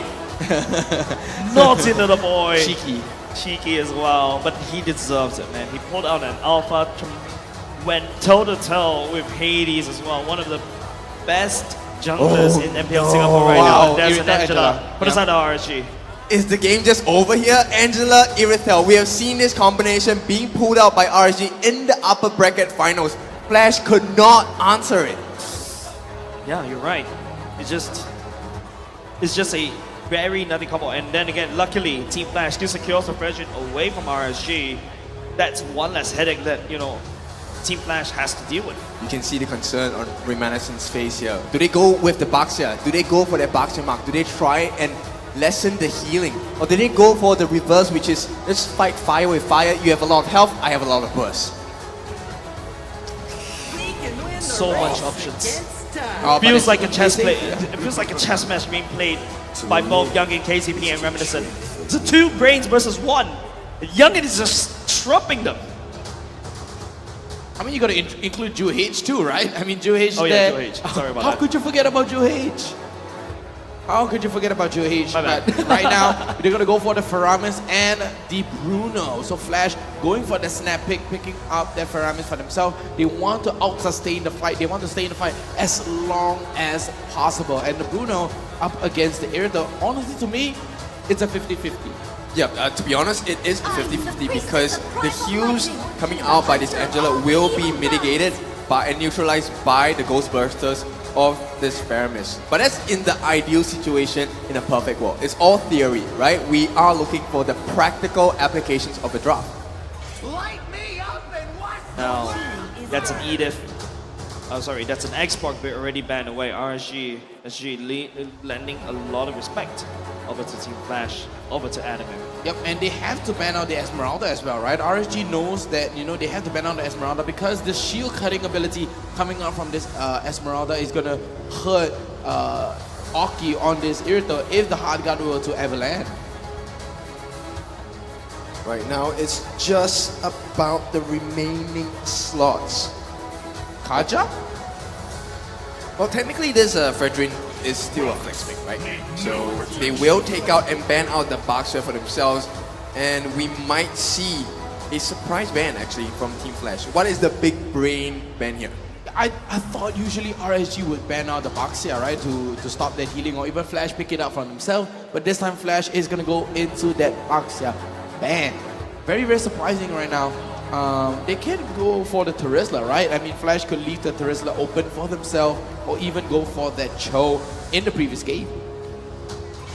Thorns remain. Right now, that's Lancelot being banned away from the side of RSG. The jungle pool is thinning down. Team Flash has already secured their own jungler. But RSG, you're looking at Grey right there, right? This Wonder Boy, this child prodigy.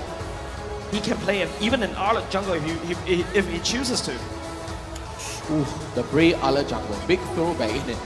It's a big, big throwback. But right now, Flash are going to go for their last ban. What are they going to go with? They're going to go for that Alpha ban. Finally a ban on Bray.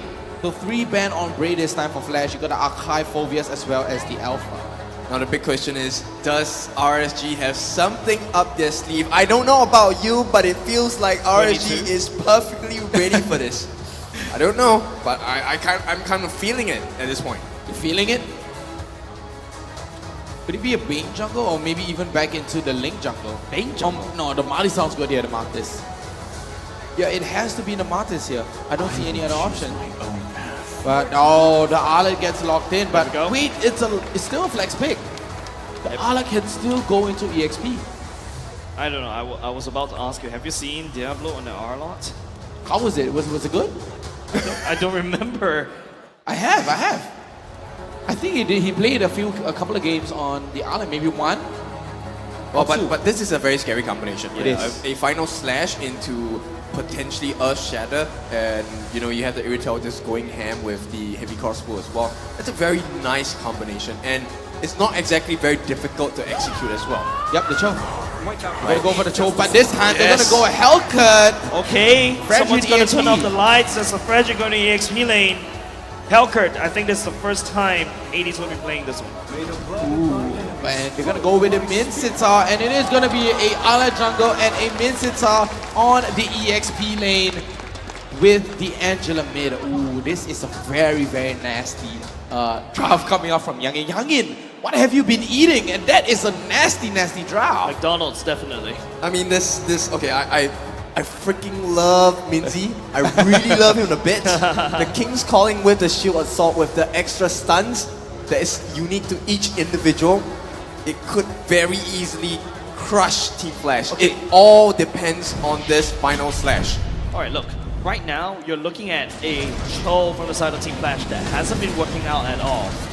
Right now, Team Flash is just forcing it, making sure that, and hopefully, it's sanity strikes. And we have to see this early game right for Hellcut. This is potentially the last game of this grand finale. 4-1. That is the goal for RSG. They want to repeat history. Repeat history, there we go. Ladies and gents, welcome to the potential last game for this season. RSGSG looking strong. Team Flash, send all the love. They need your support. Yep, and right now, so much aggression coming up from the bottom lane already. And Lawsy forced to go all the way back home into the base. And this time, so much aggression. And Hades finally able to secure his buff. Finally, he gets to see his buff for the first time. This is first buff in 2 games. No, in one game. Lucia Cutie yet again. He might be trying again. There we go. Okay, Lucia Cutie. Hades knows what's up right now. This time around, it's going to be making sure that this Hellcut just snowball, hopefully, like what we saw in the game number 3. Yep, hopefully that Rupture is going to help him. Lousy now trying his best to make it slow down for Brave, but he might be caught out. There's 3 members. That's a knock-up as well. Lozy, slippery, but Brave can follow him. That's first blood given over side of RSG. Yep, that vengeance. No matter how slippery you are, the vengeance will find you to the depth of the hell of earth. Yep, Demon Boot's going to be picked up by Sailor as well. He is probably going to go into Fleeting Time as his first call item, and it's going to help amplify the amount of advantage RSG can put on themselves against Team Flash. Shutting down Hades is of core importance here. That's the Dark Knight Falls as well. There's also Lucia Cutie getting silence. Hades! First kill from the side of Team Flash for a long time. Ray right now finds himself in a little bit of trouble. Anime joining the fight as well. There we go. Rosie redeeming himself in that one. Finally, I mean, Hades, because of this assassin pick, because of this Hellcat, he has reached level 4 way more faster as compared to Brave. Yep, a much faster tempo as well. You know, making the puppet on strings pretty much useless against the side of Team Flash. Hades, a lot of damage already. Gets the blink out, will move away. Security flipping Lozi all the way. Diablo says, where are you going? King's calling. Lozi, nowhere for him to dash. What a Deletes it. So nasty. What a disgusting combo. Earth Shatter into the hook. And that Lozi had nowhere to go. That's just one basic usage. We have not seen the Shield Assault paired up with this Spear of Glory yet. And it's not even about the King's Calling yet. RSG waiting for the final fall. Waiting for the final fall right now, 2 apiece, and Jay putting a little bit damage down onto Lucy and Cutie. And I have to say, Flash, they do have that first turtle, and they do have a nice commanding, not so commanding 666 here on the gold. Yep. Interesting number. That's a flicker. I see it. That's also damage coming on from Hades right there. But no! Lucian Cutie turns it around. Phalanx form. Not good enough. It's also going to be Jay coming in with another realm, allowing Team Flash to fight for another day. But then again, they pay a little bit too much time right there. RSG losing the roamer. That nether realm came in so clutch from Jay. I mean, we saw literally Lucian Cutie, yes, the clutch come in with the hard guard, but then the instant nether realm coming in for the clutch and taking them down. And yes, we do have the items up on the screen here. Yeah. Going for the double magic necklace, mountain necklace. And of course, with that being said, I think that's a potential DHS being built up by this Hellcat. He wants to look at that very fast attack speed as well. Oh, actually going to get that DHS as we speak here. 900 gold ahead for the side of Team Flash. But this is just a very slight advantage. It's still not the tipping point yet. Flash need to do more. It's definitely not what Flash wants to be, and they need to have a landslide in terms of the lead. Maybe this one will be in. Lucian Cutie will get tagged, but then again, Sailor coming in a little bit clutch with the hard guard as well. Lucian Cutie! Enemy comes in. The burst will be able to land for the side of Team Flash, but this time around, RSG sweeps Diablo. Double kill for RSG. Yup, taking down Adamir as well as Lolzy. They just caught out. They just get caught out. They can't use their flicker because of this King's Calling. Do you pick Lucian Cutie right now if you're Team Flash? No, I don't think so. I don't think they should be catching on onto Lucian Cutie, right? Way out the dragon from Lolzy. It's kind of a knee-jerk reaction as well. Pairing it up with Hades on that Hellcat. Disgusting cockroach just jumping right in. This will be an ideal time to fight. There are no ultimates available on Sailor. Hades no ultimate as well. This time around Bray. Gets pulled Tripping back. in. Hades picking up the turtle for now. Anime making sure Bray, but no. Diablo asking where Lozi is going. Praises Ram zones. RSG. Team Flash takes the turtle for now. Wait, hold on a second. Sailor. Dark Knight falls. Immediately deletes Sailor. Dark Knight Falls instantly catches Sailor with his pants down right there in the mid lane. Vanix on his signature hero at the very least this time around. Vanix on the Bruno. Flash needs more lead. Where can they get it? I think they have to go for the objective, right? And they have to play the game slowly. They have to take all the resources that they need, maintain it, and sun-tie a little bit. Oh, Diablo. Oh, Diablo though.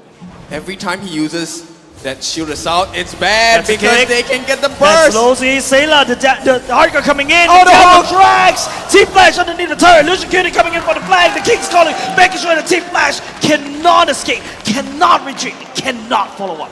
Wow, the flicker with the knock-up as well.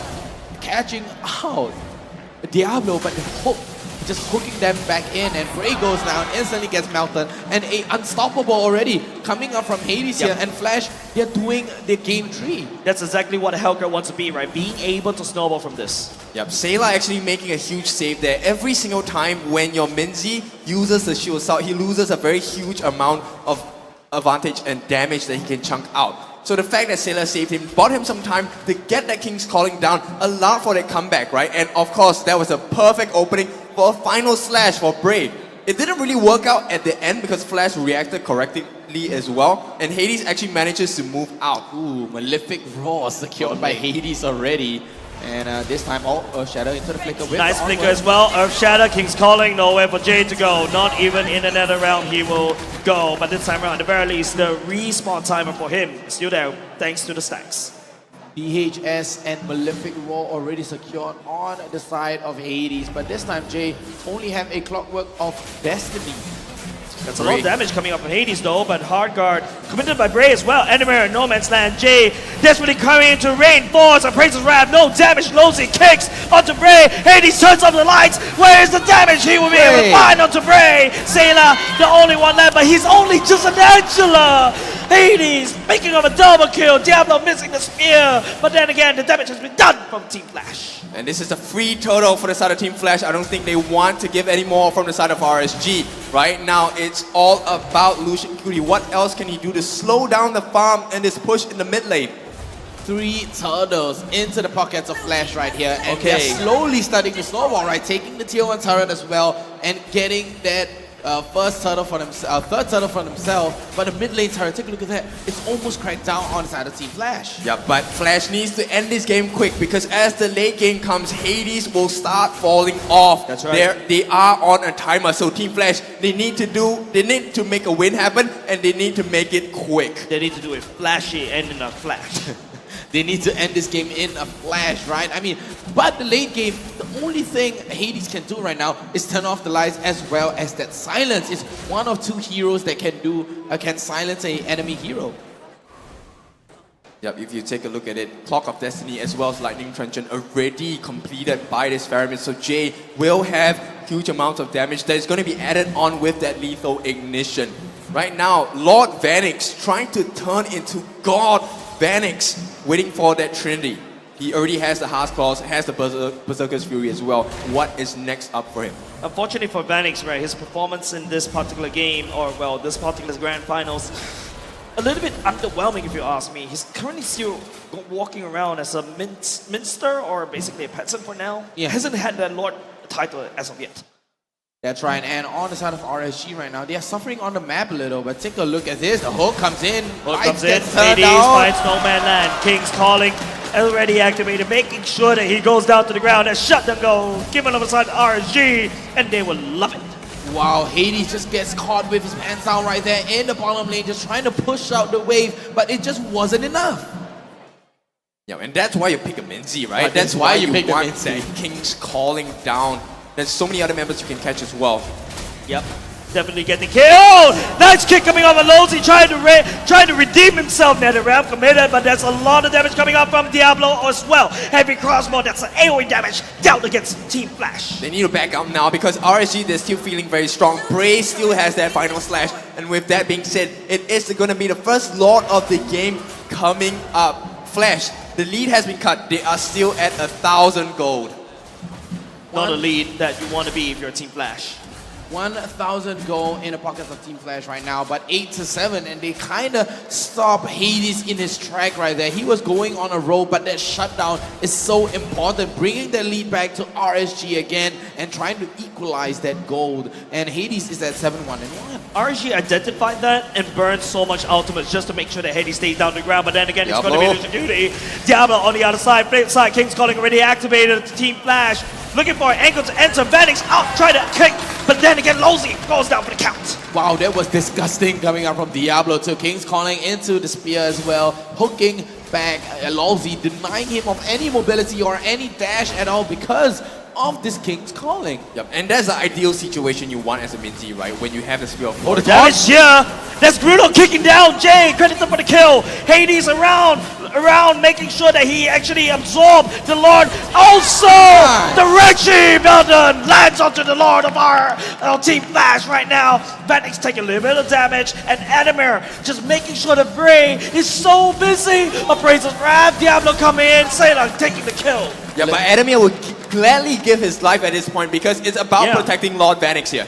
It's all about protecting Lord Vanix, and they do have the Lord marching up into the top lane as of right now. And Bray and Diablo, look at the wave clear on Diablo.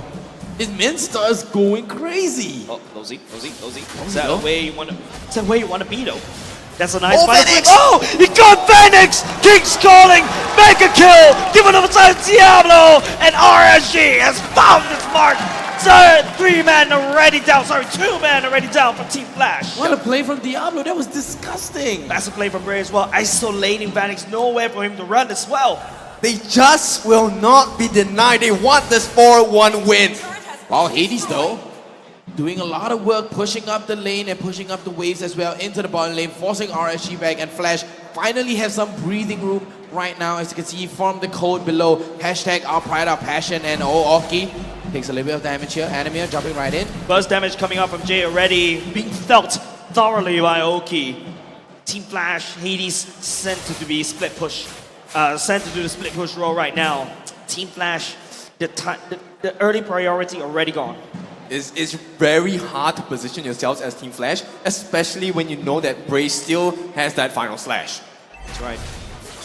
Any pick up for now, Spirit Glory will miss. Bray, Vengeance lands onto Adamir, gets taunted. Combo coming up from Bray and Adamir, but they're It's a wet noodle fight. It's a wet noodle fight here. No one's getting hurt, no one is going down. There's no significant damage as of right now, but they're just trying to gain map control here and catch us all to Bray. Do you kick Bray though?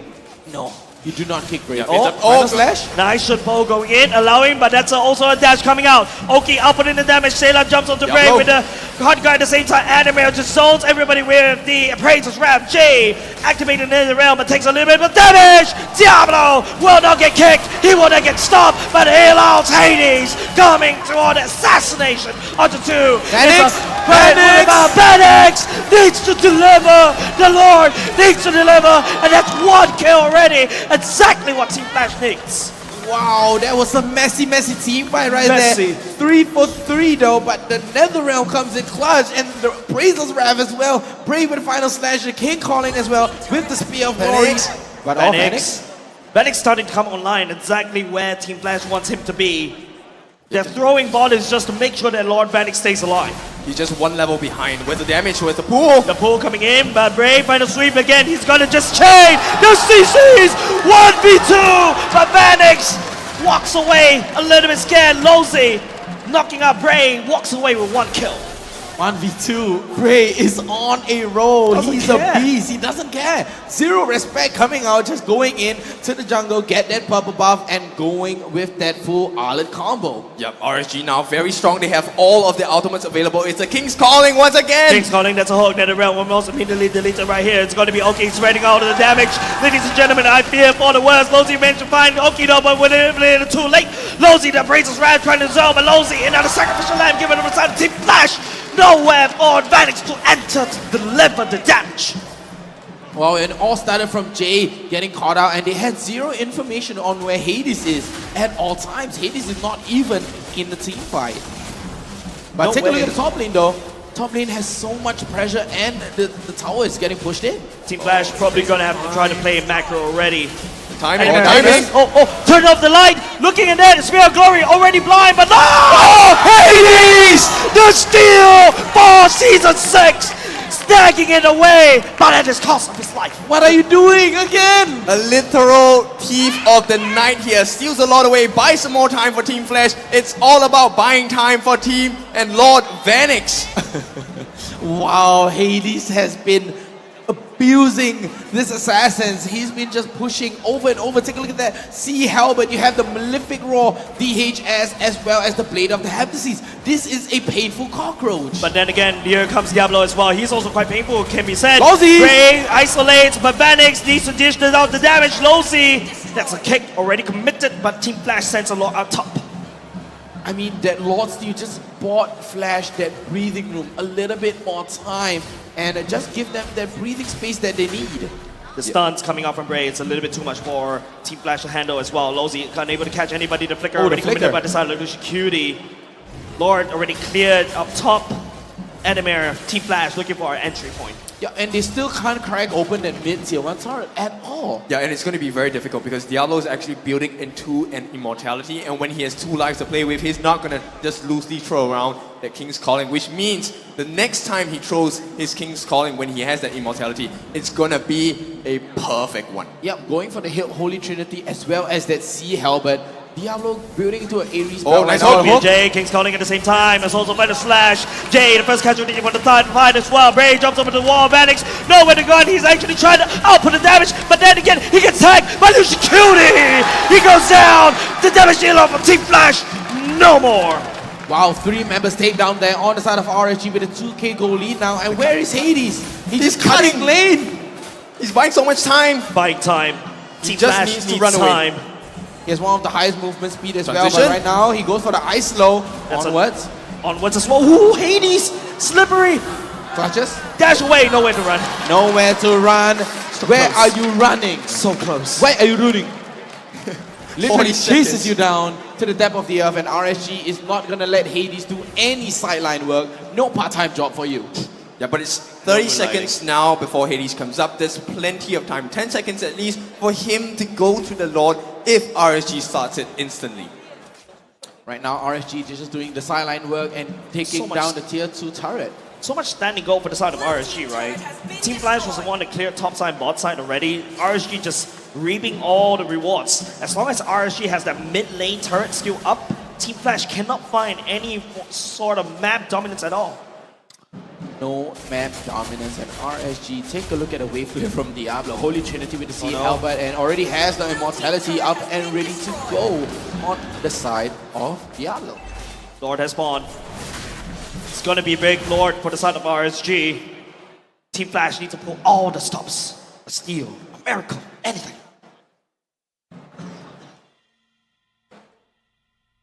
It's dead silent. We are so stressed. It's so stressful because right now you know we are on a knife's edge here. Team Flash, any mistake really will end the game on their end. The conceal? No, wasted. For the side of Team Flash. Yep. and this RSG time- can respond with his own. Yeah, they can go for the retaliation though, but they have the information from the team and they have the map control. And right now, RSG, they're just moving into the Lord's Pit right now, and everyone is scattered everywhere. And Sailor, all he has to do is just pop into the hard guard, and he can be anywhere in the map at the time. But a spear goes Whips a a little little wide. bit. Diablo comes into King's Calling. And the man looking for an angle. Looking a little bit low. Ray secures a low for himself. But knock up onto Oki. Purified immediately. Hard guard. A massive team fight. Phoenix a little bit slow in terms of damage. But there it comes. Jay dragging Oki down the way to ground. Hades on the other side of the map. Team Flash delaying the inevitable. RSG will be going for the pace. The pace. The pace. The pace. Struggles! What was that? They stay for another game! Hades with the backs of his lifetime! They needed a miracle and Hades delivered! What was that? That's disgusting! I can't explain anymore. Yeah, I can't explain to you. The 3 of us are standing right now and my body is shaking. My goodness. Guys, goosebumps, guys, goosebumps. Yes. What exactly what Team Flash needs. This is exactly what Team Flash needs. Another second win. Another life. Another second life yet again, but going for that base rush. Look at Hades. Calm, cool as a cucumber, ice in his veins. No, it looks comical, but if you're the... I saw it from a mile away. No. The back door that allows Team Flash to fight another game. I was questioning. I was wondering why is do he they not fight? going to the Lord? Why is he not doing that? And then remember that all the waves have been pushed up. The wave is coming towards the base, and right there, Flash, they are holding for time. They're just holding the rest of RSG back in order for that back door. Everything is falling on Hades right now. He is literally pulling Flash from the dead with one hand. He's holding them by a thread. And don't you see already? Team Flash and RSG, it doesn't matter. He even went for that Wind Talker. The game should be going into RSG. Yeah, their ticket. The RSG admin almost clicked on the book the ticket button. Yeah, I mean, Hades is probably asking RSG right now, what do you think about when you're trying to win this 4th game? Tunnel vision. No, it doesn't even matter. It doesn't even matter. Hades says no, we are in this game. And Flash will not give up. Oh, I mean, I'm having goosebumps. Hearing the crowd going crazy. All 3 of us here on this going crazy as well. Oh, there's just no words. It's literally a replay of the lower bracket. I mean, the one item that he really made a big difference here is that Wind Talker. Yeah, for that last minute push. 40% increase in attack speed really killed the game off. There was no way for them to defend the turret. What am I watching? What am I watching? I like the fact that producer needs to remind us, chill. It's a I know, chill, but then again, let's take a look at that. And let's take a look at the emblems. Let's take a look at the emblems as well. But the items on the screen right here, there's only one to be pointed out right here, and that is that Wind Talker coming up from Hades. He went for a last-minute sell. He went for that sell. But take a look at his goal. 14k, he sold away his item, went for that Wind Talker because he wants to go for the push. He's committing to that push. Yep, and Enemy made a very big difference with the health pool that he had with the Guardian's helmet and the immortality as well. He actually dragged so much time away from the remaining members of RSG. They could not make it back in time because of that energy eruption. Yeah, and the very least, this happened before, right? You send an Angela all the way to defend the base. You trust her to basically defend. But then again, you saw the team fight happening. Immediately, Hard Guard activates. Hades comes in and swoops in the base. Yep, take a look at the emblems on this Adamir Fredrin. He went tank. full tank with the vitality, with the tenacity, with the concussive blast as well. Getting this slow, and that really made the most minuscule of differences. Team player. That was the difference that allowed Team Flash this lifeline. Now, don't be blinded by it. Flash have still a long way to go. RSG is still on the cusp of victory. They have one hand on the trophy already. Yep, they already have one hand on the trophy, but Flash, they're just tickling the palm of their hands right there. They're like, hee, you know, like, oh. And right now, I have to give it to Adamir, right? Adamir is such a team player here. He's so vital to Team Flash. Whatever he does, whatever he builds, whatever he executes matters to Team Flash. Right now, we just asked a question, right? Like earlier just now, I thought Team Flash just forced that fight a little bit too much. Even though RSG was the one to secure that Lord, I was like, wait, why are you fighting? Hades is not even there. The 4v5, wait, it's the a wave. 4v5. It was just Hades riding on the wave, delivered the assassination of RSG, assassinated the king, the villain king, from one game. Yeah, and as we go into the final stats page, I just want to highlight that I kind of feel bad for Diablo in this game because his Minzy was on point, the King's Callings were on point, the Spear of Glories were beautiful, and the Shield Assaults were too fast for Team Flash to handle, but they just lost concentration at that last fight. Yeah, but take a look at the stats here. Jay with the highest damage dealt, Adamir with the highest damage taken. And that all boils down to the last team fight as well. I mean, they're slowly stacking, right? It all boils down to Hades on that snowball. And Flash, they know it. They try to hold the rest of RSG. They try to go into RSG, forcing the hard guard from Sailor on this Angela as well. 5 members are there. They're just going to be rushing in. We all know we have the MVP coming up, but we do know what's the MVP. Who's the MVP? It has to be Hades, bro. He ended the game. He carried the entirety of Team Flash on his back, took the transition, made the Dark Knight fall, and made everyone go blind. Yeah, and it's kind of a distraction as well, right? He goes for the Dark Knight fall, and then everyone is like, wait, oh, Hades is here, we just can't see him. And right now, if Hades isn't the MVP, I'm leaving this desk. I will stand up and leave. Yo, the producer was just smiling. Okay, luckily it's Hades. I need you on the desk. Please, ready go. Please stay. Please stay with me, alright? That was amazing. But Hades was the one that delivered, the salvaged, the saved Team Flash from the brink of death. And he did this after coming back from a game where he did not have a buff. He was crushed. In game 3, he was crushed. And now in this game 4, I mean this series itself, Hades time and time again has proven why he's one of the strongest junglers in the league and why Team Flash deserves a spot in this grand finals. Man, wow. I don't know what to feel. The adrenaline at that base fight, I was just sorry, at that team fight at the Lord Pit, I was looking at it. I was just looking at what's going on.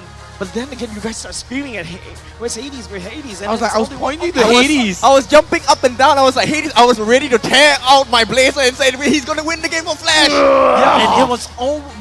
By the way, the minutes also started to come back up, and then you also have RSG already on site as well. Hades still needs to juke and just clinch and denies that one game away from RSG. That first skill is his juke. Alright. It was more painful because RSG was so close. They had the game. so close. But more importantly, we need to check out what the players were talking about. I want to hear it. I want to hear it too, ladies and gents. Let's go and take a look at the mic check right now. Heal me. Yeah, stay, guys. Dead. It's okay. Just out. Chill. Oh, yeah, I saw it. Yeah. Flicker. Diablo. On me. Take out J. Okay, wait. Diablo still got Diablo still got Let me guys. Diablo. Attack. Nice. I take it down. Chill. Win. I swear. I got you. I go on. I'm dead. Still got Anna, boys. I'm. No, you can just hit him, bro. Don't stop. No, chill. Legit, chill. No, they're good. No. Hey. Let me die. Back. Can def for sure. As it is. Nice. Oh, sweat. Hey, don't let me go, guys. Okay. Hey, on the Edith. Guys. Go, Guys, we win. Go, Hades, go. Guys, we win. Go, Hades. Go, Hades. Only Diablo. Diablo, MM. Go.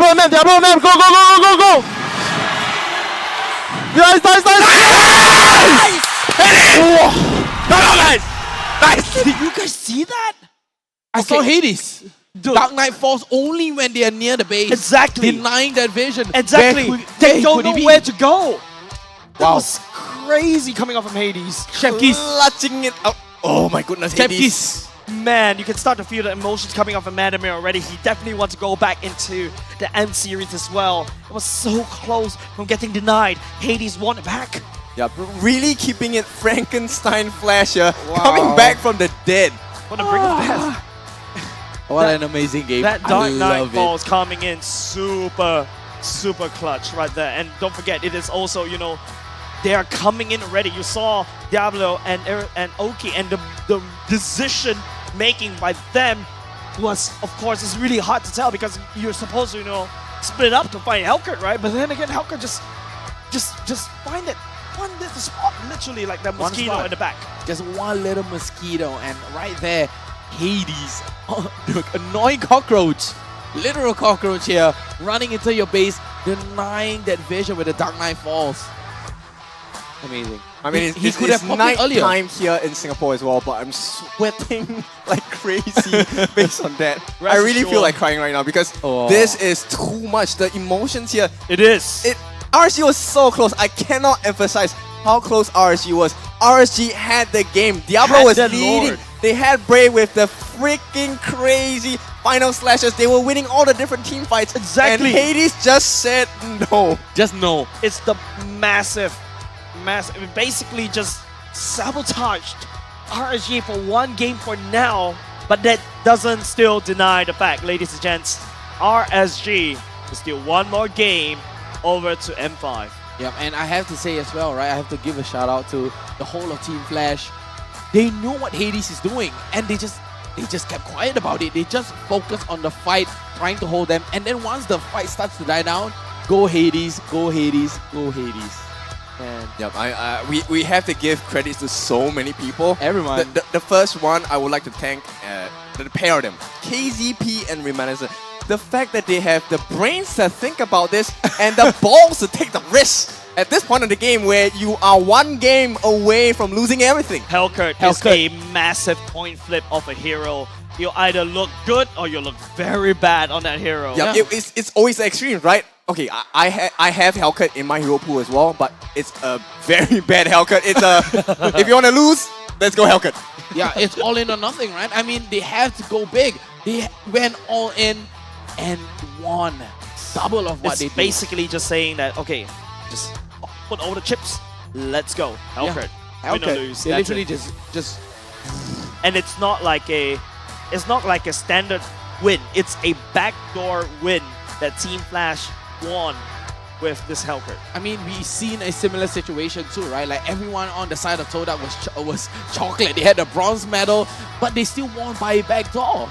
Yep. I mean, how many more NDEs do we have here? NDEs referring to near-death experiences for Team Flash. They are the literal Frankensteins coming back from the dead. They were already in the graveyard. Let's be honest. RSG put them in the No, graveyard. they already dug the hole. Yes, they dug the hole. were already 6 feet deep, and somehow they claw their way out. Yeah, like literally through their teeth. Literally, not even a claws, by their mouths. They're just biting it outwards. I don't know I don't know what kind of game was that. It was supposed to go to RSG. Well, I'm already ready to say that, okay, RSG wins the game, hada, that's it. But then again, Team Flash climbing our way back up, literally earning that moniker that we gave them in day #1, where they are this Frankenstein Flash. Yep, and how apt is it that they use a Hellcat? Because Frankenstein is the scariest when Dark Knight falls. Yeah, at night, right? Wow, so apt.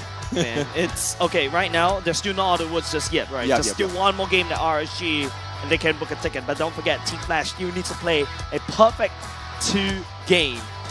Judging based on how they've been winning thus far, it's gonna be still an uphill battle for Team Flash. The one thing that I really hope we do not see now, please, for the sake and for the love of this game, do not go back to the exact same draft. Youngin is a smart guy. I want a full 7-game series. Are you I trying think to we say deserve. KCP is not smart? No, we deserve a 7-game series, and Yeah. I think Youngin is a very fast learner. We have already seen that. He Yes, can he turn the does. script very fast around. So I think he had the answer key like 3 weeks back. Yeah. He already has the answer key 3 weeks back, right? We know how much KCP is, Youngin goes into this overthinking mode. He starts going into a possible draft or what do they like to play, and he starts exploring all these possibilities and go venture into them, and he will already know at the back of his head, right? Like, if they're gonna go this way, okay, we can give the game away. I'll have the answer next game. Yep, Youngin, right, is the epitome of our new hero here. Okay. He is Nolan. He can gauge what kind of strategies they have, and once he understands you, he breaks your bones. He gives you a fracture. Yeah, but then again, you know, sometimes this, I don't know whether it's a bane or boon for the side of, for Youngin, right? Like, you know, I think the community also know that he tends to overthink a little bit. And we start to question, was that a draft issue or was it an execution issue? I feel like he may just tunnel vision in to a draft issue and that's it, right? And now we're just planting the seeds of doubt into his head. And that could potentially be a little bit scary as well. Exactly. I mean, Youngin is... What if he goes into a overthinking mode? True, a double whammy there. Double whammy. You know, two wrongs don't make a right. Yep. 2 negatives doesn't make a positive. Wait, that's Unless the you're doing case math in- here. That's the case in math. But now we're just mere half a minute away from the draft, ladies and gents. RSG. I feel like the admin's already ready to book that ticket all the way to Manila. Gets denied by Team Flash, just like that. And we're like, okay, it feels like we're gonna have to go, hopefully, for the full 07. Well, we do want to see a full 07, right? I'm just looking through the assassin list now. What other surprises like here can Team Flash give to us at this point that would be extremely crazy? I mean, an Amon would be crazy. Saber? Moba Zane? A Saber? We never know. We a never Saber, know. a Ling. I'm not. That's why you Gushen? guys are the. That's why you guys are the. Alia. Oh wait, no. The Owlers. The Owlers has such an insane push and a team fight capability. I'm not a fan of the Owlers, No, but we're you know what? I'm not a fan of you guys. Wow. Any option is an option. Right now, That's right. it's about the brains of the coaches. So no Khalid, Look at Bray. no Phobius. Look at Bray. He's like already thinking about M5. He's thinking about the adobo he's gonna eat. And then he's like, okay. Let's back be and honest. ready. Can you not tell me that Youngin is shaken? no, he's just talking to the team, right? They were smiling all before. Is he not shaken? This is a test, a mental test of all champions to be. That's true.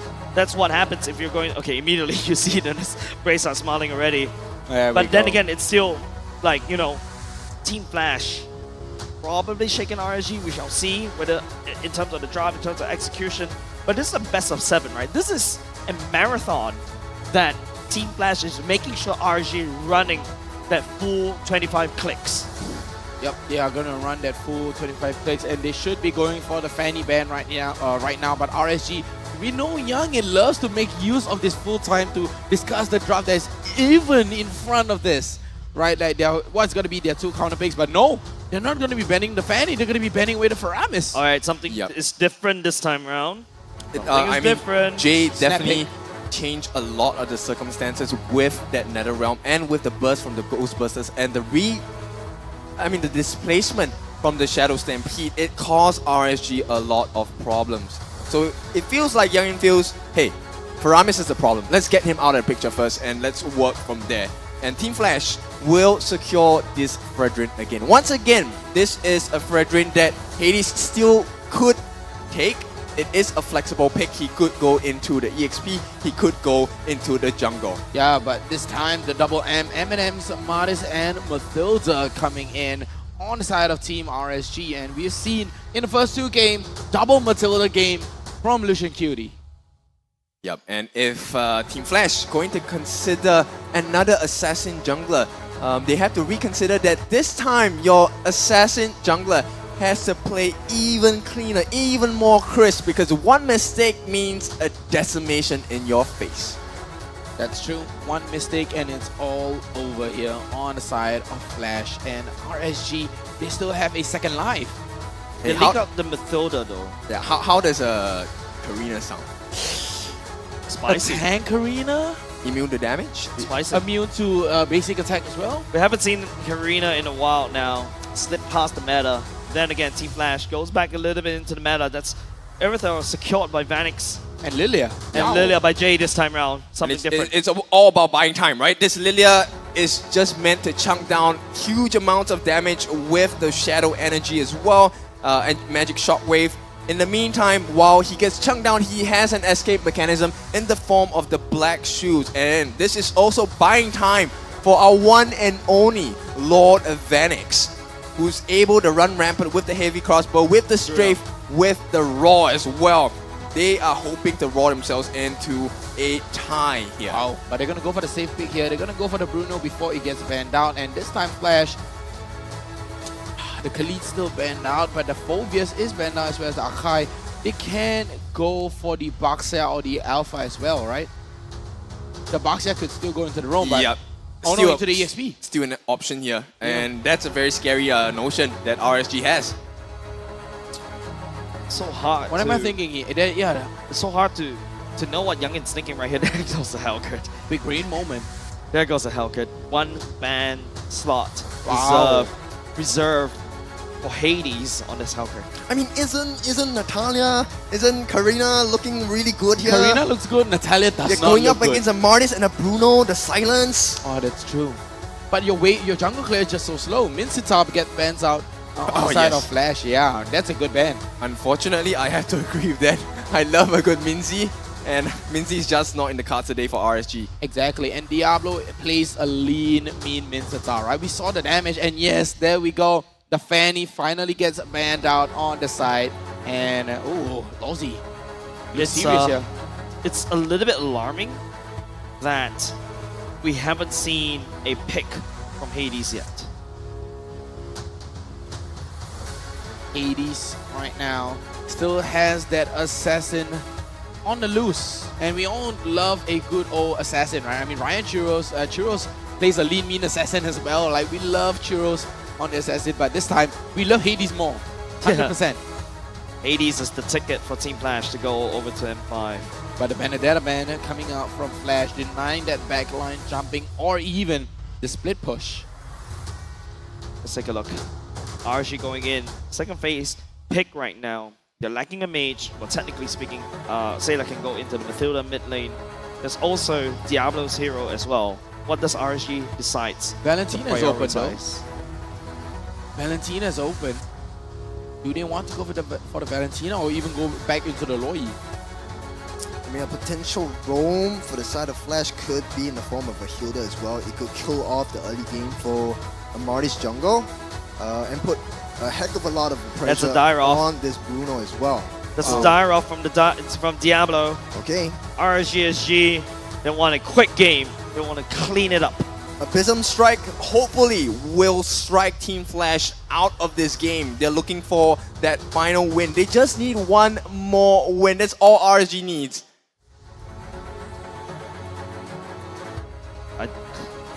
It's tight. It's tough. It's tight. It's Benny really, Ben's really tough. Really right hard. now. Yep. Benny Ben here.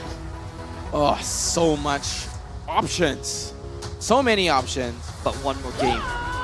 The Cho again. We hear the Cho. And Hayabusa slips through the cracks again. RSG have fought against this lineup, this Hayabusa before. Is it gonna be any different? They have been burnt once. Yeah, they don't have the 4Vs now. Yep, they have countered it another. They don't have the... I mean, they pick up the Cho because Lucia Cutie can use that Cho to take them away. Kaja looks amazing here to take down the Hayabusa. And Jay, technically, if he gets his positioning right, he could be kind of sent to deal with this Dyrov as well. Get him chunked down, use the black shoes to escape, and just provide room, right? And cleanup crew is actually one of Flash's strengths. They're so mobile, they can traverse the map quite quickly as well. There you go. The Loi. That's a Loi. Of course. From RSG. Second time from the side of Sailor. 100% win rate as of now. It's definitely his pocket pick this time round. But then, if you take a look at RSG, they're looking to snowball early, looking to get in early because one more game in this grand final is a little bit too long for them. Yep, looking to make that duality work for them. Sailor's passive. Get that stun in, get that damage down, and we will see what kind of build Sailor goes for on this Loi. Wow. I'm shaking, guys. I'm shaking. This is such an intense series that we have here. Game number 6. With the game number 6 afoot, ladies and gents. If you want to send them love, you want to send them support, send them now. RSG championship point once again. This is round 2 for them. Team Flash looking to upset. And we hear the whistles of the amazing fans of RSG as well on the side of Team Flash. I don't know what to feel about this game. This game is gone. This series has gone one game a little bit too long. RSG feeling the same as well. But it's going to be RSG just slightly faster. With the help from Diablo, actually Martis is going to clear his jungle camp a little. Wait, hang on. How is he not faster after the help from Diablo? Well, I mean, this is a Hayabusa, right? The Hayabusa is one of the fastest jungle clearer. One, if not the fastest, but yes, take a look at this. We have the Rapture Seasonal Hunter as well as the Lethal Ignition and Hades. The curious moment right here. This may make or break the game. Red Tree secured. Hades takes the orange buff. With the swift boots as well, Hades wants to prioritize. Oh, wait, hang on. Lucian QD. Not really in danger here. Not at all. But lots of damage done by the side of Oki onto Vanix. Yep, and Hades already securing his level 4 at 1 minute and 15 seconds. Wow. Yeah, but it's even out because Bray actually took the lethal Wanderer on the top lane as well. Bray just reached level 4. Massive damage. Shadow, OG Shadow Kill not committed to Sailor for now. Still okay for both teams. Yep, and Bray even having to take the mid lane wave just to be on par with Hades right now, and Hades is on a roll. Take a look at that, almost at level 5 already. Hades is farming up quick. They want to snowball this, right? Flash, they're on a timer. They want to go for the snowball. Oh, Lozy catches Sailor. That's a knockup. No way of the dragon, but RSG, they're also on the time as well. They need to end the game quick because this is a very early to mid-game centric kind of roster. Well, it all depends on this first turtle fight because once we have Sailor hit 4, let's see what kind of momentum and rotation they'll like to make. We've seen the pincer move, very successful from RSG, and I hope to see that being repeated once and time again. But right now, Team Flash, they have a very slight advantage, at least in the EXP segment. Damage landing down, Shadow Q committed, sharing the damage. Sailor saves Lucian Cutie from an execution. Yep, but Hades get right out of that dodge immediately. But the first turtle has been spawned, and right now Lozy has already hit his level 4 mark. And on the side of Flash and RSG, they are both almost equal. And Hades taking control of the Go Crab right now. He doesn't have Shadow. Iframe though, no Shadow Kill. That's a kill. Hades sneaks away the turtle away from RSG. Bray right here spinning. That's Fuzzblood taken by RSG this time around. Bray looking for more. Flicker away. Adamir flickers to safety. Yep, the reset on that decimation going to be wasted here. Very nice flicker and movement away by Adamir to make sure no further damage onto the lineup of Team Flash. Pretty even so far. They take one turtle on the side of Team Flash, but they trade a life for the side of RSG. You don't want to snowball RSG, especially when Bray is on the Martis. It's not a good idea if you want to keep and make sure that you book that ticket all the way. Yeah, that's a taunt. Bray assassinated by Hades. That's right, Hades taking the kill yet again, and the first kill into Hades' hands and into Flash's hands right now. And Bray will be taking the brunt of it, and this Hayabusa will start to snowball. This is the snowball that we are looking out for right now on the side of Team Flash. They want this timer, they want this late game, they want this early game as well. They have to get the ball rolling. You know why this is such an exciting series? It's because this is one of the few games that you see Bray having difficulty. We are so used to Bray having the perfect game, getting all the steals, getting all of the objectives, getting every single thing in check for RSG. But somehow, when he meets this Frankenstein Flash, it's so difficult. Yeah, it's so much more difficult right now. Oh my god, Hades! Shadow kill alone. Vanix outputting damage. Oki a little bit low. Circling Eagle used defensively. Oki still forced to burn the flicker. Yep, but Vanix just perfectly securing onto his Heart's Claw right now at 4 minutes and 25 seconds. Yep, Lord Vanix, decrease your removal here from the lane. He has forced out his opponent Oki back in the lane. This is going to be a huge goal plating for him. Energy. Hades he has already cleared all his jungle creeps. All he has to do is just clear it. I mean, he has nothing else better to do. Output the damage. There's a low zone denial done by Sailor. Vanix goes into heavy crossbow. Definitely felt the hurt, definitely felt the pain. Yep, and right now, RSG, take a look at this. And for the first time ever, Bray is giving up the turtle. Yep, no choice. He's a little bit behind. He knows that. Team Flash, full control, but damn, Cell Strike dodges by the Shadow Kill. Hades on a killing spree. Hades just goes in and right out. He just let the turtle go and wants to hunt down on Diablo. This is a killing machine. Oh, Bray changes target though. But Jay already there, trying to slow him down. There's a knock-up. Bray, more recoil for the safety, but then again, so much knock-up. Guiding Lucia Cutie pulls Bray to safety. Yep, the guiding wind just gets him right out of the dodge right now, and the second turtle is sitting there, still idle away, and they do have the information right now. Sailor has that information giving over to the team, and they see Bray all the way into the bottom lane, and they all know there's going to be zero contest coming out for the side of Flash, and Flash will just easily take away the second turtle. Yeah, good presence of mind to, use, keep his... Lowzy, nice knock up. Okay, all the way in the sky. Decimate lands onto Lowzy right here, circling Eagle committed. Lucia Cutie, oh no, he misses that! No! Nice Bray, just to try to slow down Vanix from evident death from Lucia Cutie. Oh, the quantum charge saving Vanix's life there. He manages to get out of range of Bray's ultimate, so the reset happened, but Bray could not finish the job because the cooldown was there for decimation. Yep, let's take a look at the top lane right now. Adamir against Diablo is almost 50-50 right now on both sides, but Flash, they do have a nice commanding 2k lead in their hands. They want to have this snowball. They have to get the ball rolling right now. This Hayabusa is sitting idling here. Level 10 against a Bray level 9. Yep. How often do you see RSG being pressured in their own jungle? That's a rarity and a treat for you guys down here at Suntech City.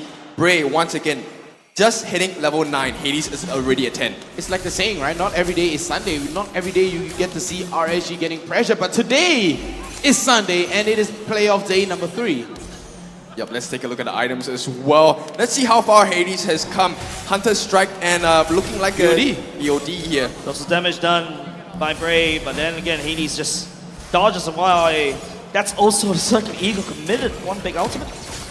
Well, goal laners wise, they are pretty even, right? Both of them have the Heart's Claws, one going for the tough boots, one going for the warrior boots. And you can see it is going to be even Stevens in the goal lanes, but the armory and the damage coming out from the junglers, quite different.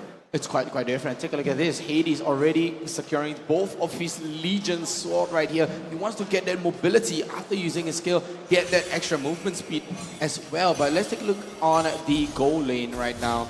Lowzy, really bad to catch, does have a flicker, would not be able to connect. It's going to be Lucia Cutie the victim right here, but it's exactly what Lucia Cutie wants, saving Oki from imminent death. 3-man knockup coming out from Lucia Cutie here, just to get himself right out of the dodge, and Lowzy still putting on the pressure. But that's a lot of damage that Oki can dish out. No follow-up from Team Flash. He has to back off. Yeah, but Bray manages to steal a camp away from Hades. So there's no purple buff for Hades at this point.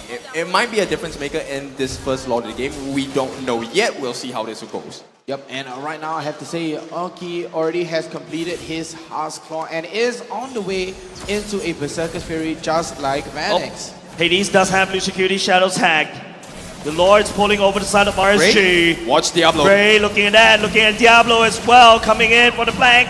Blue security as well. Ray will be saved, but not for long. Vanix coming in, so sniping him down, but Diablo will trade. Oki shutting down Hades, giving the double kill. RSG will take down the jungler of Team Flash and trading it for themselves. Yeah, but take a look at Vanix though, but he's just trying to trade something back for his team. Trying to trade something back for Team Flash right now. Two-man taunt all the way on the side of enemy, but he's going to be able to get right out of the dodge. And the first Lord going to be turning over into RSG favor, turning the tides, and securing that Berserker's No jungle, Fury. no problem indeed. Dispersion.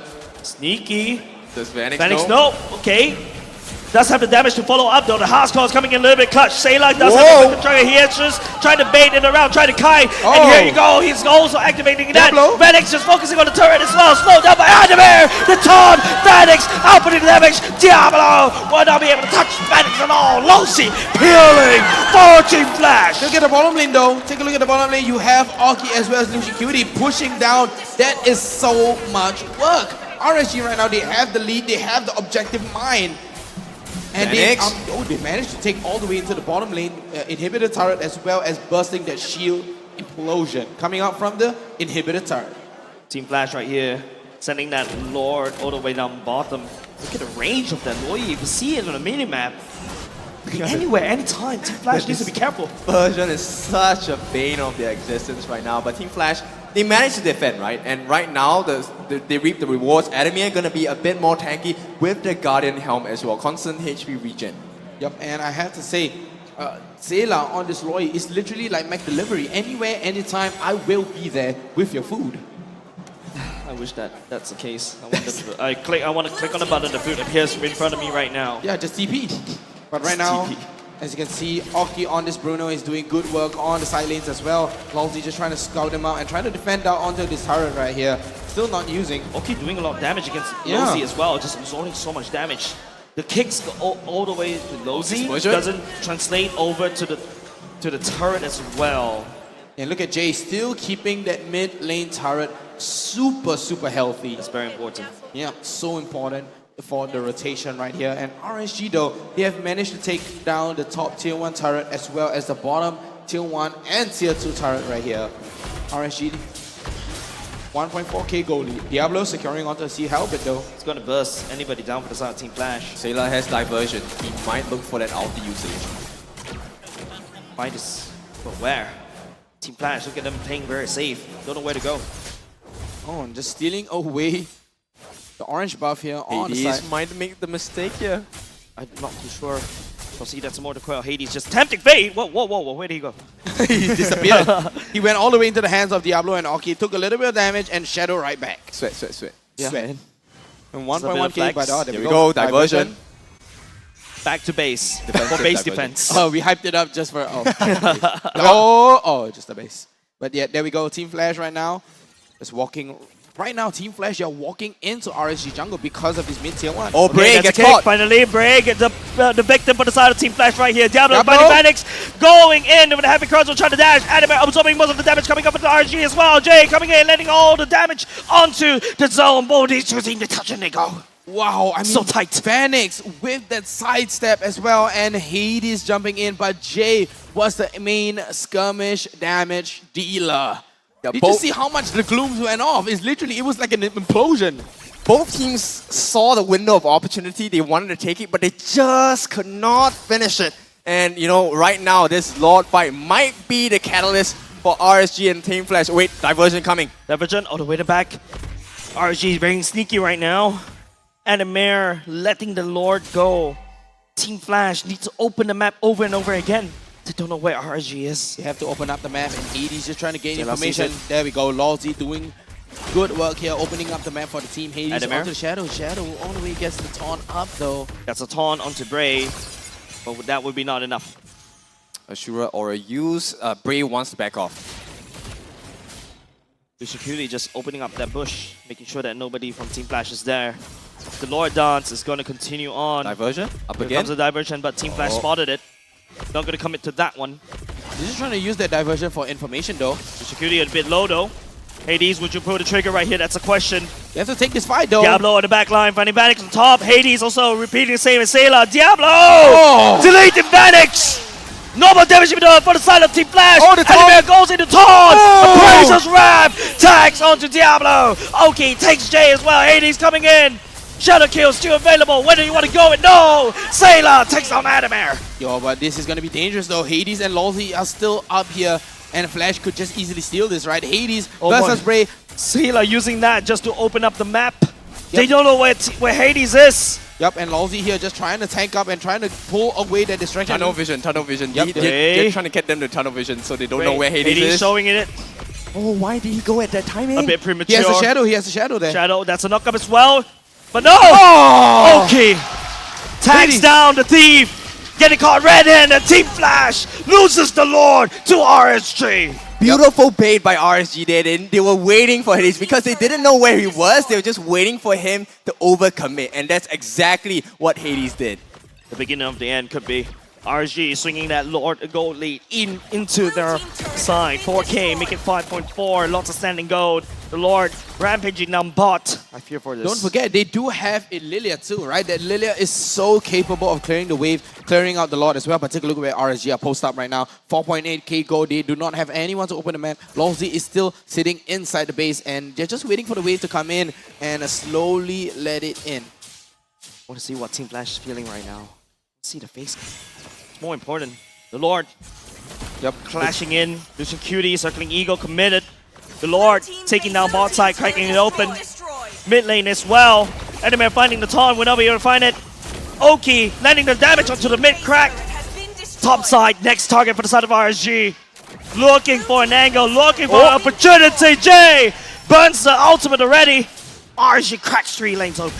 Yep, 3 lanes open. Bolski is the name, and right now Team Flash, the base is completely balled, and Team Flash, they need to go on the hard defense right now, right? We can see that Jay on this Lilia is not putting as much damage as we thought.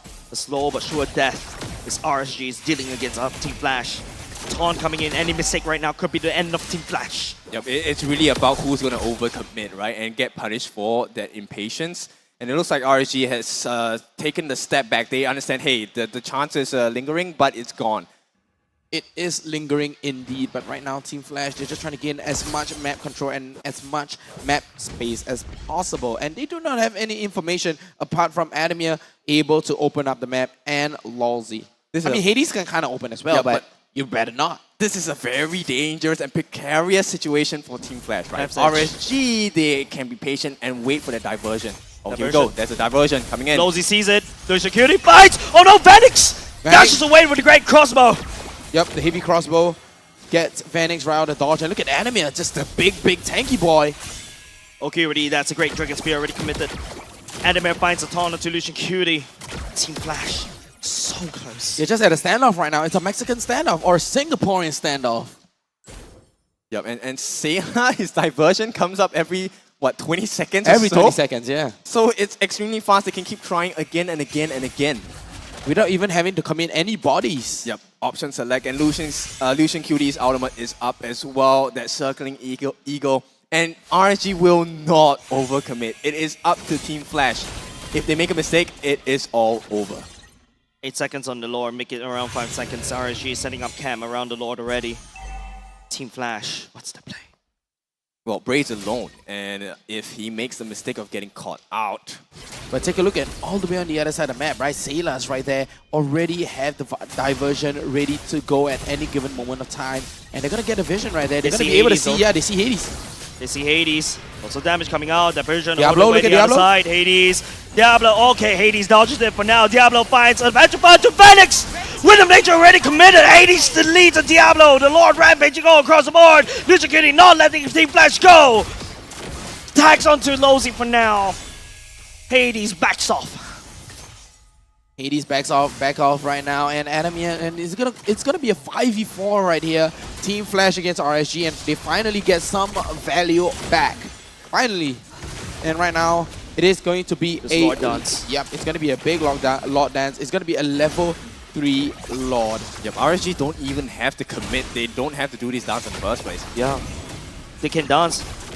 Team Flash, one day. Oh, Lozy catching Sailor. This could be it. That's also going to be the deletion coming over to Sailor already. Already gone. Team Flash will be able to try to look for more, but Vanix all the way in the back line. Oki will be able to find the damage who is there. And Oki flickers away. Appraiser's rescue save. Lozy right here, but 8 is working on the Lord. Instead, it is Team Flash that takes away RSG's Lord. They have to get out. Vanix is very low. Oki still standing strong. Okay, Pops the win of nature. No, that's so bad for the side of Team Flash already, losing the damage level already. RSG, they still have Oki. With the Junkie already committed, the Lord gets released by Team Flash. And Jay right here getting knocked out, but he does Shadow have... kill. Oh, the shields, the heal, the damage leaks through. And look at Jay, he's still running away, trying to catch out to Diablo. And he's just finding time. He's buying time. Okay, 3v2 right here, ladies and gents. Team Flash on the cups. They do have a Lord opportunity, a Lord in tow as well. The super minions marching out. They're trying to hang on. It's also going to be Hades needs to find a deletion. Oki! Instead! The ladies and gentlemen, Archie has done it! 4 Pete! But no! Wait, Adamir! What is this? Adamir! Wait! Adamir, he's still going! No! He's still going! What? Wait! He's still going! No, look at this! What on earth is going on? Oh, they messed up! With the Drunken! No!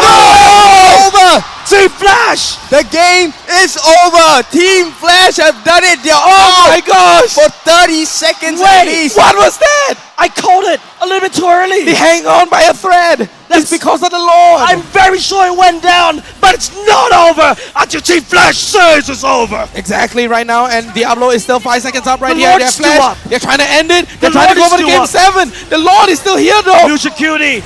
Vanix! Ladies and gentlemen, Yes! Game 7! They bring us to a Game 7! Game number 7. What was that? Team Flash, RSG. They thought they got it. Oh, by a hair. What? I am very sure. Guys, the core. I'm shaking. I cannot. I don't want to do this anymore. I quit. What was that? I was very sure. We were absolutely sure the game was over. It was production. Pixel Production. I want to know what's the remaining health of that core. I think it's 1. It's literally 1. But Adamir, what an amazing play. Making use of that mistake, pulling the minions away. Oh, sit down, guys. Guys, we're standing up. No, we're standing up. They still can't see us when they're standing up. Okay, you know, we 3 were like this. All 3 of us were standing and just turning around and like, how did Adamir do that? Adamir has to be the MVP here. Yeah. The energy eruption. I mean, we can't even talk. We can't even have a proper conversation at this point. I'm done. We forgot to sit down. I'm done. Producer. Okay, we chill. We calm. Yeah, okay. We chill. We reset. BO1. What is this? BO1. What is this? Game Another 7. time. If RSG admin, if you click on the book right now, you better cancel that. You better get a refund. Because ladies and gents, we're going to game number 7.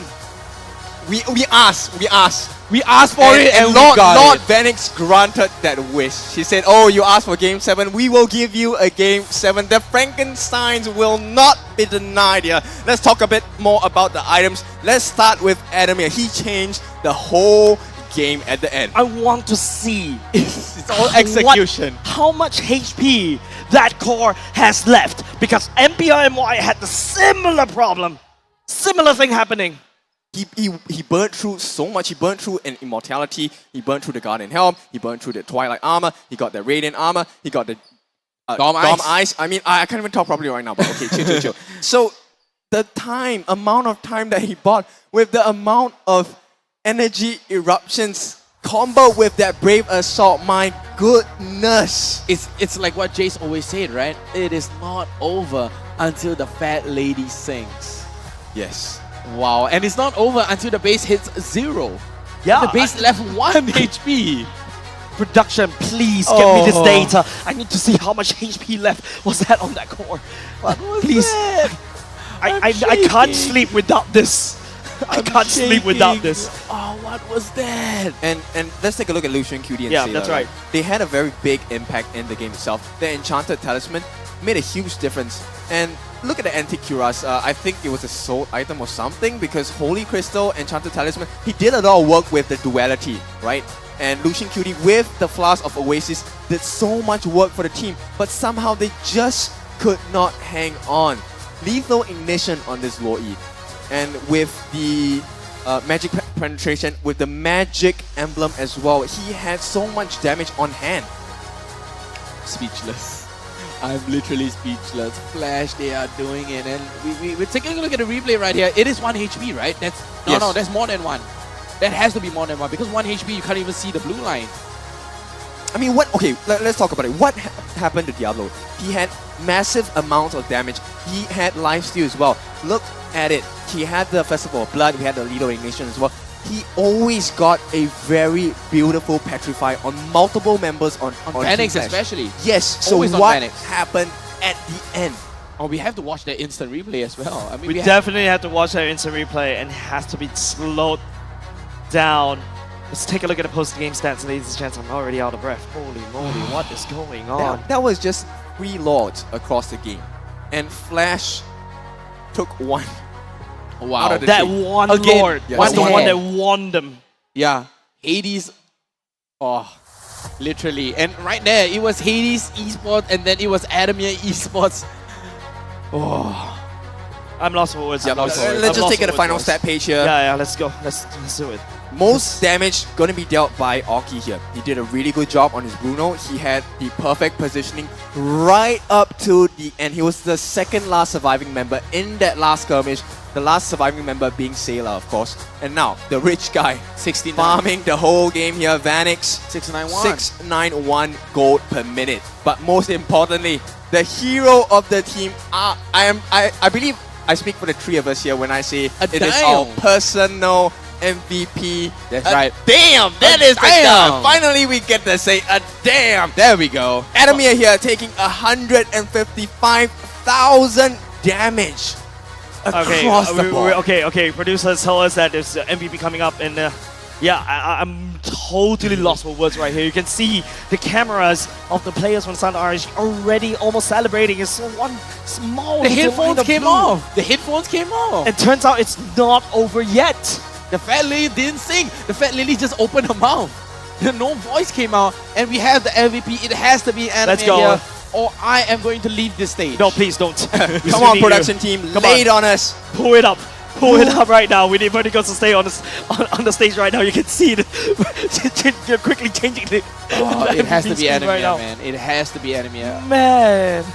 All right, 10 more seconds. 10 more seconds. So let's bask in the fact that we are gonna have a bit of anxiety here. But this is your MVP for the 6th game. Yes. In this best of 7 series. Oh. Adamir, 5-1-7 on his brethren, making the world his oyster, living the best life, soaking in everything with the vitality, tenacity, concussive blast. I am so lost for words right now, especially looking at what has unfolded before my very eyeballs. Man. It has to be the Twilight Armor. It has to be the Twilight Armor. Because of the new patch as well, the Twilight Armor grants you so much sustainability and, tankability in the fight. Like, I'm smiling so much you can see my cavities right now. Not right now. Yes, the camera is back on us, but I feel like we're just gonna start rushing the production team here. Don't put the camera on us. I want to hear the mic check. I want to hear the action. I want to hear the want to call hear it all. outs. I want to hear everything, and I want to know how much HP was that on that core. I cannot sleep without it. I feel like I'm going a little stir crazy right here. Ladies and gentlemen, with that said, let's go to the mic check for Team Flash. What a game. Let's go. What a game. Let's go. Yeah, I'm watching the dialogue for you. Hey, B.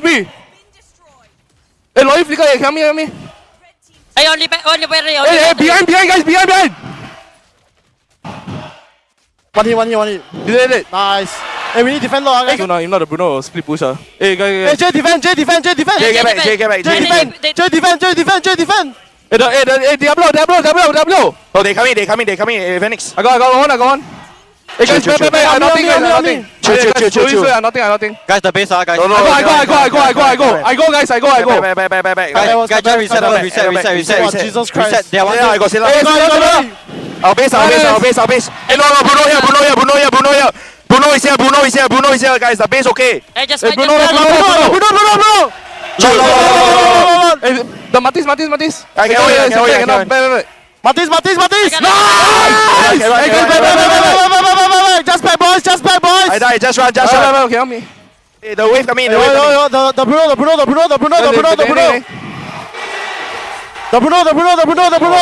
Nice try. No creep. Adam! Nice! Adam! Nice Adam! Nice! Phoenix the top, Phoenix the second. Come on. They got no creep. Come on,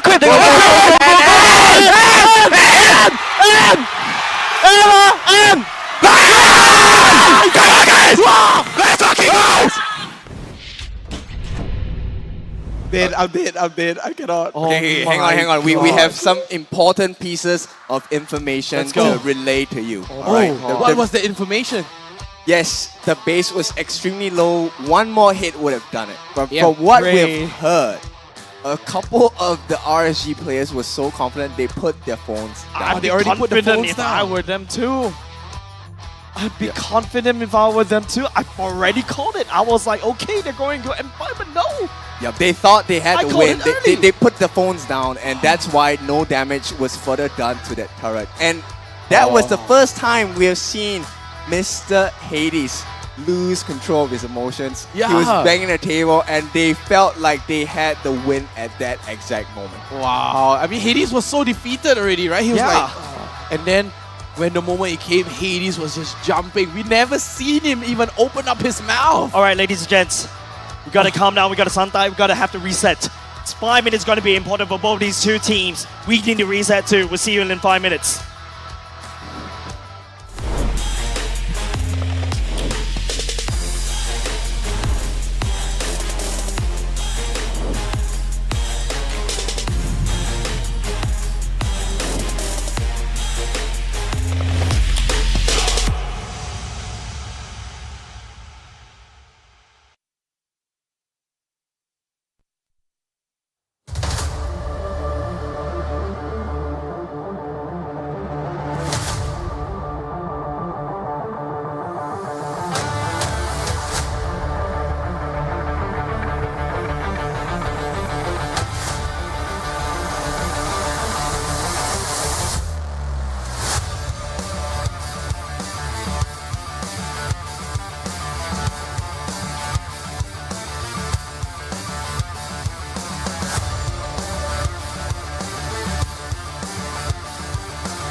biggest plot twist of MPL Singapore Season 6.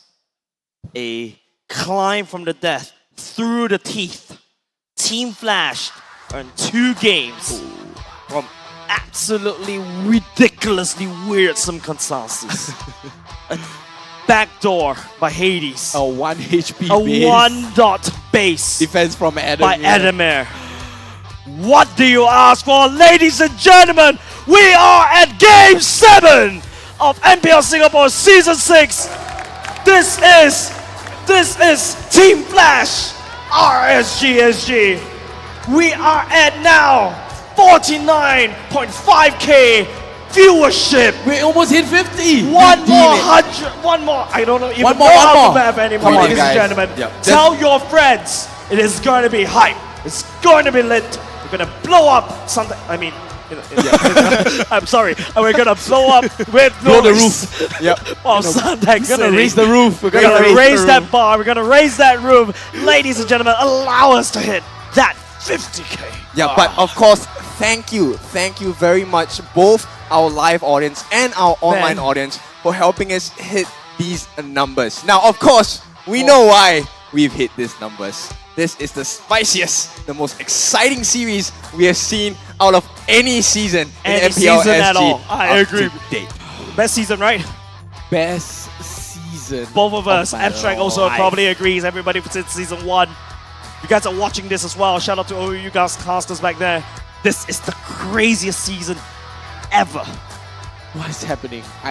This is like literally the dream. Yes.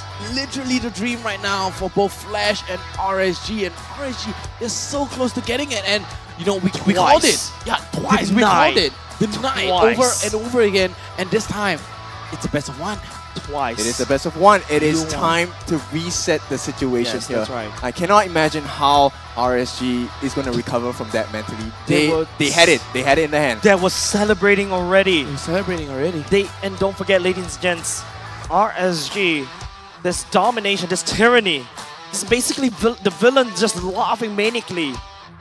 And then the hero that we all deserve emerged. Ladies and gentlemen, we go into the draft of Team Flash and RSGSG. Yep, Team Flash gonna keep it simple, gonna keep it the same. It is the same Khalid ban for their first ban of the game. Now, it is all about the mental strength here. They will keep it exactly the same on the side of RSG as well. No Nolan. No Nolan yet again. I think they're still going to go for the Hades Esports ban right now. And on the side of Flash, they're going to be banning away the Phovius, the Khalid, and possibly the Akai yet again. They do not want to do anything with this. Right now, RSG, We forgot about voices. Man, I was just still replaying that scene in my head. I just couldn't get it out. Yep. You know what's interesting is that at this point of time, this entire venue is almost quiet, silent. Pin Just drop us silent. talking. Pure silence. The end was near. The cheer were there, but then out of nowhere, this Adamir just pops out, and of course, the Joy is gonna get banned out. And RSG, do they want to ban this Fanny out, or do they have an answer right now? Flash, they do have to ban away this Akai. Glue your eyes on the screen right now. Both these two teams are equipping the required and necessary rosters. One more game. I promise you, ladies and gents, this is the last game that we have for you in MPL Singapore Season 6. One more game. One of these two teams that you're seeing on stage right here is going to M5. Right now, the Akai is gonna get banned out by Flash and RSG. They have to ban out this Fanny or even the Joy. Oh wait, no, the Joy's banned. A Fanny or the Lancelot. Fanny, Lancelot, or Hellcat. They do not want Flash to snowball out of hand, so they are going to ban away Nolan, Fanny, as well as the Joy. All these are very snowbally heroes right here. And Flash, they have the opportunity right now. They can go for the Faramis. The Faramis is wide open, and Flash, you've seen how they use the Faramis into the hands. The Faramis Netherrealm is kind of a lifesaver here on the side of Flash. Yep, it is. And Angela is also open for the taking, right? me? It is going to be Fredrin back into the hands of Adamir. Once again, it is a flex pick. This Fredrin could go into the jungle. We might see a different EXP laner. But as it stands now, based on the historic happenings. Flash will want to put Fredrin back in the hands of Adamir. I mean, it saved them the game, right? It makes them survive during that gameplay, and right now they're gonna go for the Irita and possibly the Angela. No, Matilda. Wow. So guiding wind more useful in this case to reposition the important heroes on the side of RSG, and I think safety is of the utmost importance here. Definitely, we've already seen the results of full safetiness and precaution across this 7-game series now at the final and 7th game. Jay gonna have his hands back on this Paramis. I don't think we're gonna deter too much away from any changes. So Rome definitely going to be another hero here. Lawsy, we have seen so many Cho games out of this best of 7 series. The question is, does Flash want to keep it up or do they want to change it up? Right, and they're gonna go into the Bruno instead. They're gonna secure themselves the Bruno. Best. The best. Basically, Team Flash is saying, I'm pulling all the best. Yeah, That's Jay on the Faramis. That's they have Phoenix to put all on the their Bruno. cards out. Yeah. That's it. This is it. This is it for Team Flash. Yep, and very clever to keep that assassin jungler as the last few picks so they can see what else can they be working with. Mid-star. Okay, Diablo. That's for this Diablo. is going to be a Diablo Minzy. Very good success rate in the previous games in the series today. Didn't manage to close it out, but I think this Minzy could be the win con for them.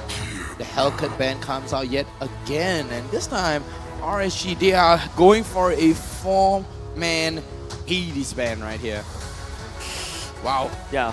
One more. What does that show you? That's just the Thanos. The Thanos Gauntlet, the Infinity Stones combined. RSG just don't want Hades at all. Yep. So I'm just gonna throw some ideas here. Once again, okay, Minzy. I think a Natalia would do well against a Minzy, but we're gonna have the ban out from the Arlet. Arlet, of course, one of the win conditions that RSG had. Bray on that Arlet jungle was a bane. It was such a dangerous existence. The final slash really caused them a lot of problems in the previous games, in the previous series. That's a Hayabusa as well. And no Hellcat, no Hayabusa. So all 5 bans going to work against Hades. What else does Hades have in the Hades esports bag? I'm looking at all the junglers here. I mean, there's just so many. Boxer is still wide open for Team Boxer, Flash. yeah. Don't forget, there's also a potential Lancelot game. Team Flash could pull out. RSG could also use the same. I think RSG wants the lands for themselves. Have we seen a Bray on a Boxer? I don't think so. We had. Have. Okay. Definitely have. But right now, Flash, they want to go. Do they ban out the Edith? Trust. No, they don't ban Edith. That's an but alpha. Alpha. Yeah, there we go. Okay, that's another one. There's another one of Bray. So no Spear of Alpha available for the side of RSG. Who is going to be the jungler? That's the big question we have now, because we do know what Hockey is playing. We do know what Lucian is going to be playing, as well as Diablo. So right now, it is going to be Sayla as well as Bray for the last pick on the side of RSG. But the RSG, they're going to go for the second last pick right now with 20 seconds on the clock. 30 seconds, of course. Fireman ban. That's a Martis. I don't like the Martis here. Really? Really don't like the Martis at all. It's a very low win rate. You pop off, you pop off. You don't pop off, that's it. You're just another body. You're just a retry person. I mean, he's there just to soak up the damage, right? Well, more to deal damage, right? So if he doesn't get the kill, it's not exactly the most effective jungler at this point. But let's see, what does Team Flash have in mind? This will lock their roster and leave the ball in RSG's court. Hanzo? You're going a little bit too far. It is going to be a Going choke. a little bit too far. Amon! Amon! You said first game! No, it's Kin! It was Kin! First official game of Amon right here. You do this in a last game of the day? Team No Flash. other time to pull this out. Go It big works, it works. or go home. That's explain. Yeah, it works right now. I mean, think of it. Amon does not have any dash. It's more of Exactly. in your face, and it kind of denies this Minstita as well. Finds the birds onto Irithel no matter how far she runs away. The Yeah. shard's definitely gonna land. That's gonna be a Lilia for the side of Sayla. Wow. This is it. This is it. And Amon, what? KCP, What have you been eating? They have to watch out for this first jungle buff. Whoever gets a successful invasion is going to have the game of their life. But it's also a risk if they fail that invasion and get picked off instead. So let's take a look. Both of these teams, who wants to take the risk of doing this invade? Look at RSG. 3-man Purify. They have 3-man Purify with a flicker from Diablo here as well on the mid setup. But a 3-man Purify, they do not want to get caught out at all. Gonna have to just, ladies and gents, make sure you're comfortable in your seats. Be it at home, be it at OSIM, be at your chair right now on site. Ladies and gents, both these two teams crossing their T's, dotting their I's. Ladies and gentlemen, Game 7 is afoot! Game number 7, ladies and gentlemen, right now in Sunset City, and a lot of invasion already coming into the bot lane. Yep, Diablo falling a bit low already. He has using that flicker red as well. Yep, the flicker already committed on the side of Diablo here, and he's going to be suffering a little bit in the EXP lane. Yep, small wins, small wins. RSG does have the slight goal lead at the moment. I don't know whether Aemon's going to be good or not, though. Team Flash. The Aemon looks good here. Feels like it, but there's a reason why this assassin's not meta. RSG had to go the mile just to ban every single thing Hades can play. Exactly. Well, it's not the hero, it's the player. As evidently shown by Team Flash here, Hades making most of the heroes work for him. And Team Flash now gonna secure a little bit of gold lead on their end. It's all about this first big play for both teams. Loads of damage traded by the marksman. For now, RSG can't tell who had the advantage yet. It's too early. Yep, but right now, Bray reaches level 4 right before Hades does at a split of a second, and Hades is gonna be having his level 4 there. Surprisingly, no Valentina though, even though it's wide open. Yeah. The Fire Mist is so free for Team Flash right now, so RSG has to fight through like how many layers just to get into the actual health HP of Team Flash. So that wasn't mine, right? No, definitely not. But I have to say Flash has a nice little bit lead now. Small little wins, mini battles right here, but both are on edge. Both teams are on edge. Definitely. On the side. Yep. Right now, the first major objective gonna be spawning. We will see who takes the lead of the game from this point. If Ray gets the snowball, that's it. Team Flash will falter. But if Team Flash gets this first one, maybe there's a chance for Team Flash. Jay. Gets Shadow the pull. Stampede. It's pull.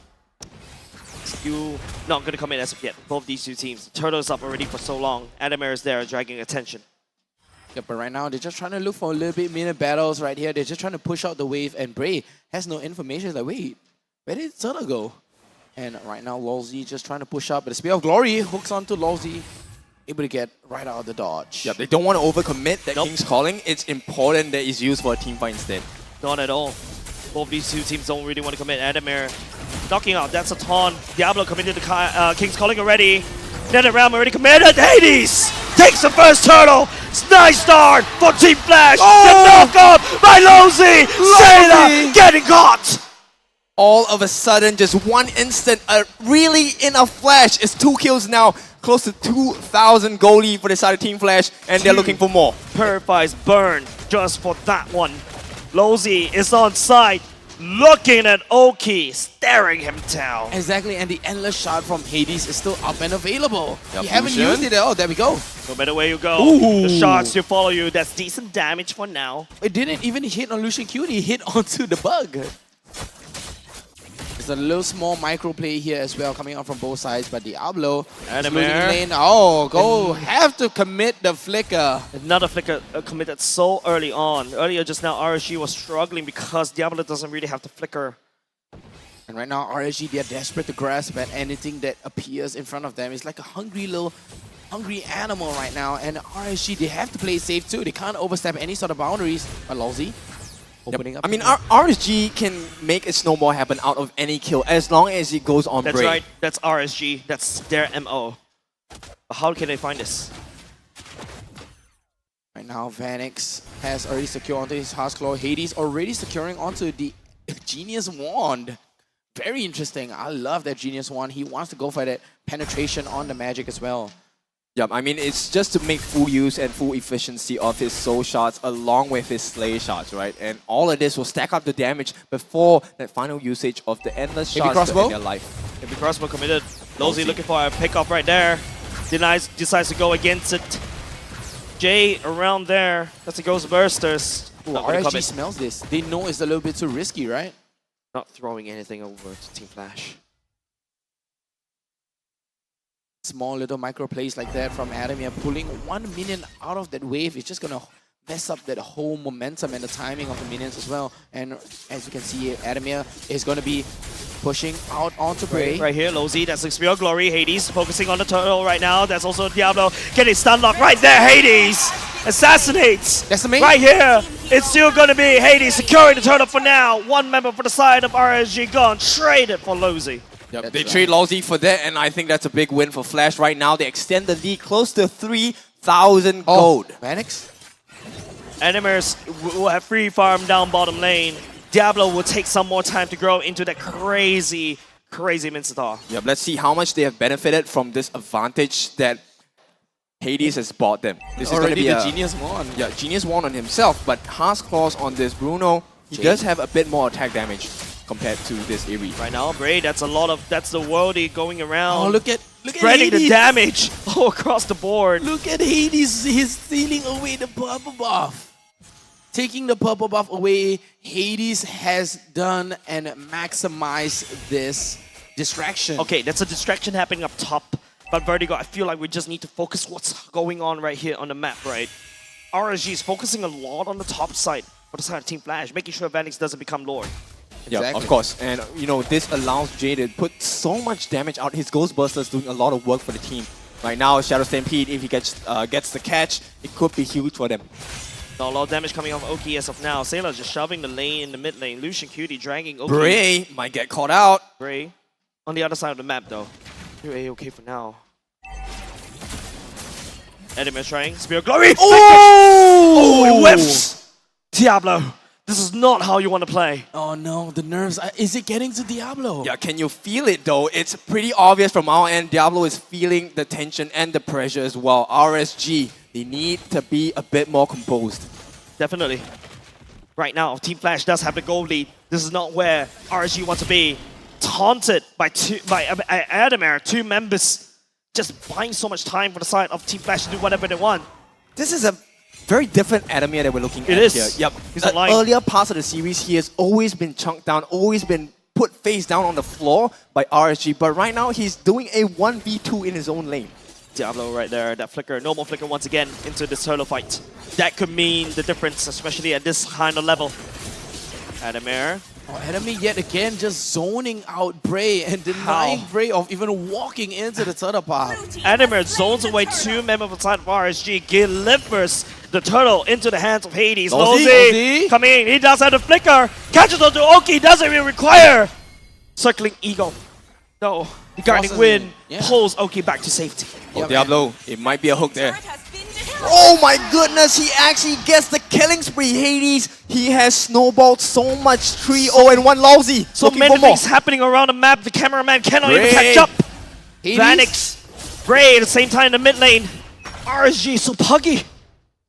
Look at Adamir, he's just dominating the lane. He's just T-posing in front of RSG. 4.3k goal lead right now. And take a look at Hades, level 12 already. 2 levels ahead of Bray.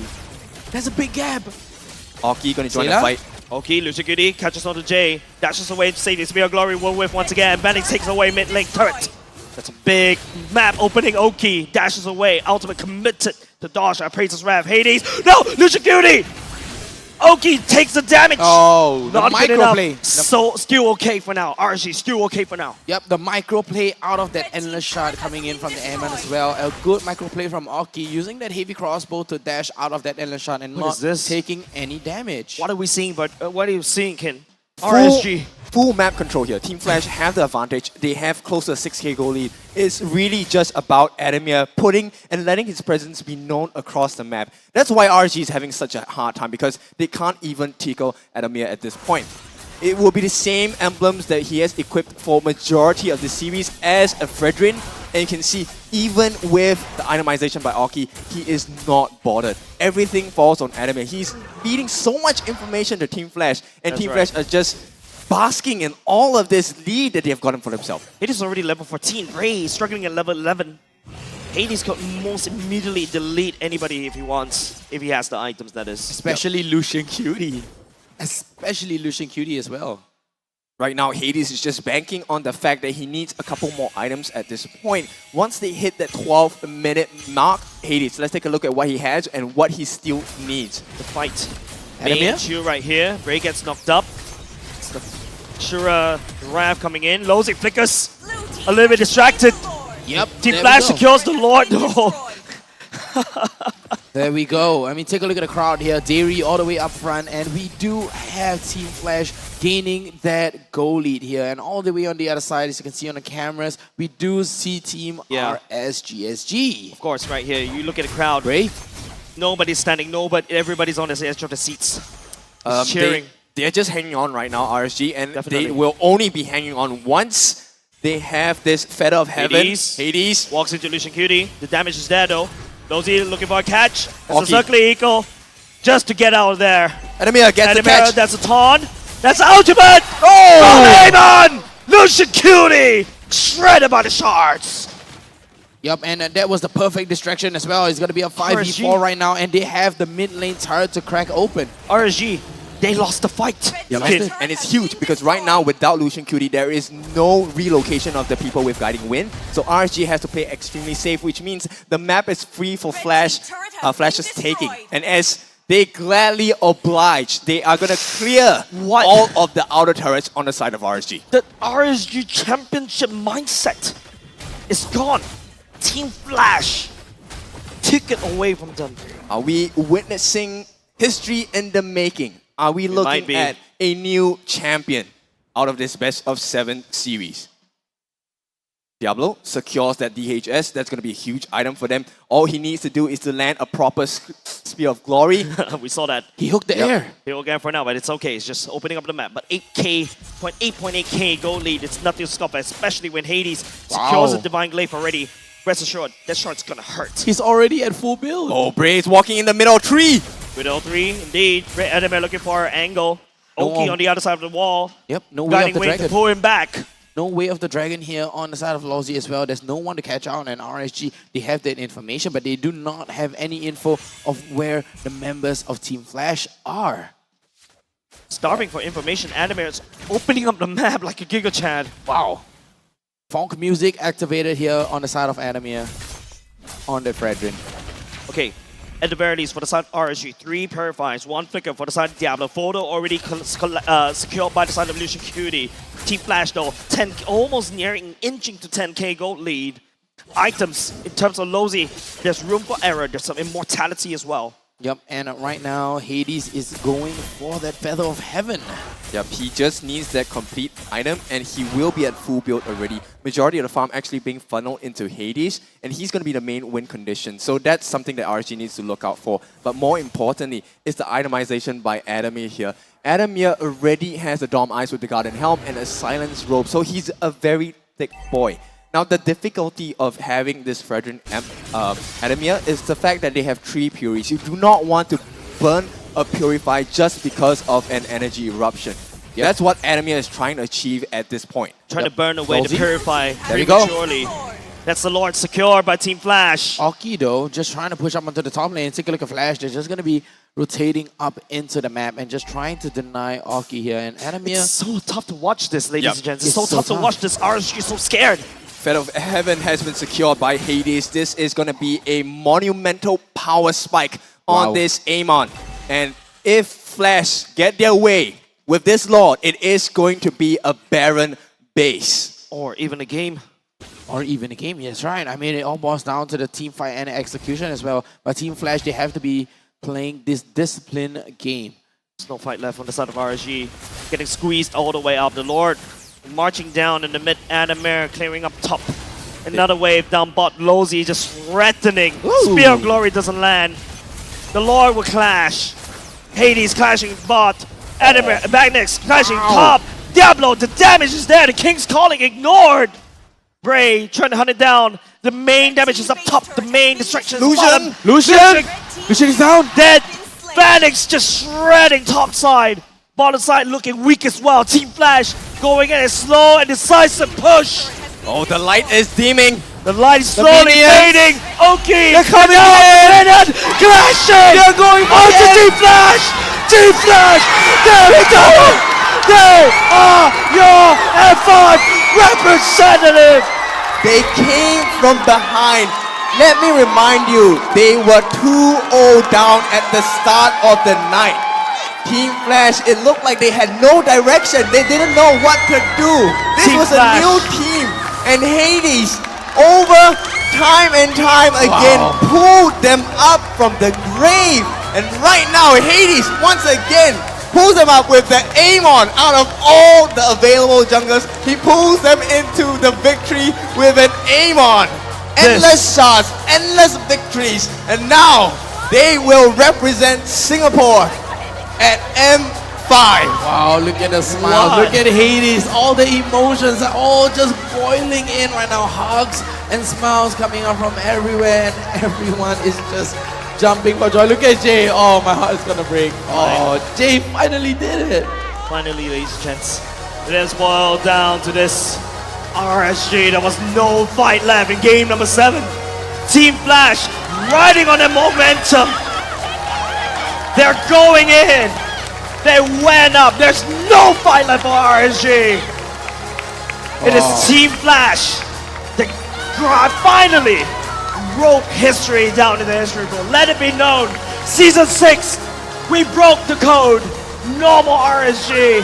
It was taken off by Team Flash. Oh, Team Flash, the champions for Season 6 MPL SG. With that said, ladies and gents, thank you very much.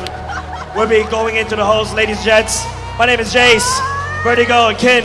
We're casters. Thank you very much for joining us for tonight. But then again, don't go away yet.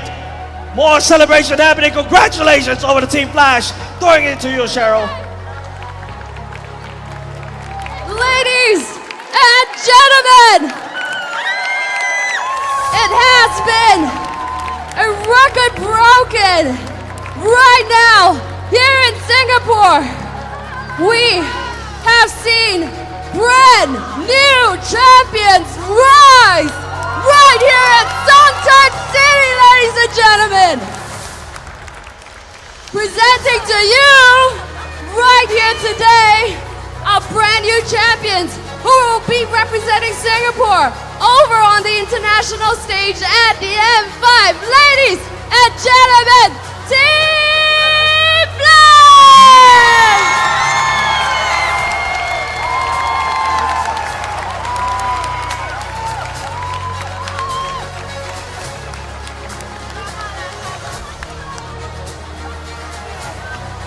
Now, we would love to have the teams to have this moment. It is incredibly emotional. Those are our 3 times back-to-back-to-back champion. They have fought valiantly over at the Land of Dawn. Ladies and gentlemen, please give them a round of applause.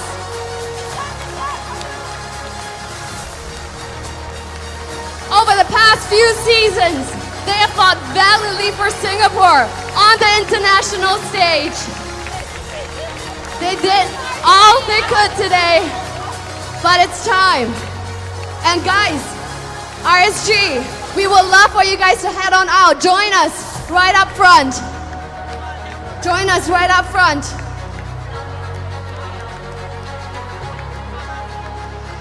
RSG, please join us at the front.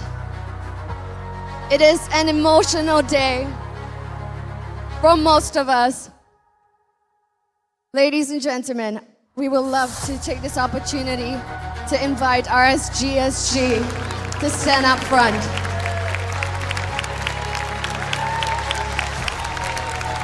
It is an incredibly emotional day, but I would love to take this opportunity to pass the mic on to Youngin.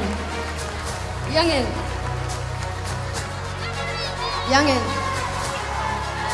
is there anything that you would like to say to all of your fans here today?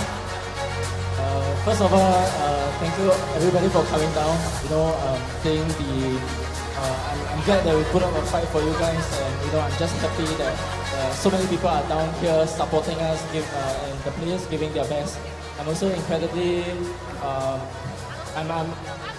Losing this is definitely something that wasn't something that we were expecting. But end of the day, sometimes we win, sometimes we lose, and huge congrats to Team Flash. I'm happy for my teammates Adamir, Reminiscent, my ex-teammates for making it to M5, do us proud in M5. Thank you. Ladies and gentlemen, these men, not boys, not players, but athletes, right here on the stage, these are our 3-time back-to-back champions who have fought for Singapore for 3 seasons. Please, still give them a round of applause. Boys, take your bow. Take your bow, boys. Your watch has ended for this season, but we thank you so much for your service. Thank you, boys.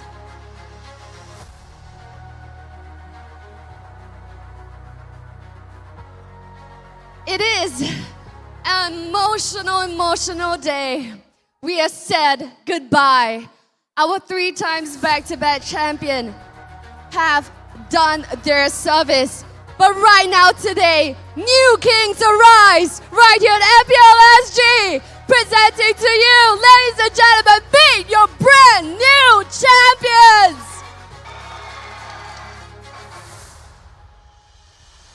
Flash, please join us up front first. Stand in front of the trophy. I know you guys are excited. Stand in front of the trophy. Here. We need stand in front of the trophy where all the X's are marked. First, I would like to take this opportunity to invite Mr. Lee Jianming, Managing Director of Zenway Productions, to join us on stage to present the award.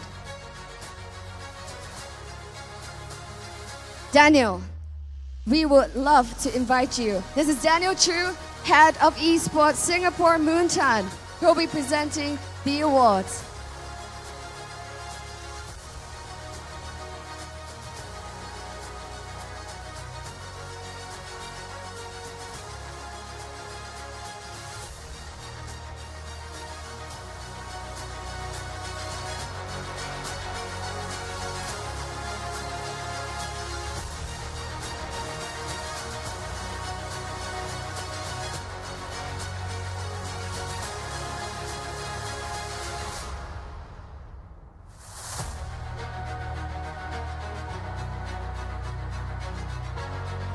So yes,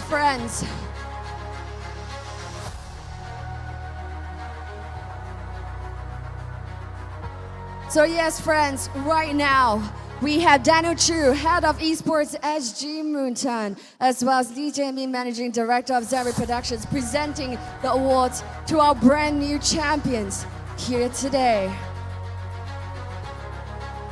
Thank you so much, Daniel, for presenting these awards.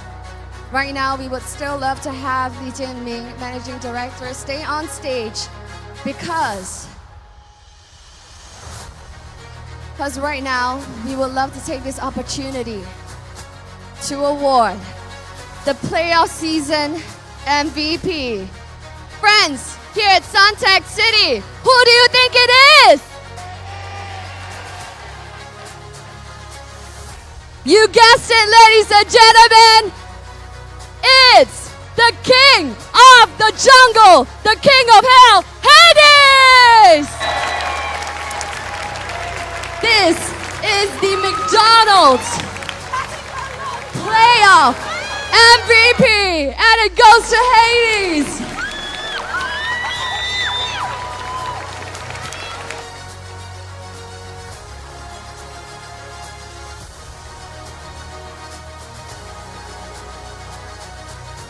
Thank you. Thank you, Timmy, for presenting these awards. We will keep it for you because you have the main one to lift up. So boys, gather around your trophy. Hades. First, take a look at this trophy. And then, can you tell us all what do you feel and what do you have to say to your fans here? I never expect us to win actually because we only have 3 days to practice for these playoffs because I got stuck in the Philippines. That's why I'm so happy we made it to the championship. And that's Hades right here, your playoff season MVP. So guys, gather around, take a good look at this trophy. You have fought valiantly hard, I dare say, across 5 weeks and months of training. This is the moment that you have all been waiting for. Take it in. Hands on the trophy first. Don't lift it up. Feel the energy. You have been waiting for this moment. And when I count down, lift it up and proud as new champions of Singapore. Team Flash, please claim your title in 3, 2, 1.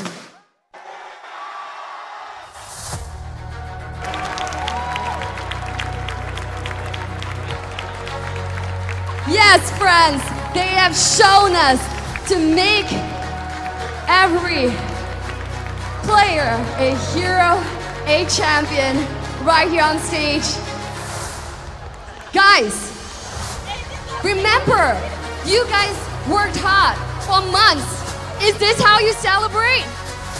This trophy is yours. Go ham, go crazy, party! I don't think that they expected to win this. I don't think they expected to win this. It's a shocking turn of events. Come on, lift it up, party. It's your moment. Why are you leaving it there? If you leave it there, I'm gonna bring it home. Okay, so KZB. Okay, just lift it up. Okay, KZB.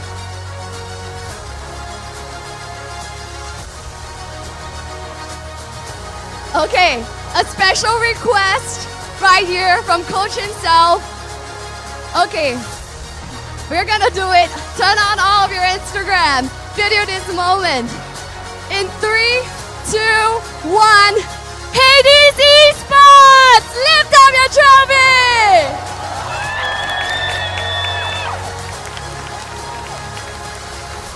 Okay, KZB, since y'all don't really want to bring home the trophy, I'll bring it home. But anything that you would love to say to all the support? First of all, I would like to thank all the Flash supporters out there for supporting us all the way. For our journey, it's really quite tough because of all our commitments here. I would like to thank my players as well for all the trainings and all the good discussions that we had. Right? Actually, we don't have much discussion Okay, so pitching here honestly is all my players' dreams. Some of them is like 5-6 curves. Some of them they are the rejects of some of the other teams. But we did it We did it with all the people here. So send a round of applause Thank you. No, but the way you put it though, I can't help but feel emotional, So, I honestly, I think they're really, really tired because they fought not just the lower bracket finals, but right now, the grand finals. So I guess if you guys are really tired, there's no more voice left in you to scream, I guess I'll just end the show and you guys can party right here in Suncheck City until the sun goes up. Now friends, we didn't expect this. We thought another record will be broken where we see a 4th-time champion. But here, we have brand new kings right here in Singapore that will represent us over on the international stage at the M5s, and we hope that all of the other regions can take a look at us, at our brand new kings, because they fought hard and they fought valiantly. So right here for Singapore, we present Team Flash.